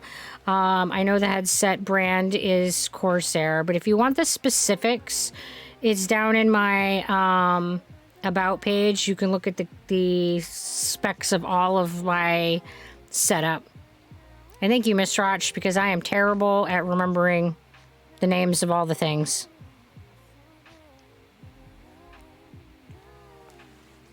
I will say that I really like this headset. They're super comfortable. They give you really good sound quality. They have a really nice sound cancellation effect. The other thing that I really like about them is that I have a small head, and that many of the headsets that I buy are not made for people with small heads. So I find that the headset tends to sit too low and actually sits lower on my ears than they're supposed to. So it pushes uncomfortably against the actual ear. But these ones are designed for more adjustability, I feel like, than a lot of other headphones. But they definitely accommodate the fact that I have a smaller head. I often wear pediatric-sized hats or children-sized hats. So it can be a challenge for me to find headphones that are high quality and also small. And that's one of the things that I really like about these, is that they actually sit on my head the way that they should, and they stay right over my ears. So I have been very excited to have them. They're amazingly good, and they like... Oh, so you have the opposite problem. You have a bigger head, so you also struggle sizing headsets. So I don't know if these would size up enough for you, but I will say that they do have a lot of like adjustability to them, and that was one of the features that I really appreciated the most about them, because previously I have gotten higher quality headphones, and then I couldn't tolerate wearing them because they didn't sit over my ears. They would sit halfway into my ear, so the part that was supposed to cushion around your ear was like on my ear. So it was ridiculously uncomfortable to have them on my head because they were too far down my head. and if I moved around too much, they would like fall off because they wouldn't sit well. And these like have a really good grip. They have a good like I don't know, texture on the top that really holds them. So yeah, I've really been enjoying and feeling like these are a really good quality of headset, and then they also like fit really well. I've been super pleased with them. Hello, the Havoc. Welcome to the Dazzle. Oh my god, I get to catch you live. Well, I'm glad that you're here. Oh, and thank you. I'm glad that you like my hat. I appreciate that. I will say that that is something that has made me very happy while I've been streaming, is how much people have enjoyed my hats. Because I definitely make quirky hats, and I love my quirky hats, and have way more hats than I can reasonably say I need. So yeah, it's been nice to be able to say it's for work. Hi, Ben. I remember seeing something about you on TikTok before, but I've been so busy. I've been waiting to catch you live. I have been doing well. Things have been busy. There's been a lot of stress and transition, but given all of that, I think that things are going well. Still a lot of uncertainty, and well, I'm not as comfortable with uncertainty as I would like to be. I'm working on that too.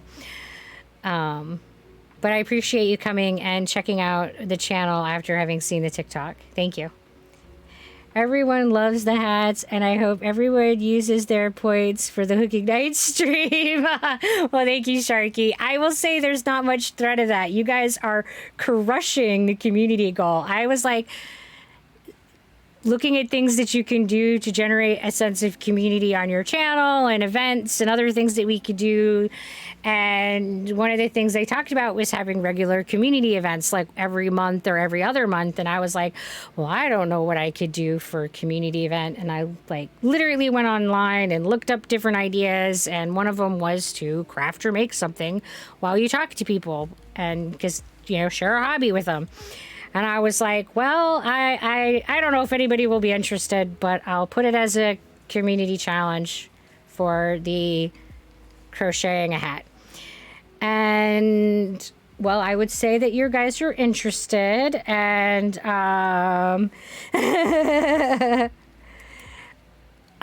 guys haven't been waiting very long. I bet it feels like forever though, because you guys have 19 days out of the 30 days left. So however many days that's been out of the 30-day challenge, and you guys have 75% of the goal already met. So I think it's pretty good chances that you're going to be able to make the goal and get to see a crochet stream.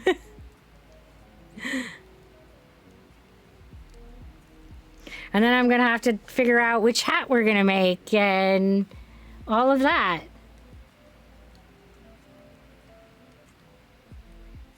So yeah, I don't know how I'll decide on which hat to make. That's still kind of up in the air. There's a lot of ways I could go about it. Am I a Star Wars fan? Not particularly. I've definitely seen a lot of the Star Wars movies, and I have played like the Star Wars card game and played the Star Wars RPG, but I am not like hardcore into the fandom by any means. I didn't dislike them either. I mean, I thought it's a good story. But I'm definitely wouldn't say that I was a fangirl of Star Wars. And do I have any Star Wars themed hats? No, I currently only make hats that are either patterns that I have purchased that give you consent to sell the finished product, so that you're not doing a, you know, I don't know if it falls under copyright or not, but you're not infringing on this creative license. So I don't like make things that are copying a copyrighted character. So I don't do any of the like fan hats, I guess they would be called. All I can think is fan fiction, but it's a hat, so that doesn't really fall under that umbrella. But that same idea. I try to be respectful of other people's copyrights and that kind of stuff.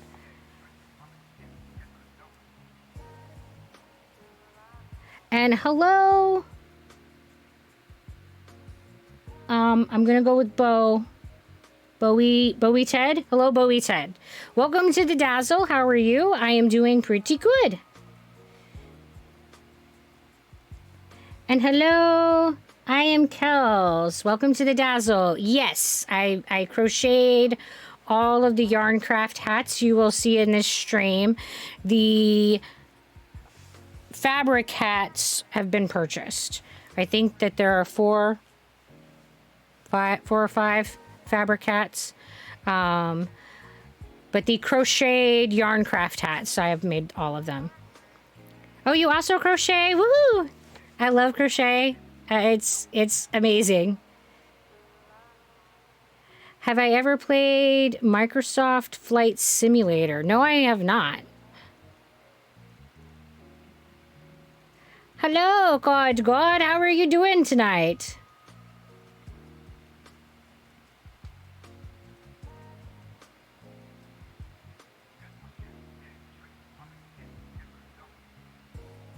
Glad to hear that you're doing great. Yeah, I'm also doing pretty well.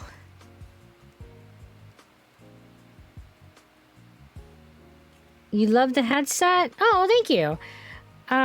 You can see all of the specs of the things down in my about. And maybe Miss Rush can post it again because we were literally just talking about them.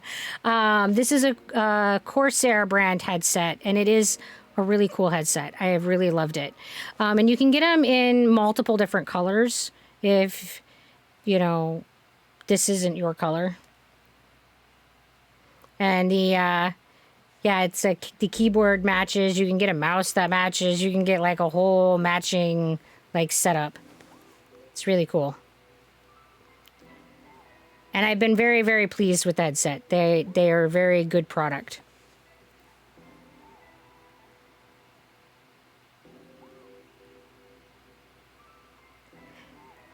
And the keyboard lights up. So it has like and you can like kind of change the way that the pattern is and all that. So it's got a very nice, kind of relaxing kind of vibe to it. So that's nice too. And it makes a nice sound of all the random things to talk about for a keyboard. But I really like the sound that it makes.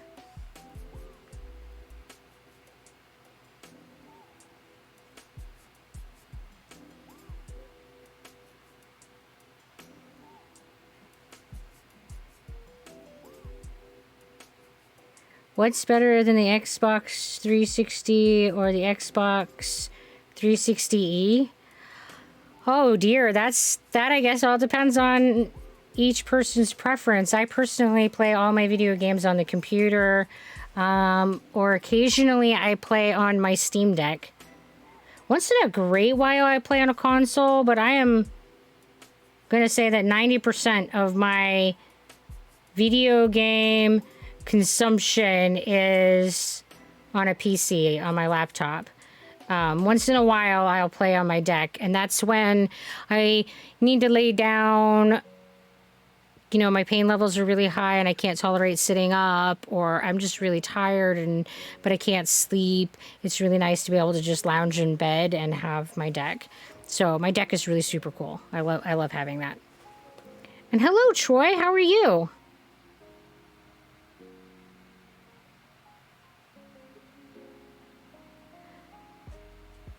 All that the Xbox was able to offer is now on PC. You're dealing with Lost War for Xbox. Glad to hear that you're doing well, Troy. I mean, and there's some games that I think are easier to play with a controller for sure, but I have a controller that's completely compatible with my computer, so it's no different than playing on a console. You just pop out your controller, and like when I play Destroy All Humans, I play with a controller. It's wicked hard to control on a keyboard and mouse as far as I'm concerned. So I do that one with the controller. But there are other games that I think are easier to control with a keyboard and mouse, like 7 Days to Die, I do keyboard and mouse.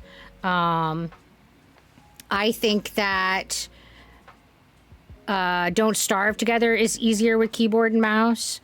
So I like having that flexibility of how I control the game, which the computer offers me. I can kind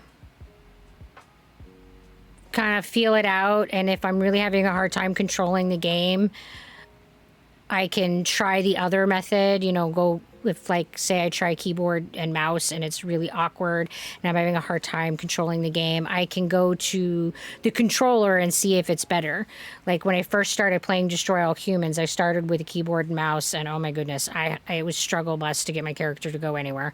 I really found that awkward, and I was constantly pushing the wrong buttons and just running into things, and I don't know, I just really had a hard time with those controls. So I was able to just switch over to the controller, and there you go.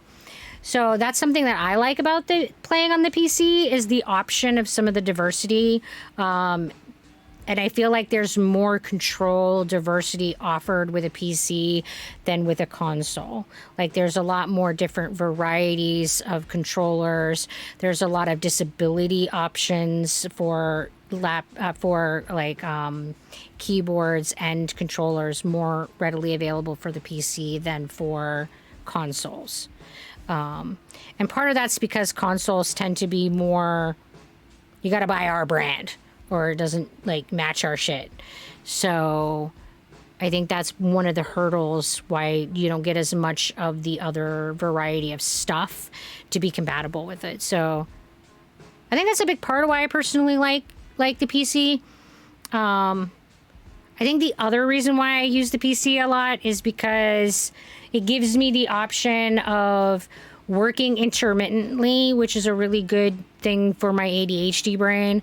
If I'm having a really hard time focusing and I need a break, I can not change environment, but I can change task for a little while, play a video game for 15 minutes that's relaxing, and help with my restlessness or whatever it is that's kind of can help realign my brain a little bit.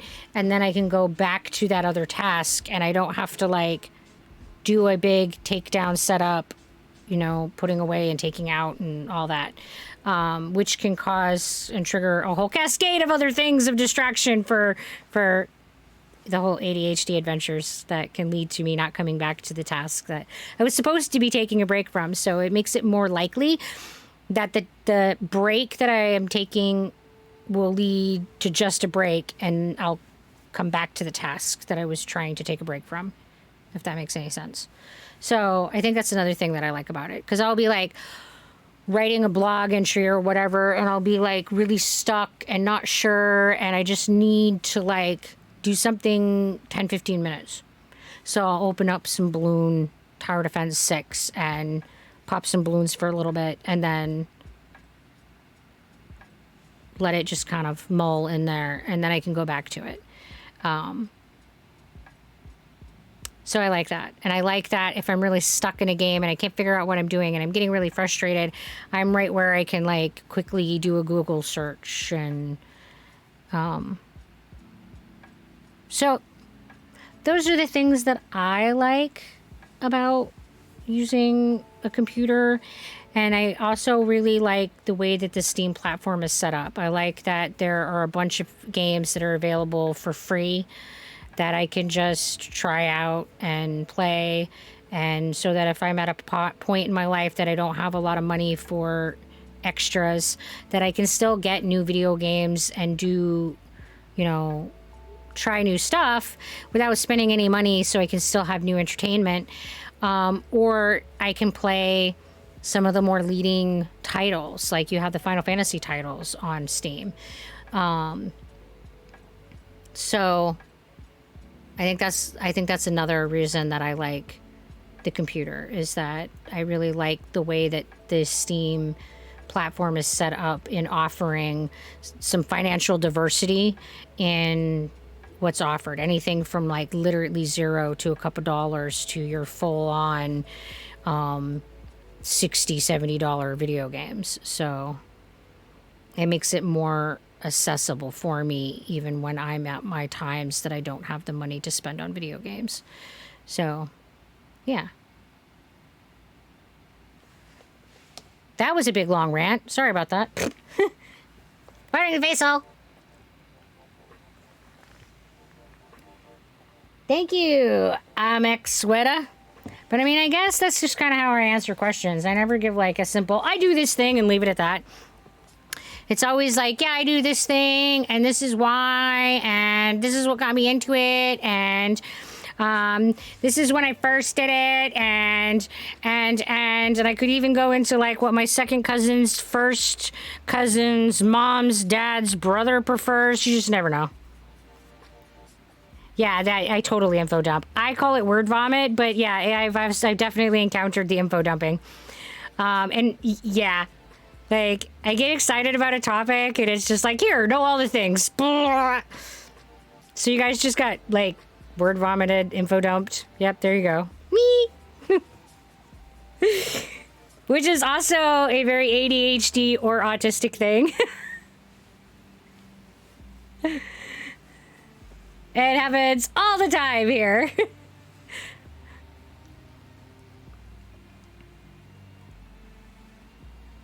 Get me on a topic I know a lot about. I do the same. Yeah, I think that's a really common human thing. And I think that unfortunately, society teaches us not to get excited about things in that way and to, I don't know, like hide our excitement. It's one of the ways that I mask.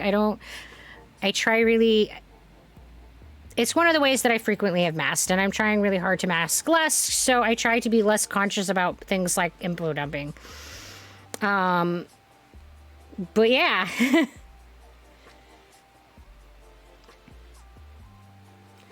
Hello. I think this is supposed to be Damp Girl 82, but hello, welcome to the Dazzle. How are you? But yeah, they want to mute it. They want to like silence it. They don't want to listen to all of that. And I think that's really unfortunate, because I think that the most beautiful thing in life, or one of the most beautiful things in life, is someone being excited and passionate about something. Like, it doesn't matter what it is. If you're excited and passionate about it, I want to hear you talk about it.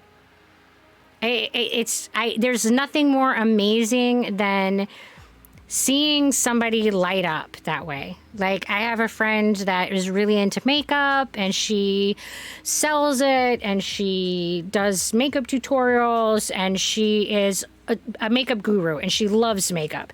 And her and I used to work together, and that's how I met her. And I myself am not really a big makeup person. I don't even tend to wear makeup.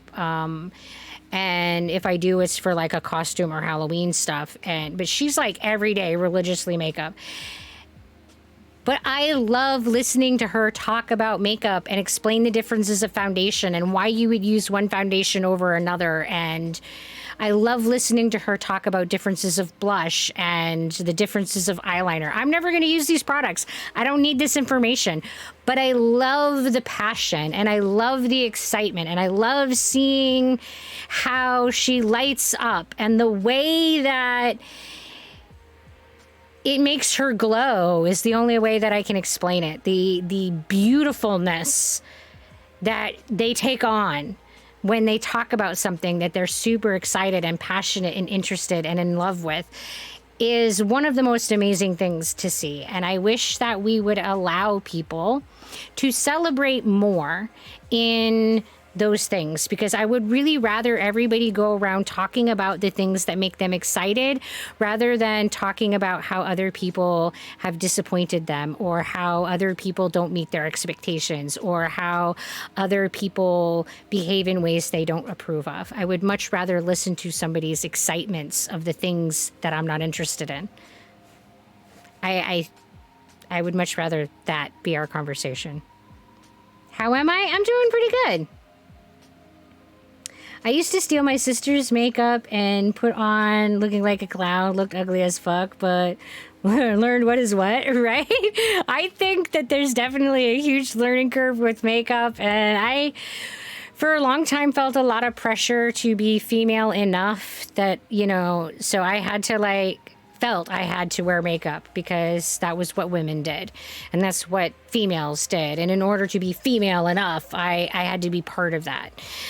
So I definitely struggled with the whole wearing makeup, and for a long time I owned a whole big drawer of makeup. So and went through this phase of trying to make myself put it on every day. I don't even like the way makeup feels on my face. I don't like the way it feels being applied. I don't like the sensory experience of it. I don't like the smell of it. I just generally don't like makeup. But yeah,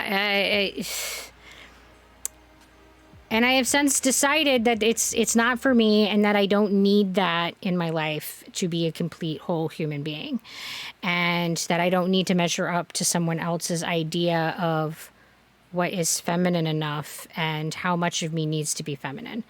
And that was a big hurdle in my life, deciding that I don't need to be enough for other people. I can just be me. And either that's going to be good enough for them or it's not. Thank you, Damp Girl. I'm glad that you like my hat.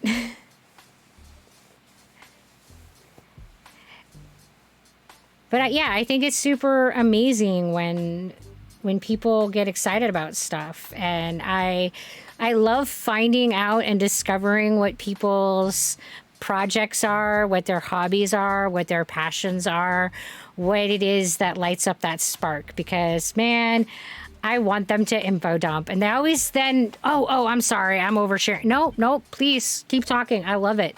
I love it so much. Tell me all about the thing. If you're excited about miniature trains and train models, tell me all about your train models. If you are excited about collecting Beanie Babies, tell me about the Beanie Babies. If you're excited about the Witcher series and that's your fandom and that makes you just yes, then I want to hear all about it from your perspective. Whatever it is, it doesn't matter. I just don't, there's just nothing cooler than listening to people talk about things that they find interesting and fascinating and exciting. And I wish that we celebrated more the things that brought people joy, and we celebrated more the way that people light up like that. I want to see everyone light up like that. I want everybody to have a project in their life, a passion, a hobby that brings out that excitement and glow in them, that there's something in life that brings them that joy. I think everybody deserves that, whether it is cooking or collecting a thing or whatever. It doesn't matter. It doesn't matter what it is. As long as they're not hurting anybody, let's just celebrate it. Let's just celebrate it.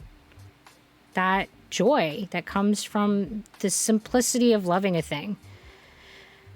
Definitely don't think there's enough of that.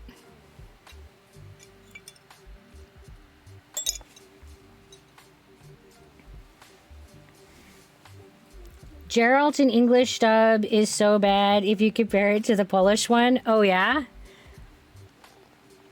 And is this in reference to the show or to one of the games or to the narration of one of the books? I'm not super familiar with Witcher. I have watched the first season of the Netflix show. I have not played any of the games. And I've read the first 3 novels. So I'm not super in depth. But you prefer the Polish? Do you speak Polish, or do you just prefer to hear the Polish and then read it?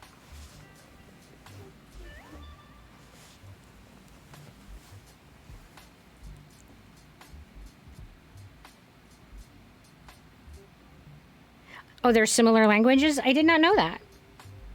So do they have a similar, I can't say language root? Like French and English are both romantic languages. Are they similar like that, you mean?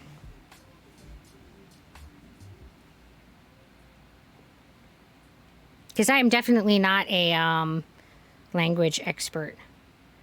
And since the Witcher universe is heavily influenced by Slavic cultures, it fits more.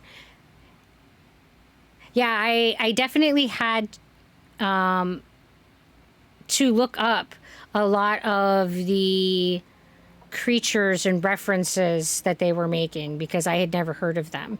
And I thought it was super fun when I watched the show to like, oh, what's that? Like, and at first I thought they were just like totally making up a new monster, and that's okay too. But I thought it was more interesting when I found out that they were pulling from mythology and some lore, and was able to like look that up and kind of delve into it. And then I got onto that, like this whole adventure. So that was kind of cool and fun. I really did enjoy the first season, and I really, really enjoyed the first couple books. I do plan to consume more of the Witcher world. Because that English dub is just like Batman doing drugs and hunting monsters.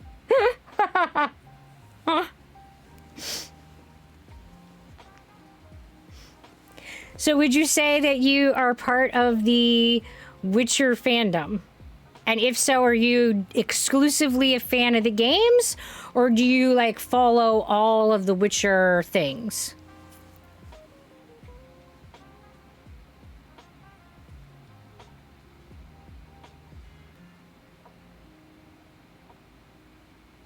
I really enjoyed the interaction between Witcher and the Bard. And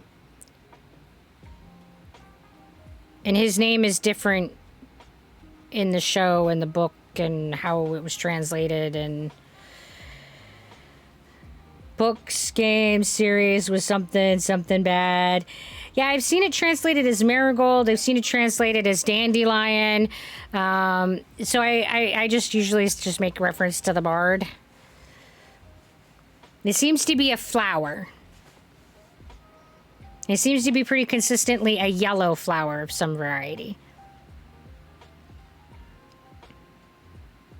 So you are not a fan of the Witcher series.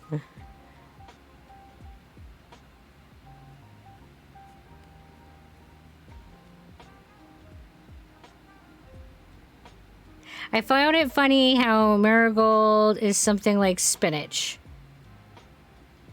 From a botanical sense, you mean?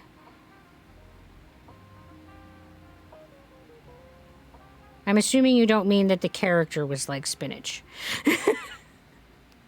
Huh?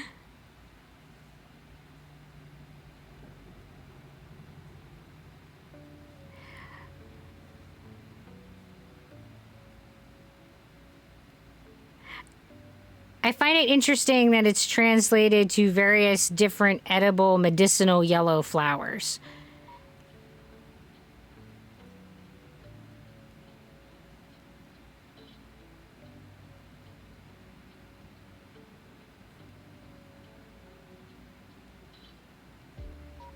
Popeye all of a sudden?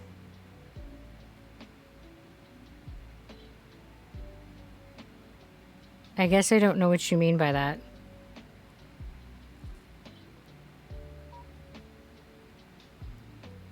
He is spinach. Like Popeye eats spinach and then he gets all like from his spinach. Are you trying to say that the Witcher is buff because he eats the Bard?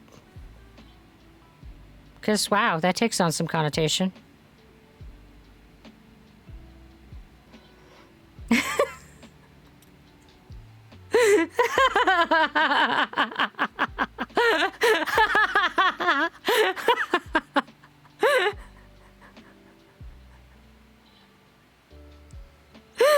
I'm so confused. I'm not sure. I'm not sure what the Popeye spinach.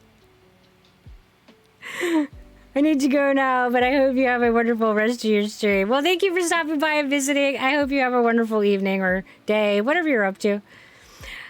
I was thinking, what would Marigold look like if he would be spinach? Oh, like if they changed the plant type. Gotcha.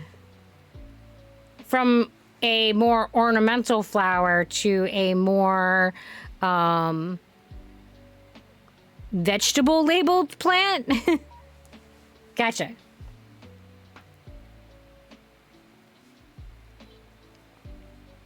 I do think that it's interesting.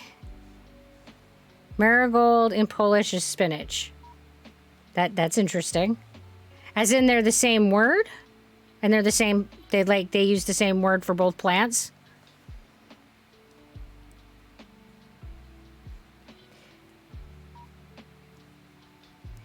I do think that it's interesting how they name characters and they will, in stories, frequently will name characters and then try to give them the persona of the thing that they are named for. So, like, if you give them a name like Marigold or Dandelion or Violet, you will try to give them characteristics that are representative of the flower, be it the colors being presented in the person's physical person, or the medicinal properties being represented in their character or what have you. I think it's an interesting trope that is frequently used, and sometimes it's done well and sometimes it's not so much. Hello, Clarky boy, how you doing? I'm not sure if that's a squirrel or if that's a Pikachu. It's a Pika squirrel. Just woke up? Ah, that's fair.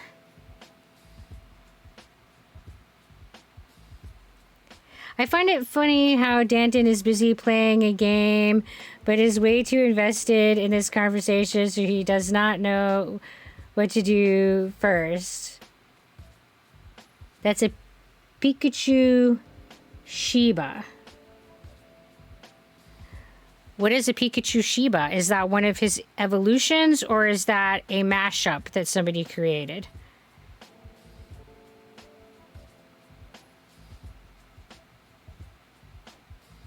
I mean, Marigold is either a calendula of that plant family or spinach.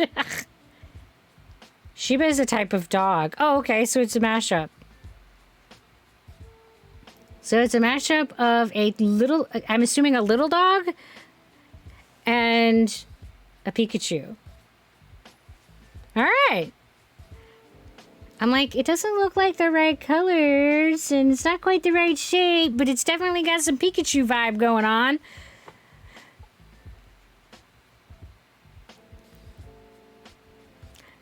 Pikachu Shiba. All right. Mashups are always interesting. You never know what people are gonna like stick together, which can be super fun. And there are quite a few artists that's their whole thing. They just do like mashables. Shiba Inu are the Japanese dog. Oh, okay. And you're from Asia. Well, okay, cool. Welcome.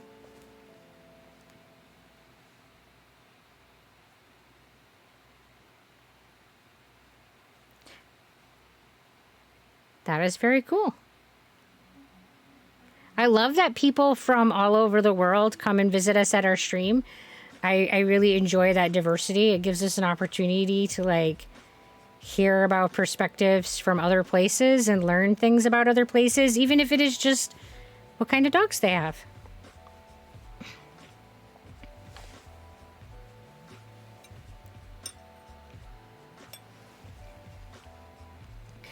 Unfortunately, a frequent theme that I hear from people from other parts of the world is, dude, what is America doing? You guys are in chaos. And then I just kind of nod my head and say, yeah, we think so too. Back to The Witcher. Imagine that you have the whole universe of monsters and you can make the series interesting, and then you just do a generic monster there because you are doing dumbass prequel and do not respect a thing about it.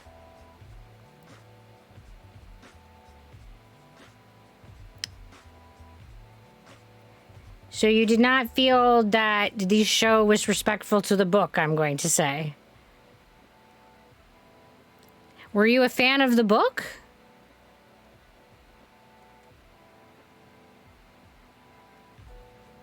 I always find it interesting, like, where people's fandoms lie and, like, what parts of the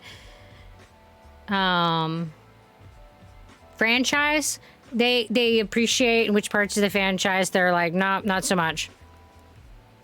You're getting ready for school right now. Well, there. For us, it's only, it's like 11 p.m. at night. Witcher Blood Origin wasn't certainly trying to be lore friendly.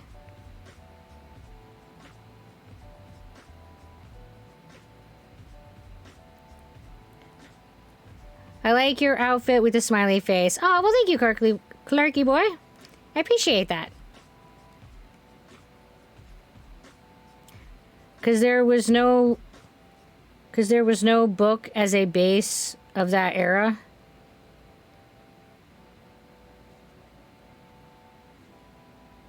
Yeah, I haven't really gotten much, like I said, I haven't really gotten much into the novel series yet, so I don't have a whole lot to compare to.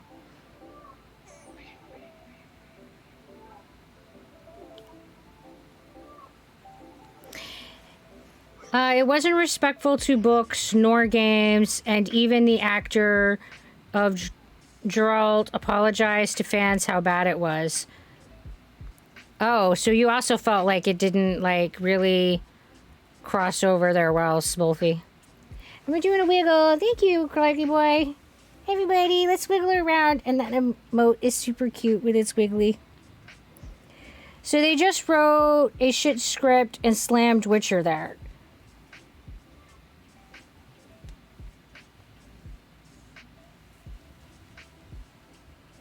So you felt like they were focused more on, you know, the franchising of it and the mass producing of a series and the monetization of it than the maintaining the universe and maintaining the story of it.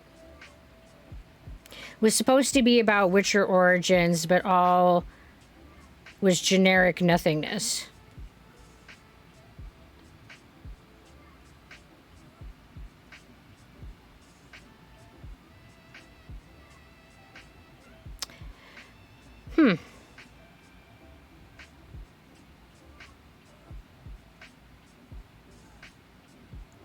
They were trying to add backstory and lore into the world that was not written, but was not very well done. Yeah.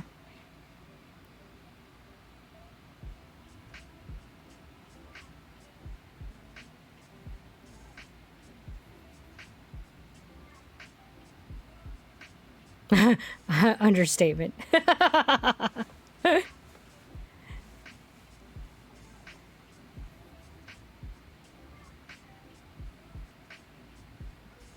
All right, that's fair.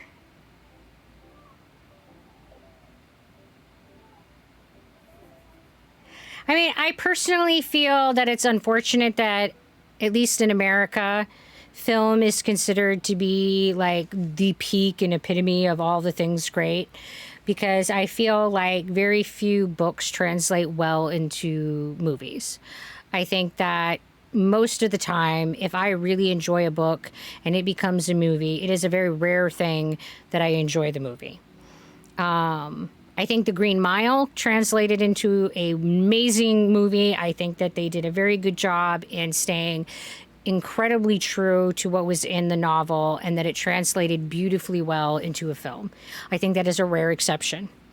I think that most of the time that what's being done in a novel does not translate well to visual media, because a lot of the time the things that happen in a novel are psychological level of exploration of like a psychology of a character, which is really hard to do on a visual screen. So that doesn't translate well. It's also the exploration of relationships of characters that again does not translate really well to a film, because like, how do you do that internal dialogue without it being the retarded voiceover? And then there's the issue of translation, that a lot of times when books are translated from one language to another, there's language hurdles. Very small amount of books written originally in Slavic languages are translated good. Yeah. I can't say I have a lot of experience reading Slavic books translated to English. I think that the Witcher series is the only example that I'm aware of, but I will say that I have tried reading a lot of like Japanese to English, Chinese to English, and I often come into areas of text, or sometimes entire texts, where I feel like the context and the meaning of it is completely lost in translation, where I just sit there and go, I don't know what's going on. I feel like that's what happened with the game Breeze. Like, I don't know what the original language was, but it was translated into English, and I'm trying. It's a story game, and because of the translation issues, I literally had no idea what was going on in this story. So I think that when you start doing the translation of one thing to another, one language to another for a book, and then you're trying to translate that book to a movie, and then there's too many translational levels to try to expect that movie to be anything to the original book is like, I think that that's an insurmountable hurdle.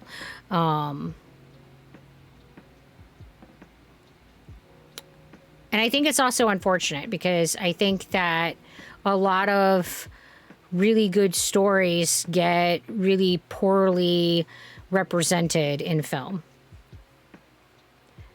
English fucking sucks in the fact that English is missing words. Yeah, I mean, and that's true in a lot of languages, I'm told, that translating from one language to another, there are words and word phrases and ideas that don't really exist in another language. I mean, I've been given many, many examples by many, many people who speak multiple languages. And it's something that's talked about frequently in the translation community, about how there's phrases and terms and that just isn't represented in one language that is in another, which makes translating difficult. But then you add on to that cultural context, like slang and common phrases, turns of phrase, that how do you translate the meaning of a slang term from one language to another when we don't use that slang terminology, but translate it in a way that we would understand what was intended in that phrase? Do you translate literally, so that word for word, or do you translate for meaning and intent? And how do you translate some of the cultural, and that's where Lane, the anime, ran into so much trouble.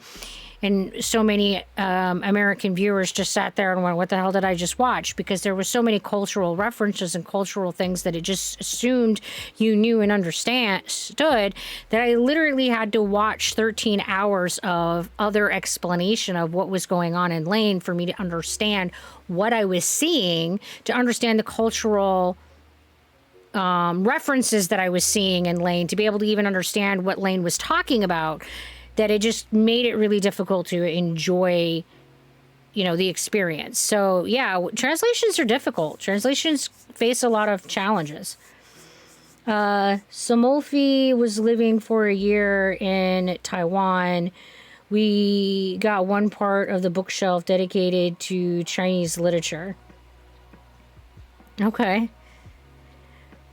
Hello, Sean Shiny. How are you doing? I mean, and there's I don't think there's a good way to really get over that. I don't think, that hurdle of like, how do we because we definitely don't want those cultural differences to go away. We don't want the different languages to go away. I mean, humanity is, I think it's best in its diversity. I think is most beautiful in its diversity. But it is that diversity, and it is that all the different languages and all those cultural contexts that make translation and the sharing of cultural experiences much more difficult.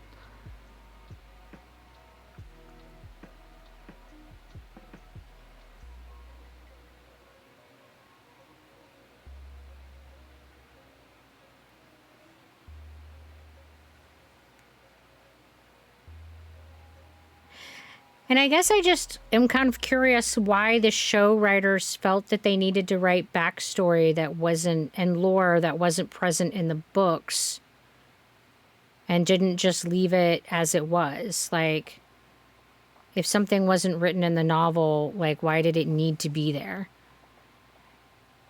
And I don't know. I think sometimes American film is too interested in answering questions and not interested enough in leaving things unsaid and unknown.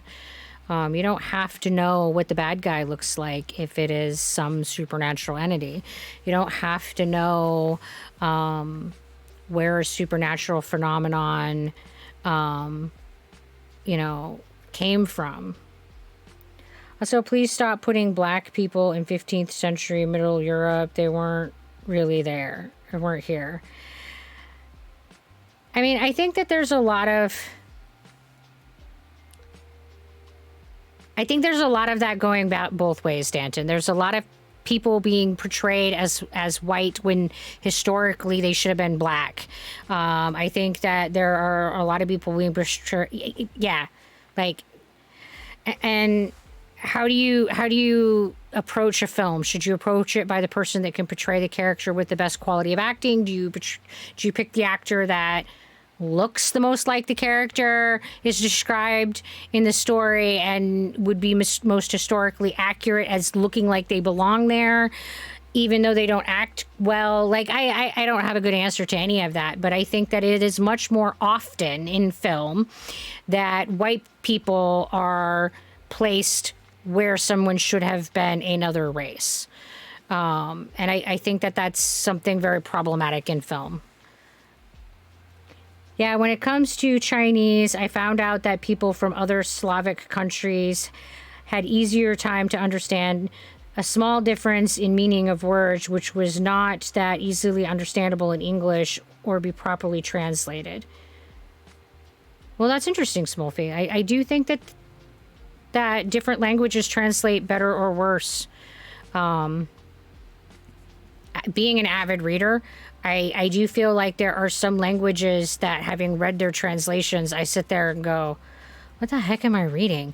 And I feel like I need a lot of supportive text to explain what I'm reading, versus there are other things that translate really fluidly, and I don't need that. I find that when things are translated from French and Spanish, I tend to understand the text pretty well. I don't feel like I'm missing a lot of context. I feel like it's a much more fluid. I mean, I don't know. I don't speak both languages, but I feel like I'm getting a better, more complete whole story that is more functional than some other languages. Like, I feel like a lot of the translations I get from Chinese or Japanese don't have as functionally feeling translation to them. And I often wonder if it is because of the differences between the languages. All I have a problem is having black elves. I don't have problem with black actors. I have problems with people who were racist and were writing stories, and all people there were white and were written white. Why do you have to put black people there? So, Danton, the thing about inserting people of multiple races into film is about representation. And while I understand that the writer of the novel might not have had equal representation in the original story, there is value socially in having people visually represented equally in film. First of all, film has a greater impact on society than books, for one. Also, we should probably point out that people should do better about representing accurately in books. But I would argue that elves aren't real. They are a make pretend race. So arguably, they could be purple. So it's really difficult to make an argument that a colored person or a white person or a Chinese person would better represent a make pretend race. I mean,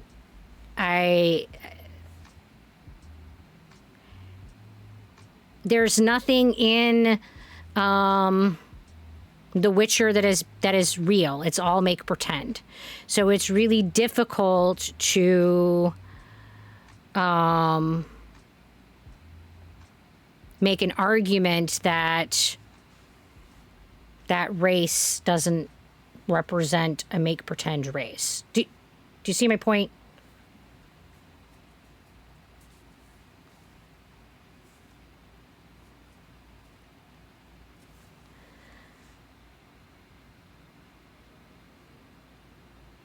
And you're referring me back up to a previous comment. But I don't know what comment that was, and it doesn't let me. Does it let me open it? No, not particularly. They have written a functioning universe, and now you have to make lore where there are black. Where are the black elves from? Where are the white elves from? It's make pretend. We don't know. I don't know. I have a hard time with that argument. I think the problem was he was hiding in a snowy area and he was black. So you don't feel that people of color know how to be stealthy? Because I think that our military has proven otherwise. There are plenty of people who have successfully completed stealth missions in areas of snow who are people of color. Just because you have dark skin does not mean that you cannot learn skills of stealth.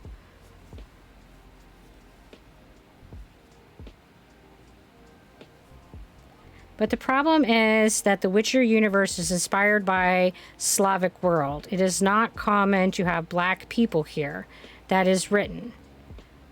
I understand what your point is. I understand that you were saying it is based off of a primarily white society, and that the novelist, the writer, based all of their characters off of a culture that was dominantly white.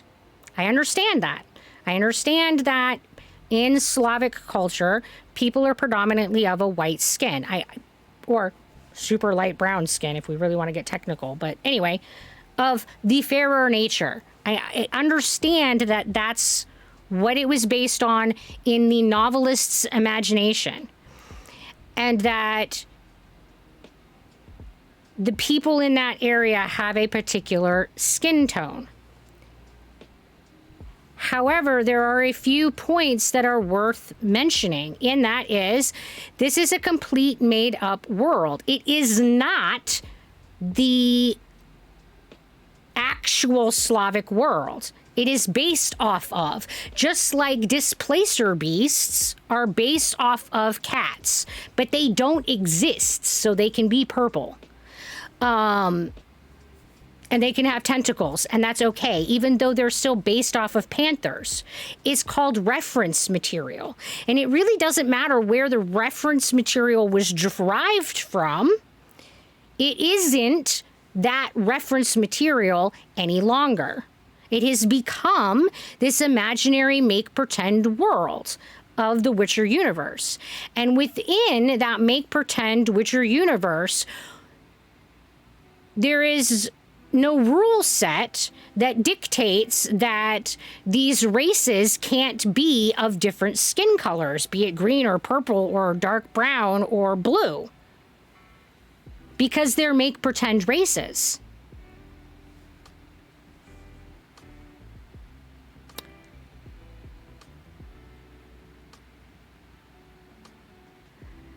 So you're arguing that you should respect the rule set, and you should respect what is written by a novelist above and before you respect the cultural needs of a people and the social needs of a people.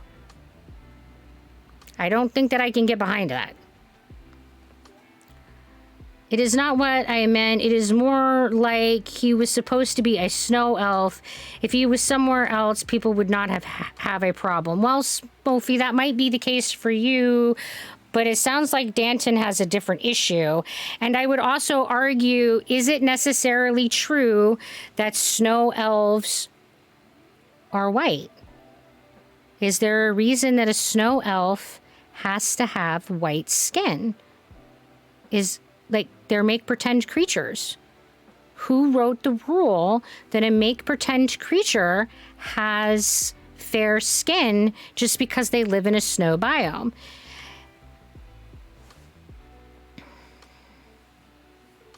I mean, one can make the argument that many animals that live in snow biomes present with white furs and lighter skins, and they use that as a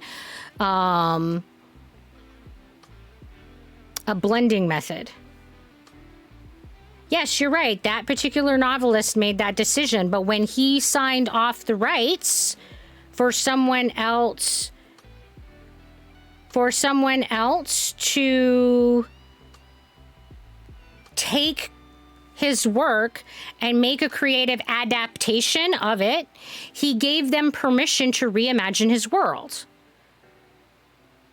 And when you give someone permission to reimagine your world, you are giving them permission to change the skin colors of your creatures, or to add unicorns when there wasn't, or to really change anything.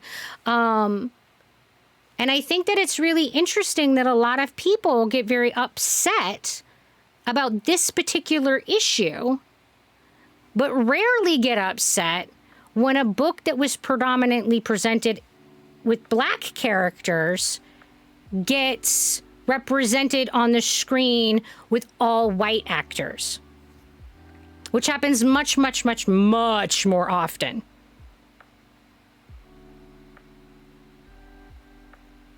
So is it more important to respect the original work?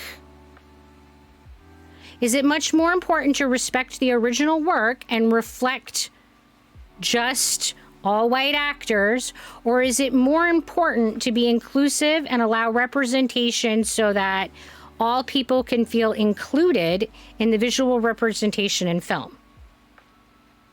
I would argue that it's more important to make people feel that diversity is included than it is to be respectful of that particular choice.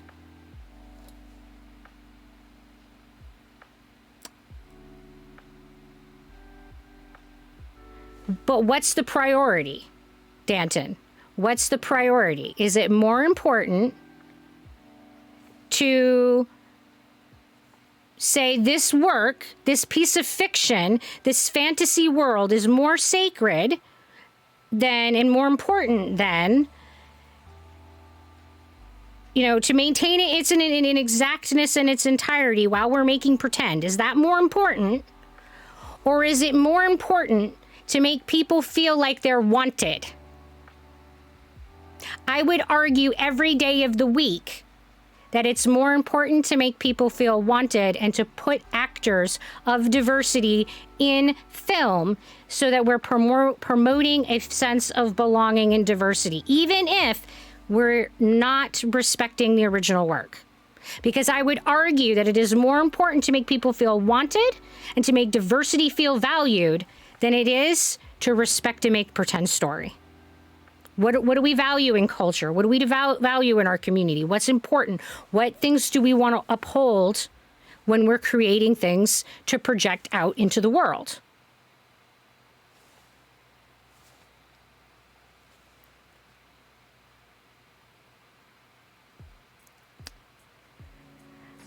I mean, it's make-believe I don't understand anyone's argument in this one way or the other. It's fictional. If the author wrote something, that's how it is. There's no cultural argument to be had on either side, in my opinion. There aren't any oppressed fake beings that need to have their culture respected, nor do people in the real world's issues come into play in make believe. Just enjoy the show, game, or don't. Simple as that to me. Well, slapping thigh, I would like to agree and disagree with half. So I agree that there's no cultural respect that needs to be given to the people in the story. There are no people in the story that are going to be hurt if we don't respect them as a character or whatever. And if we change anything, there's nobody who loses anything. But when we talk about representation in film, and representation of culture in film, that is a different topic and absolutely affects the acceptance of diversity and the sense of feeling belonging and the sense of feeling like you are important in society in a way that impacts self-esteem. And film absolutely impacts that. If you are a person of a minority and you are watching TV and you never see yourself represented, then it is easy for you to walk away feeling like your minority is not important and has no value.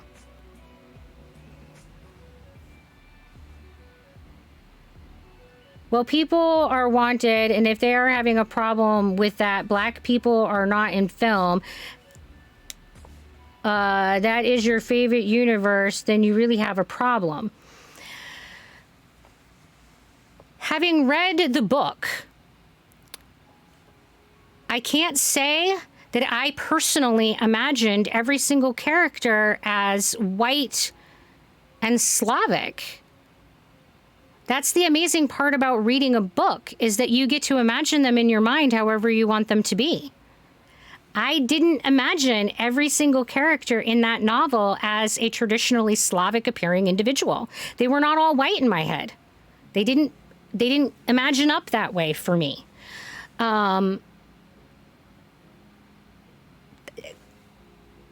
I would also say that I don't recall the author specifically stating character skin color, which left me room to imagine them as I chose.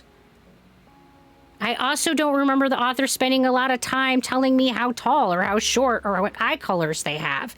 So that leaves you as a reader a lot of room to project these characters in your theater's mind eye and create them into whatever kind of being that you want them to be. But when they become fictional characters represented in film, they become a concrete person representing that character. And absolutely, by default of being represented by an actor, take on certain characteristics. I mean, the series was bad no matter what, changed the whole personality of one of the main characters. So they changed their race was the least problem. I mean, that very much could be. I don't know the series and the whole world well enough to truly speak well to that point. Good example is Kingdom Come Deliverance. If I am not mistaken, there are no black people because the game is accurate to reality. But Twitter had other idea. But there was shit ton of movies with black people in it. They are represented where they suit. I guess I'm not really sure what all you're trying to say with that. I sent you a message. Huh? I had sent you a message, but you weren't looking at it. I whispered you.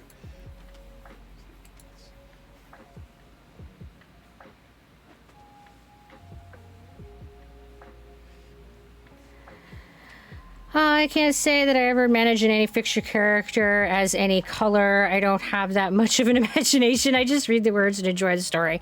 I mean, yeah, I think that that's what's cool about reading versus watching a movie, is that you can really make it your own and you can really approach it and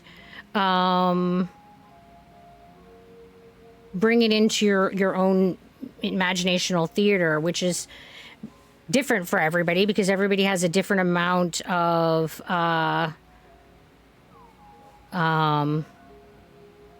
ability to visualize things in their head. Geralt was ugly as fuck in the book. They made him super sexy in the game series. Just saying. Yeah, I mean, they made a lot of choices that were different, and this often happens. And I find it interesting that some of the choices that are frequently made in film are completely accepted, like the over sexualization of characters and the decreasing of their disability representation in film is very common, but we don't tend to get too worked up about that. We just accept that that's frequently how things are portrayed in film. Hello, Henry. How are you?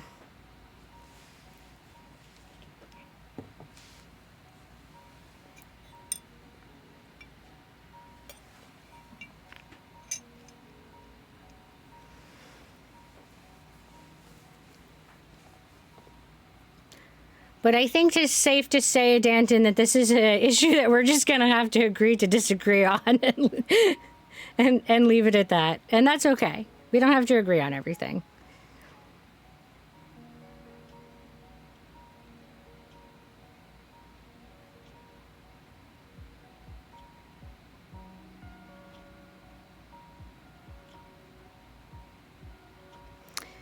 I'm certainly having a problem with black people playing in movie series. The problem really starts when you get to the point where the character is written as a snowy white and you get black actors to play her. I understand that you have a problem with that, Danton, but I guess I personally do not. And I personally, in some ways, support it. So, like I said, I think that we're just going to have to agree to disagree on it. If we are talking about rules being set, Geralt was super grotesque dude to being subjected to extra mutations during the trial of grasses, which he partook in twice. So we should probably talk about why CD Projekt Red and Netflix changed that so heavily.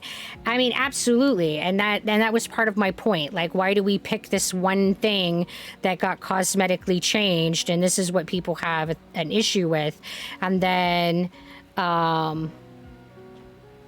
these other things, like the over-sexualization, is just generally ignored and accepted. You're doing good just watching Bleach, the 1,000-year blood war.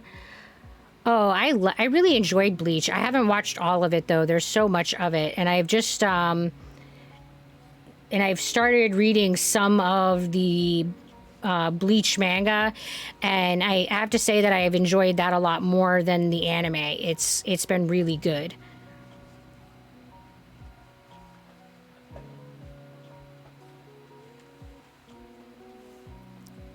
And hello, Amy Pro Hab.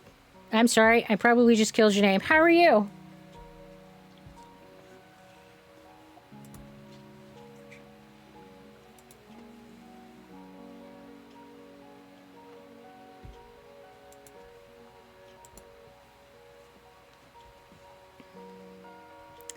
The manga is really good too. I prefer manga over anime.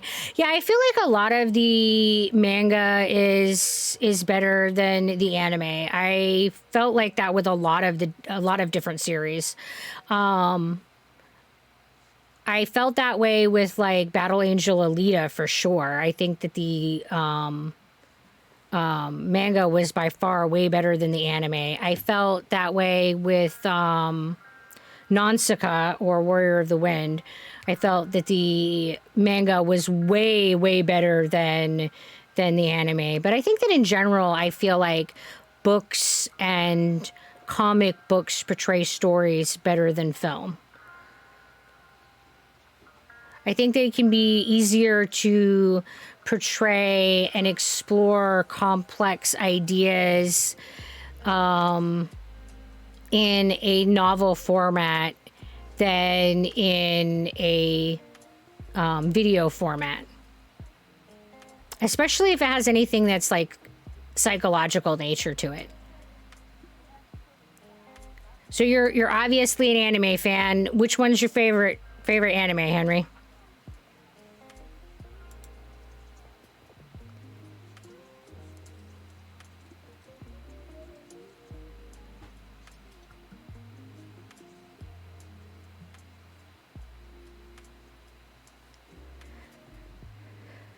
My favorite Witcher quote, you're full of shit. He makes for as good of as a fisherman as a goat's ass does a clarinet. Well, there you go. I would say that's not a very good fisherman. Of all time, Attack on Titans is, and the manga is too. I haven't read the manga of that one. I did watch the anime, and I have to say that I felt like the end was not as great as the beginning. I felt like it really started out super strong, and then at the end, kind of not so much. There was this weird time transition at one point that I felt, I don't know, like, was jarring. But other than that, overall, yeah, I feel like Attack on Titans was a really good exploration of humanity and monsters, and it kind of felt like in a lot of ways it explored things the same way that the zombie genre does. And your favorite anime is Berserk. I haven't seen Berserk. But you feel like that one was a really good one?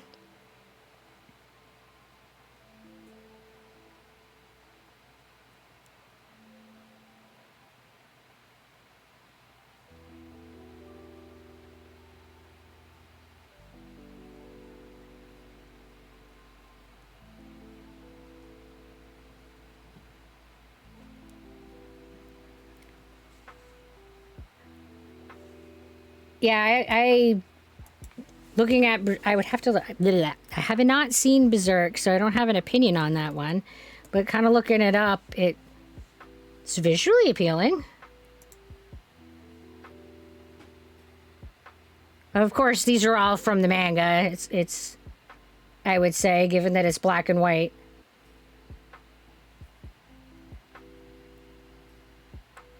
Generally, people recommend Berserk manga over the anime, but both are good. Oh, you liked both, Smolfy? The greatest of all time. It will never be finished due to the author passing recently. Oh, that's tragic. He wrote an entire universe similar to Tolkien. Oh, that's cool. I will say that I appreciate the complexity of world building in Tolkien.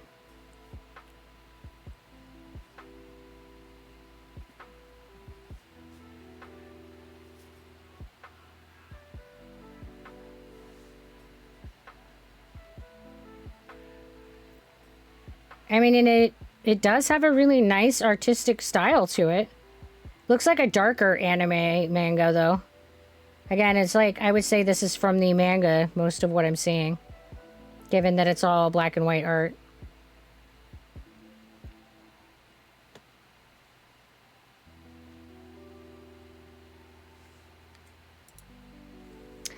I think that, like, my personal all-time favorite, those are hard to nail down, but I really like Nausicaa. I really liked High School for the Dead. I really liked Seven Deadly Sins. I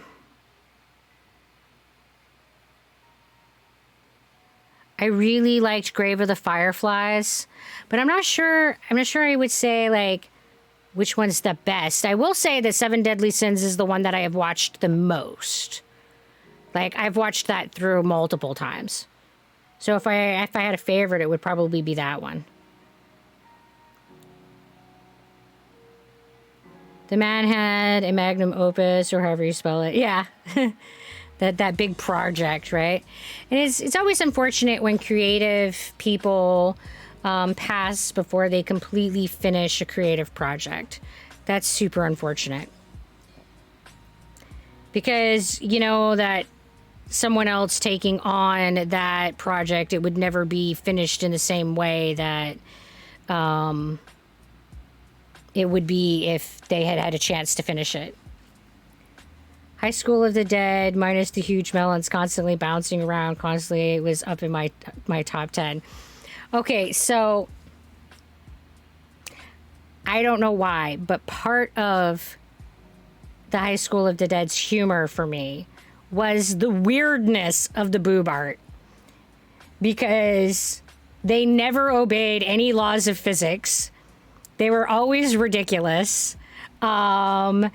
They were just ludicrous all around. Like, nobody has boobs like that. Nobody. There just ain't. I mean, like the time when you're seeing him shoot and it like goes between her boobs and her boobs are just like nobody's boobs do that. But there's, I don't know. The humor of it just was so ridiculous. Just like when he's like down and he's like taking the gun that's strapped on to the chick and he's like shooting and he's all like prone on her and he's like right up in her cleavage and I mean, it's just the humor of it. But yeah, it's absolutely ridiculous, and it takes on a very extreme kind of slapstick level of humor with the whole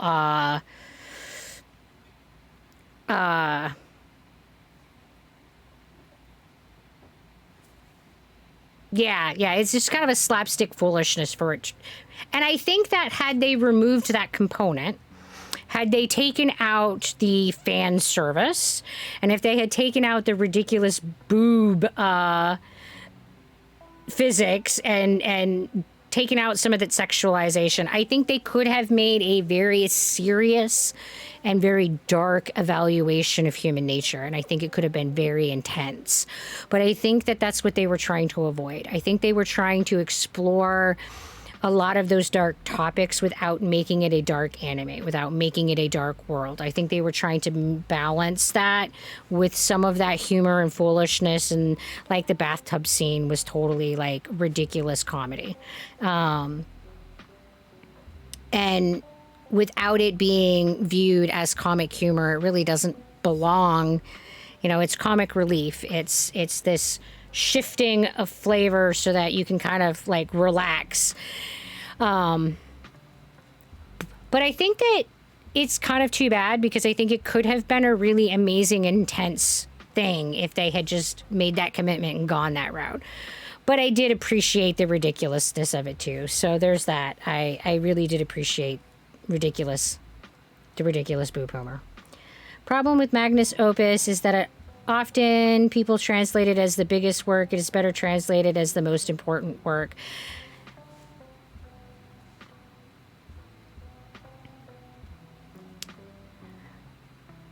Yeah, I think that the majority of people that I've encountered consider the Magnus Opus the greatest work of a collection. Yeah.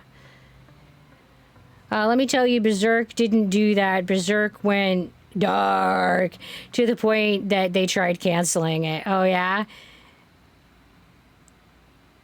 There was another one that went really, like the Goblin one. Goblin Hunter, Goblin Slayer. I can't remember the name of that series. Goblin Slayer. Yeah, that one was like, I had no idea what I was getting into, none whatsoever. I was just told that it was really good. So I was like, okay, I'm going to watch this. And then like within maybe 10 minutes, you're just like, holy shit, dude. If you ever want to know, like, if you ever want to see something that really gets into the portrayal of the darkness of war and battle and how horrific that can be, that show went there. Yeah, that one, like, did not shy away, and it did not break it down with humor or try to detract from the mood with humor at all. It just went all in, and I was like, holy cow, whew, all right. So Berserk is like that, okay. But the author didn't make the chicken it happened to enjoy it.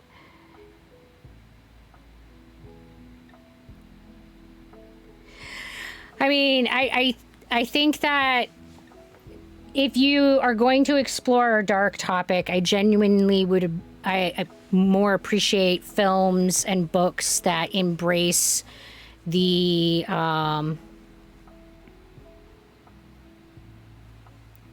darkness. You know, if you're going to talk about the darkness of war and the consequences of war and the all of that, I in general really appreciate films and books and stories that don't shy away from the topic at hand.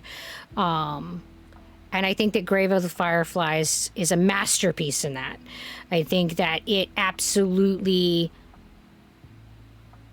dove into all of the horror of war and showed you nothing. Like, it doesn't show you any, like, battle scenes.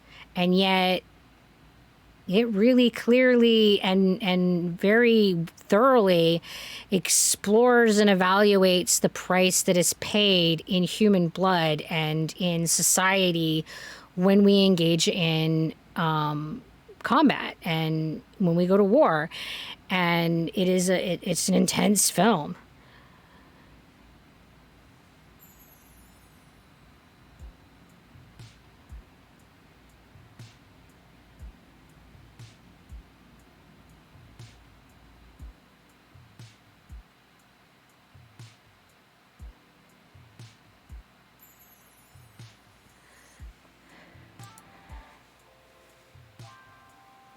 Yeah, slapping. I also agree that it is unfortunate when the whole rape culture and stuff is celebrated and embraced and is romanticized and fetishized. I don't like that at all. It is a brutal act of violence, and if it's going to be discussed and portrayed in films and books, it should be portrayed as a brutal act of violence. Hello, Captain Rift. We're doing okay, and welcome to the Dazzle. You're getting here near the end of the stream. We got a few minutes, and we're going to be switching over and going to raiding soon. But how are you today? But yeah, I completely agree, Slapping. It's really rough when they don't portray that honestly. And it's definitely a disservice. And anime and mangas are far from the only genre of storytelling that has that problem. There are many genres of storytelling that get into the romanticization of a lot of different types of violence. And I think that it's incredibly unfortunate.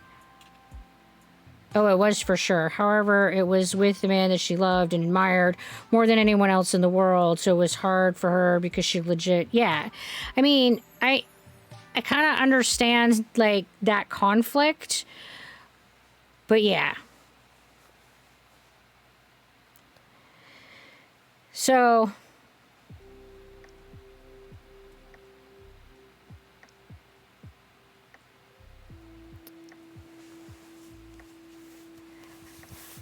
all right, so let's go over, because it is about 3 minutes to midnight here. Oh, you're fine, Captain Rift. Don't worry about slow typing. Sometimes I slow think and process slow. It's all good. Gonna go over to the credits page. Just want to say thank you again to everyone who has sent us fan art. We really appreciate all your artistic endeavors. It's really cool to be able to see all of the creativity that's present in the Dazzle community. You guys are awesome. And if you want to share any creative art, you could share that on the Discord, and anything that's shared in the Discord, I will include in our slideshow here. And I also want to thank the people who have been giving us donations. Ella, David, Yamcha, and Cuddle Me Spoon. You guys are awesome. Really appreciate the support. If you're interested in giving us donations, you can go to buymeacoffee.com. The link is down in the About page. You can either do a one-time donation or you can do a monthly donation subscription, and doing so will give you additional perks and benefits.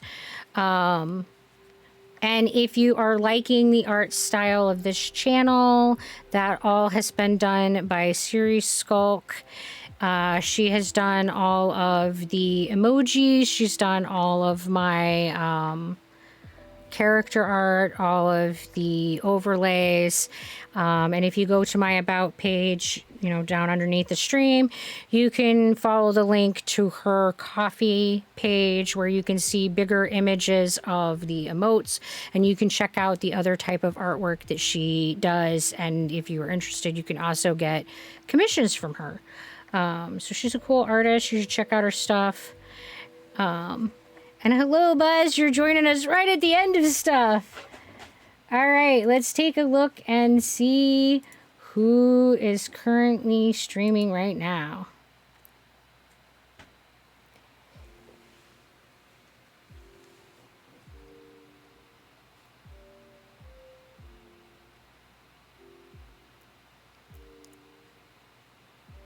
All right, Lukalot is on, so let's go and raid him.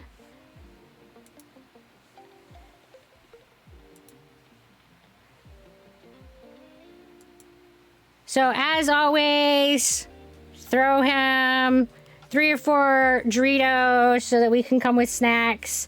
Show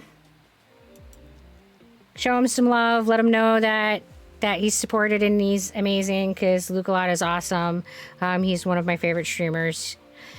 And as always, thank you very much for coming and hanging out with us. We really appreciate you all being here. And tomorrow we will be on as well. So if you would like to join us then, same time, same place. And thank you very much. You guys are awesome. And bye.